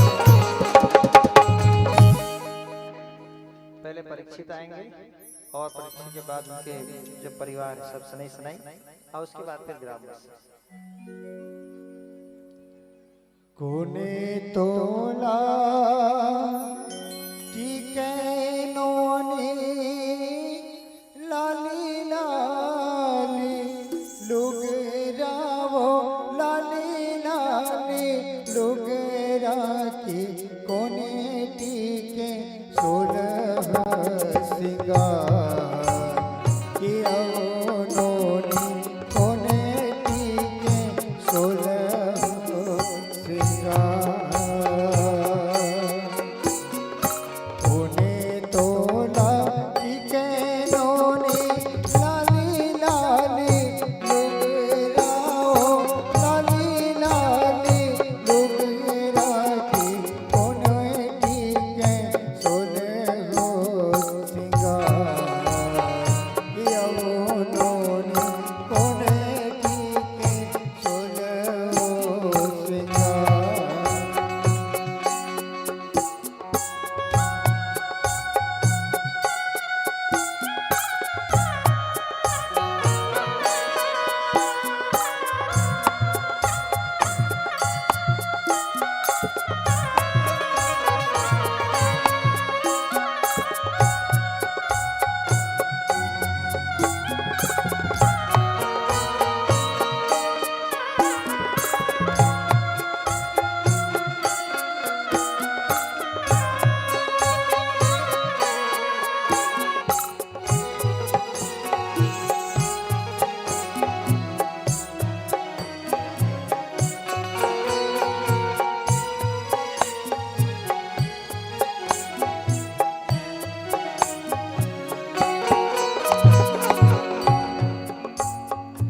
कोने तोला टीके नोनी पावे के बिछियाओ पावे के बिछिया की कोने टीके सोने हाथे हाथ ओ नोनी कोने टीके सोने हाथे हाथ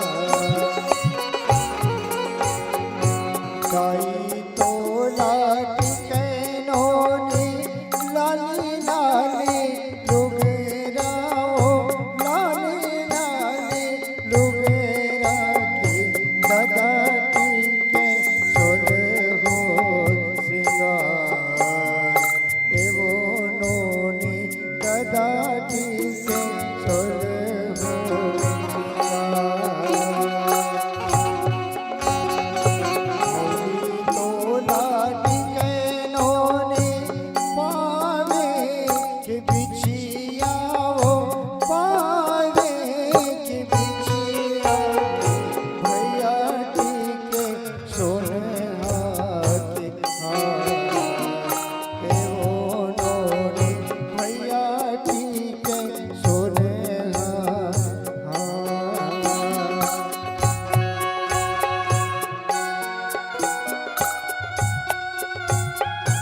छूटेंगे जमुरिया के संग हे वो नोने छूटेंगे जमुरिया के संग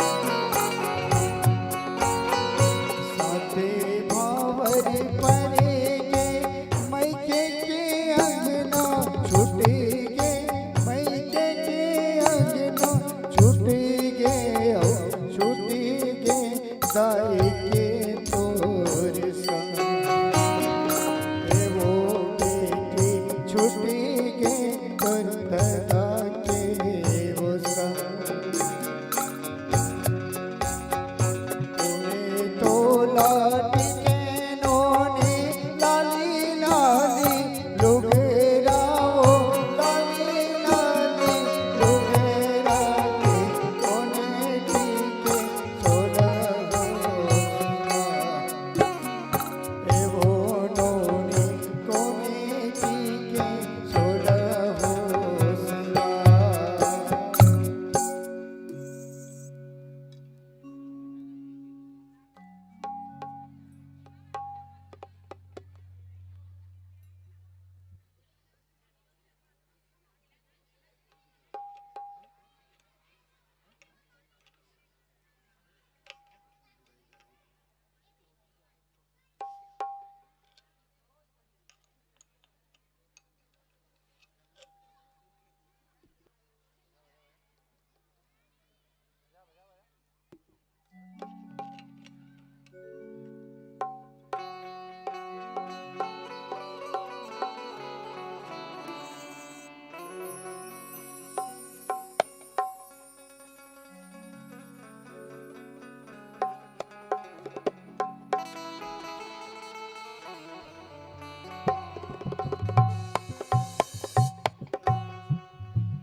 बोलो कृष्ण भगवान की जय, बोलो रुक्मणी मैया की जय।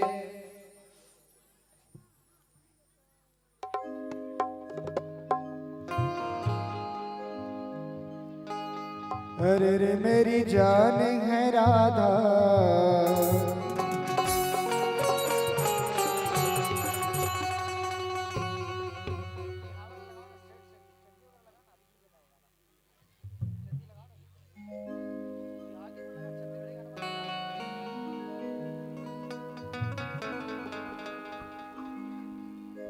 हरिम हरिम ध्यान दीजिएगा। टिकावन प्रारंभ हो चुका है। घरे वाले लोग भी टिक चुके हैं। हमारे ग्राम के जितने भी माताएं बहनें भाई हैं, सभी लोग अपने टिकावन भगवान के सामने आकर के अवश्य पहुँचे। कोई जरूरी नहीं कि पैसा नहीं तो नहीं आए, ऐसी बात नहीं है। आप लोग भगवान से कम आशीर्वाद प्राप्त कर सकते हैं। अक्षर टिक करके भगवान से आशीर्वाद प्रदान करें। वैसे शादियाँ तो बहुत महत्वपूर्ण है। जो आपकी इस तरह पर भगवान की जो शादी हो रही है, जैसे आप लोग अपने बेटियों का शादी करते हैं, उसी प्रकार से भी आप लोग भी अपना कुछ उपहार देकर भगवान से आशीर्वाद प्रदान करेंगे। आइए जल्दी से अति पहुँचेंगे और क्रम में लग करके अपने टिकावन टिकते चले। समस्त ग्राम के माताओं भाइयों बहनों से निवेदन।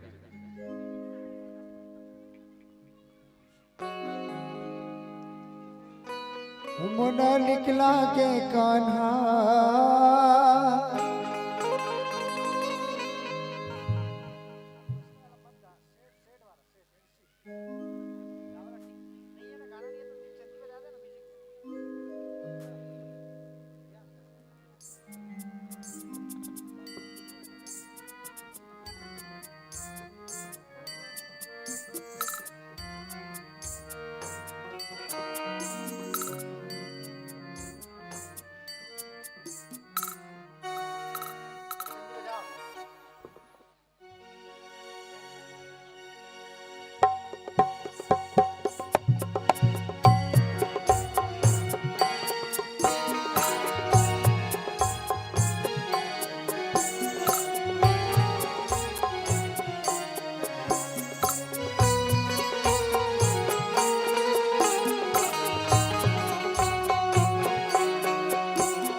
हेरी सखी मंगल गाओ धरती अंबर सजाओ हेरी सखी मंगल गाओ अंबर सजाओ हेरी सखी मंगल गाओ धरती अंबर सजाओ हेरी सखी मंगल गाओ चौकपुरा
आप सबने माँ रुक्मणी को अपना बेटी मानकर अपने जीवन की कमाई के कुछ अंश को जैसा आपकी श्रद्धा बना आपने दिया है।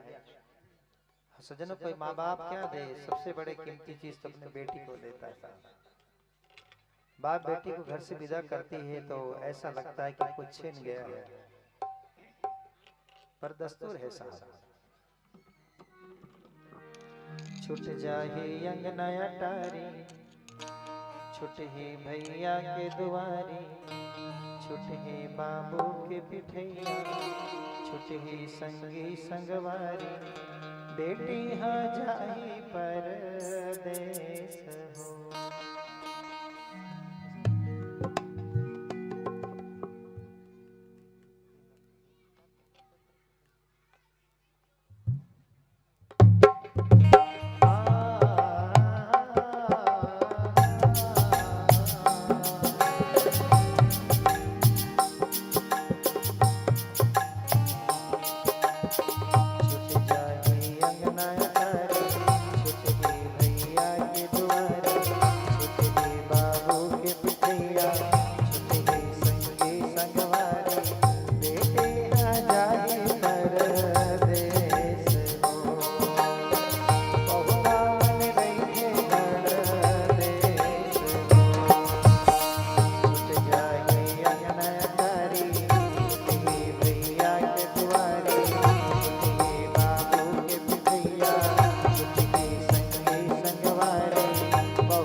आइए भगवान को हम सबने अपने छत्तीसगढ़ के जो परंपरा है उस परंपरा में भाव राज्य में हमने भगवान का विवाह संपन्न किया। अपितु ऐसा विधि नहीं है, पर हर राज्य में अपने अपने हिसाब से ये ऐसा आयोजन करते हैं। तो अरुण भैया, रंजू दीदी ने, दिवंगत परिवार ने भाव राज्य में माँ रुक्मणी को अपना बेटी समझ करके आपने कन्यादान किया है। अपनी बेटी का कन्यादान तो आपने बाद में किया, उसके पहले आपने वो कर दिया जो हर आदमी को करना चाहिए। आपने जगत माँ को अपने बेटी समझ के कन्यादान किया।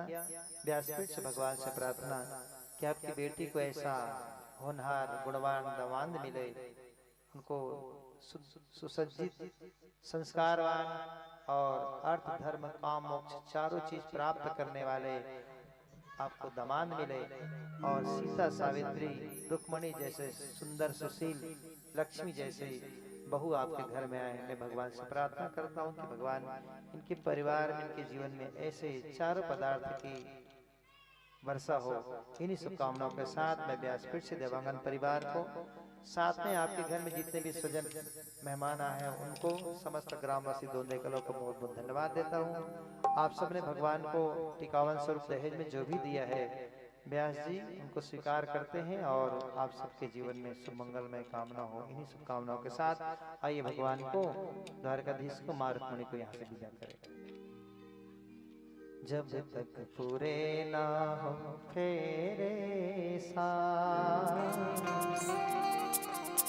जब तक पूरे ना हो तेरे साथ, कि तब तक दुल्हन नहीं दूल्हा, कि तब तक दुल्हन नहीं दूल्हा,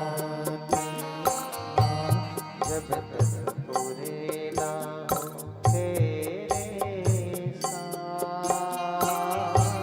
जब तक पूरे ना हो तेरे साथ, कि तब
जुग के बरोबर साकी रही कलसा मड़वा दुई भावर दुई जुग के बरोबर साकी रही कलसा मड़वा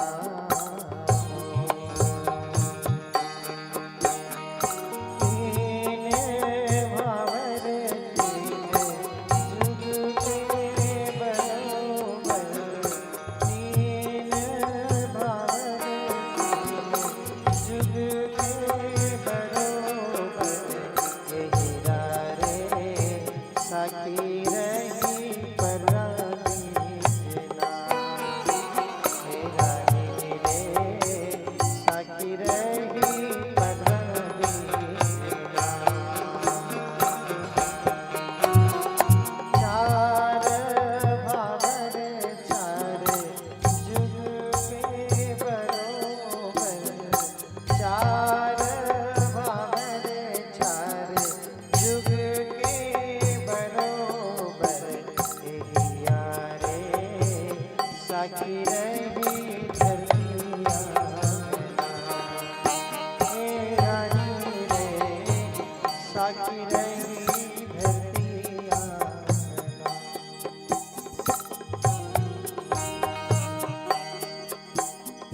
पाँच भावर पाँच जुग के बरोबर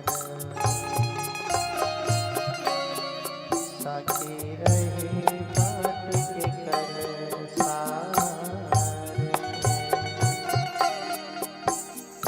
सारे छह भावर छह जुग के बरोबर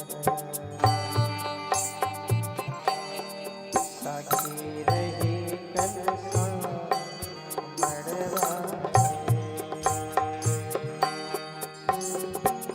सात भावर सात जुग के बरोबर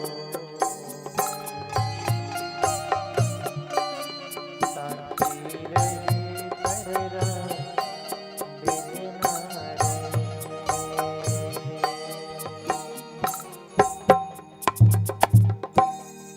और भाव राज्य भगवान का विवाह संपन्न हुआ। मंगलम भगवान विष्णु मंगलम गरुड़ध्वजा मंगलम पुंडरीकाक्षाय मंगलाय तनो हरि।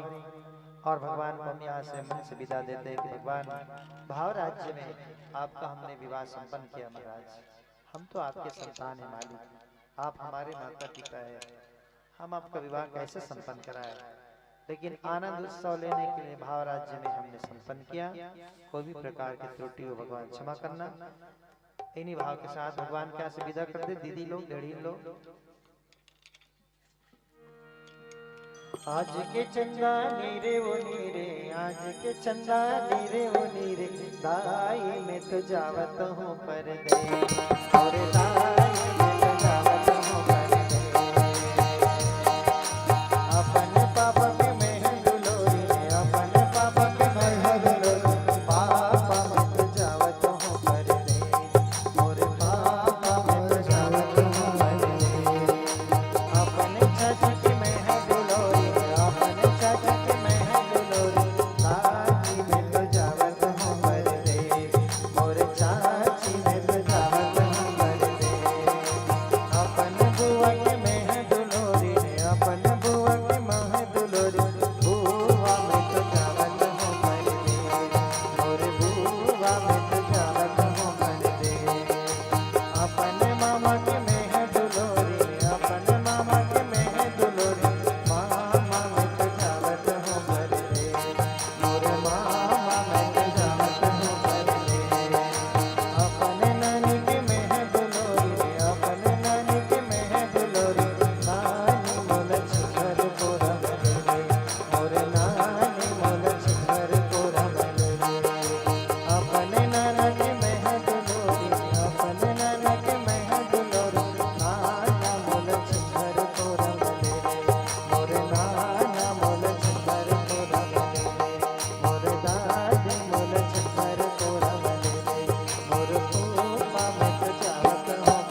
करना सच में तो कठिन काम है साहब।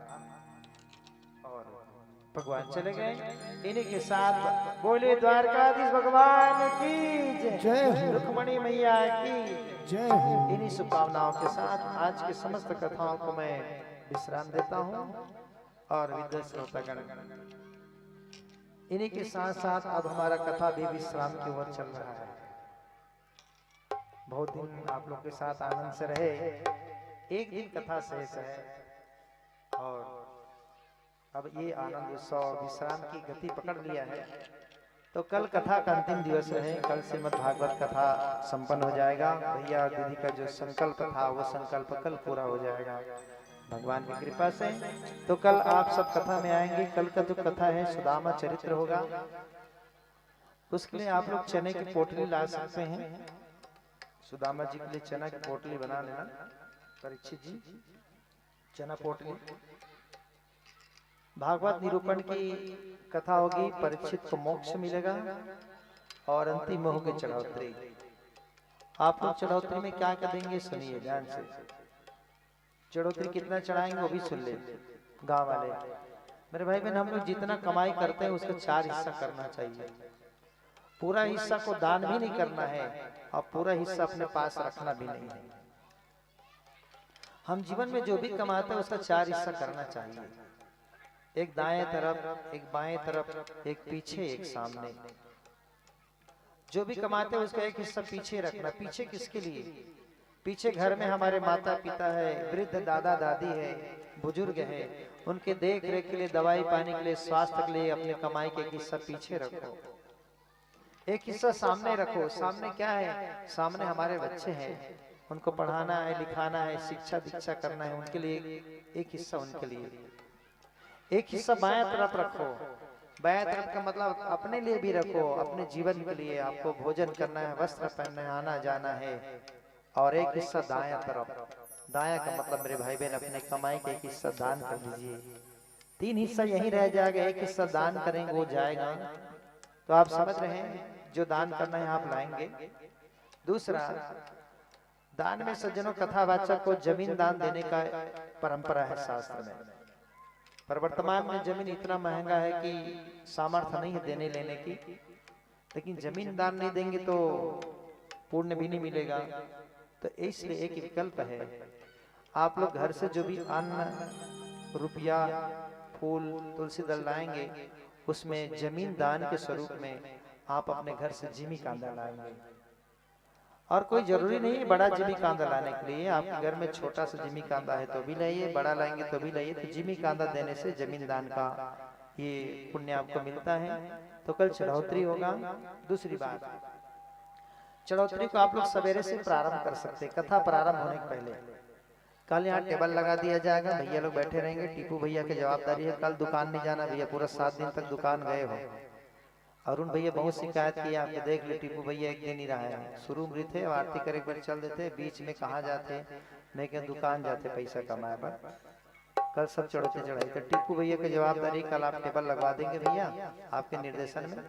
तो माता बहन जी मैं चाह रहा हूँ कल आप लोग आए ना तो व्यास जी की पूजा कर ले। तो कथा प्रारंभ होता तो व्यास गद्दी में आना पुराण को पूजा करने में अवरुद्ध हो जाता है। तो मैं ये चाहता हूँ कि आप लोग सुबह स्नान ध्यान करके आ जाए और पुराण की पूजा कर ले कथा प्रारंभ होने के पहले। अब उसी समय चाहे तो आप चढ़ोतरी चढ़ा भी सकते हैं, यहाँ नाम नोट करा देना, बाद में वाचन कर लेंगे। तो कल आप लोग पुराण की पूजा कर लेना, कल अंतिम दिवस है क्योंकि पुराण कल यहाँ से चला जाएगा। तो जो भी पुराण पूजा करेंगे तो कल सवेरे स्नान ध्यान करके जितना भी समय मिले कार्यक्रम प्रारंभ होने के पहले आके पुराण की पूजा कर लेंगे। उसके बाद वो चढ़ोतरी कर लेंगे और उसके बाद कथा विश्राम के बाद फिर आखिरी में लगभग 4:30 बजे चढ़ोतरी का कार्यक्रम होगा। तो ऐसे होगा और इनके साथ श्रीमद् भागवत कथा कल विश्राम लेगी। तो कल पुनः आप लोग पधारेंगे। इन्हीं शुभकामनाओं के साथ आप सबको बहुत बहुत धन्यवाद। आज की कथाओं को मैं भगवान के चरण में पुष्पांजलि समर्पण करता हूँ। भगवान उससे किसी भी प्रकार की त्रुटि हुआ हो तब बहुत बालक जानकर क्षमा करना। इन्हीं शुभकामनाओं के साथ धन्यवाद। बोलो क्या हाल चाल है? ओहो, आइए एक भजन करें, खड़े हो जाइए मस्ती के साथ और फिर आरती करें।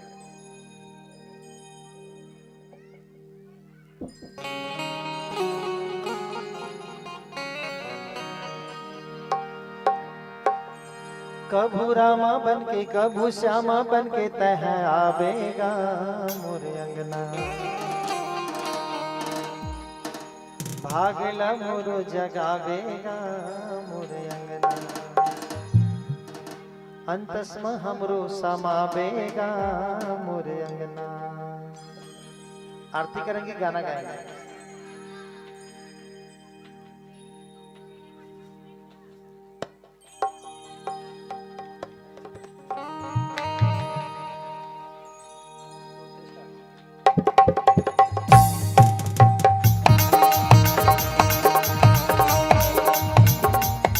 कभू रामा बन के कभू श्यामा बन के तह आवेगा मोरे अंगना।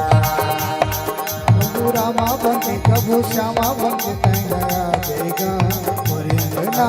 भागला मोरो जगावेगा मोरे अंगना। अंतस्म मोरो समावेगा मोरे अंगना। काकर काचू जाहूं कोला कोहरा होते आवेगा मोरे अंगना। भागला मोरो जगावेगा मोरे अंगना। अंतस्म हमरो समावेगा मोरे अंगना। भागला मोरो जगावेगा मोरे अंगना। अंतस्म हमरो समावेगा मोरे अंगना।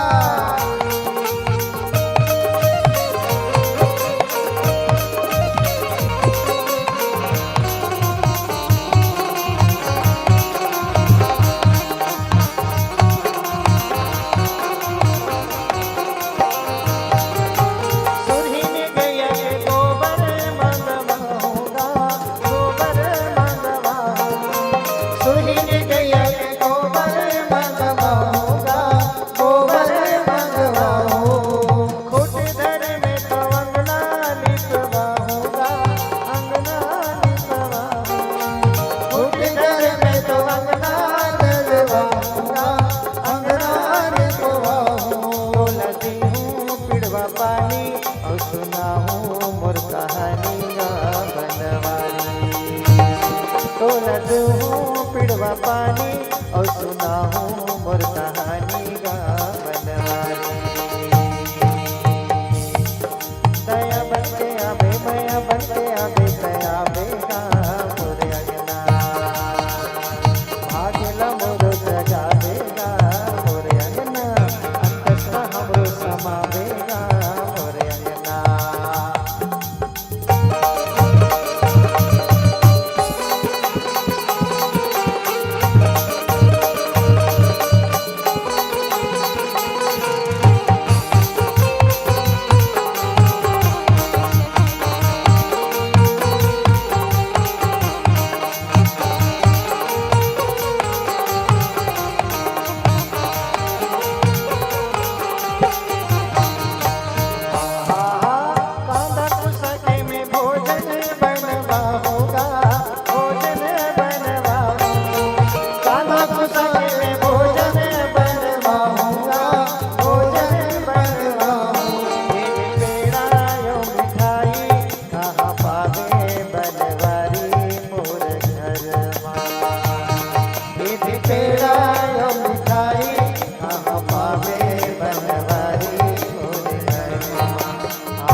कन्हैया लाल की जय हो। द्वारकाधीश भगवान की जय हो। रुक्मणी मैया की जय हो। गौरी शंकर भगवान की जय हो। हनुमान जी महाराज की जय हो। जय बुलाने वालों की जय हो। नहीं बुलाने वालों की जय हो। घर जाने वालों की जय हो।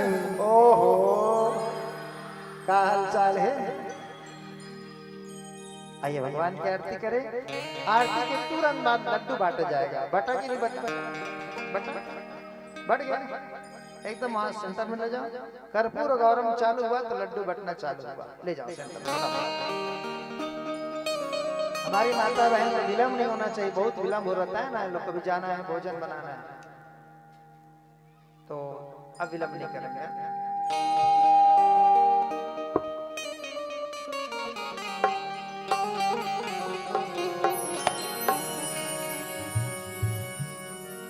आरती लाइए।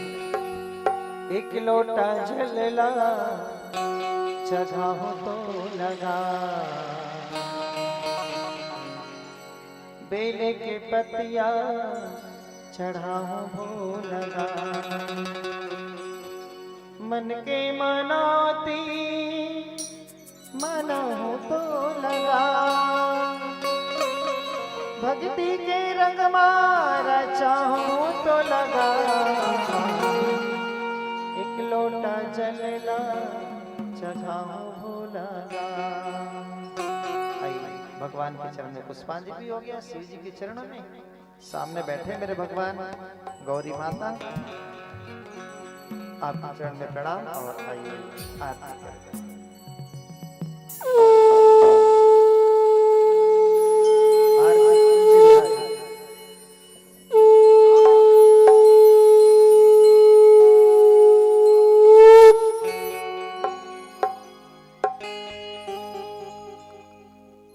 बोलो वृंदावन बिहारी लाल की जय। बोलो भागवत महापुराण की जय।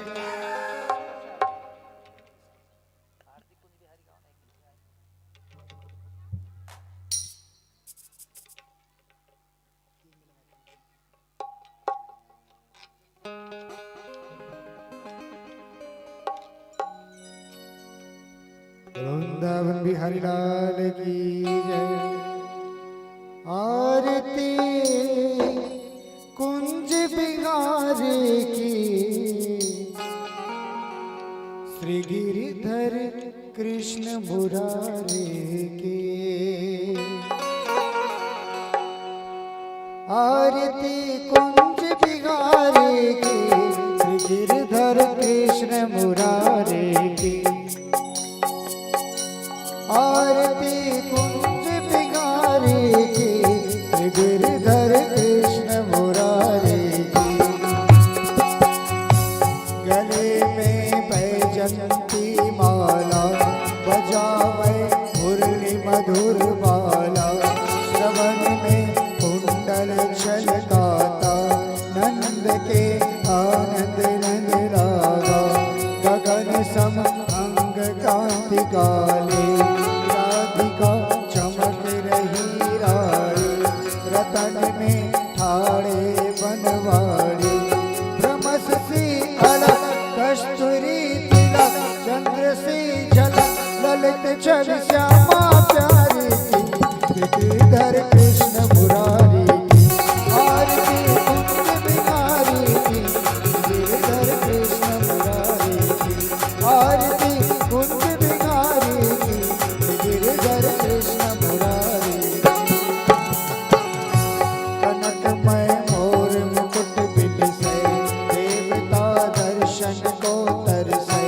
गगन शोर सुमन रास बरसे, बजे मुरचंग मधुर मृदंग। ग्वालिनी संग अतुल छवि गोप कुमारी की।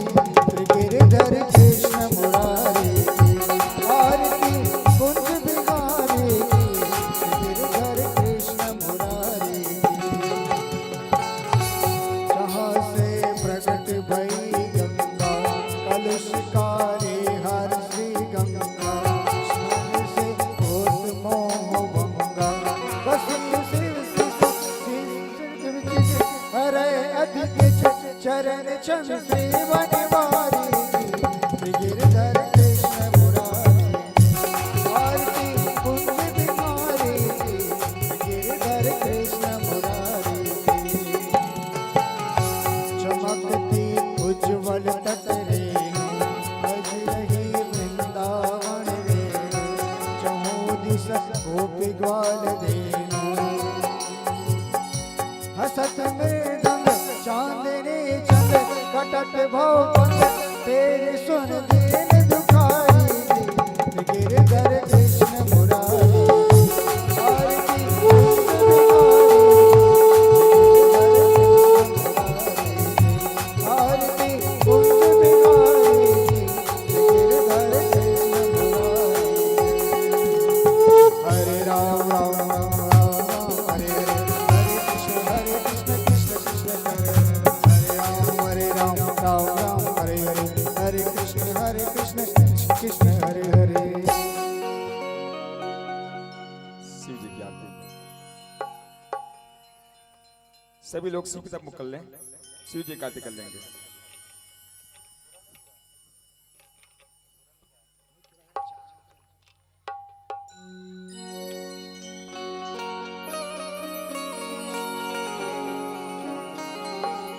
बोलो शंकर भगवान की जय, मापति महादेव की जय। जय शिव ओंकारा स्वामी जय शिव ओंकारा ब्रह्मा विष्णु सदा शिव ब्रह्मा विष्णु सदा शिव हरिनाम की धारा ओम हर हर महादेव एकानन चतुरानन पंचानन राजे स्वामी पंचानन रागे हंसानन करुणासन हंसानन करुणासन विश्वाहन साजे ओम जय शिव ओंकारा दो भुज चार चतुर्भुज दस भुज अति सोहे स्वामी दस भुजे अति सोहे तीनों रूप निरखता तीनों रूप निरखता त्रिभुवन जन मोहे ओम हर हर हर महादेव अक्षमाला वनमाला कुंडमाला धारी स्वामी कुंड माला धारे चंदन मृग मद चंदा चंदन मृग मद चंदा भाले सुखकारी ओम हर हर हर महादेव पीतांबर पीतांबर बागंबर अंगे स्वामी बागंबर अंगे सनकादिक ब्रह्मादिक सनकादिक ब्रह्मादिक भूतादिक संगे ओम हर हर हर महादेव अमर के मध्य कमंडलो जगदीशुल धरता स्वामी चक्र त्रिशूल धरता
हर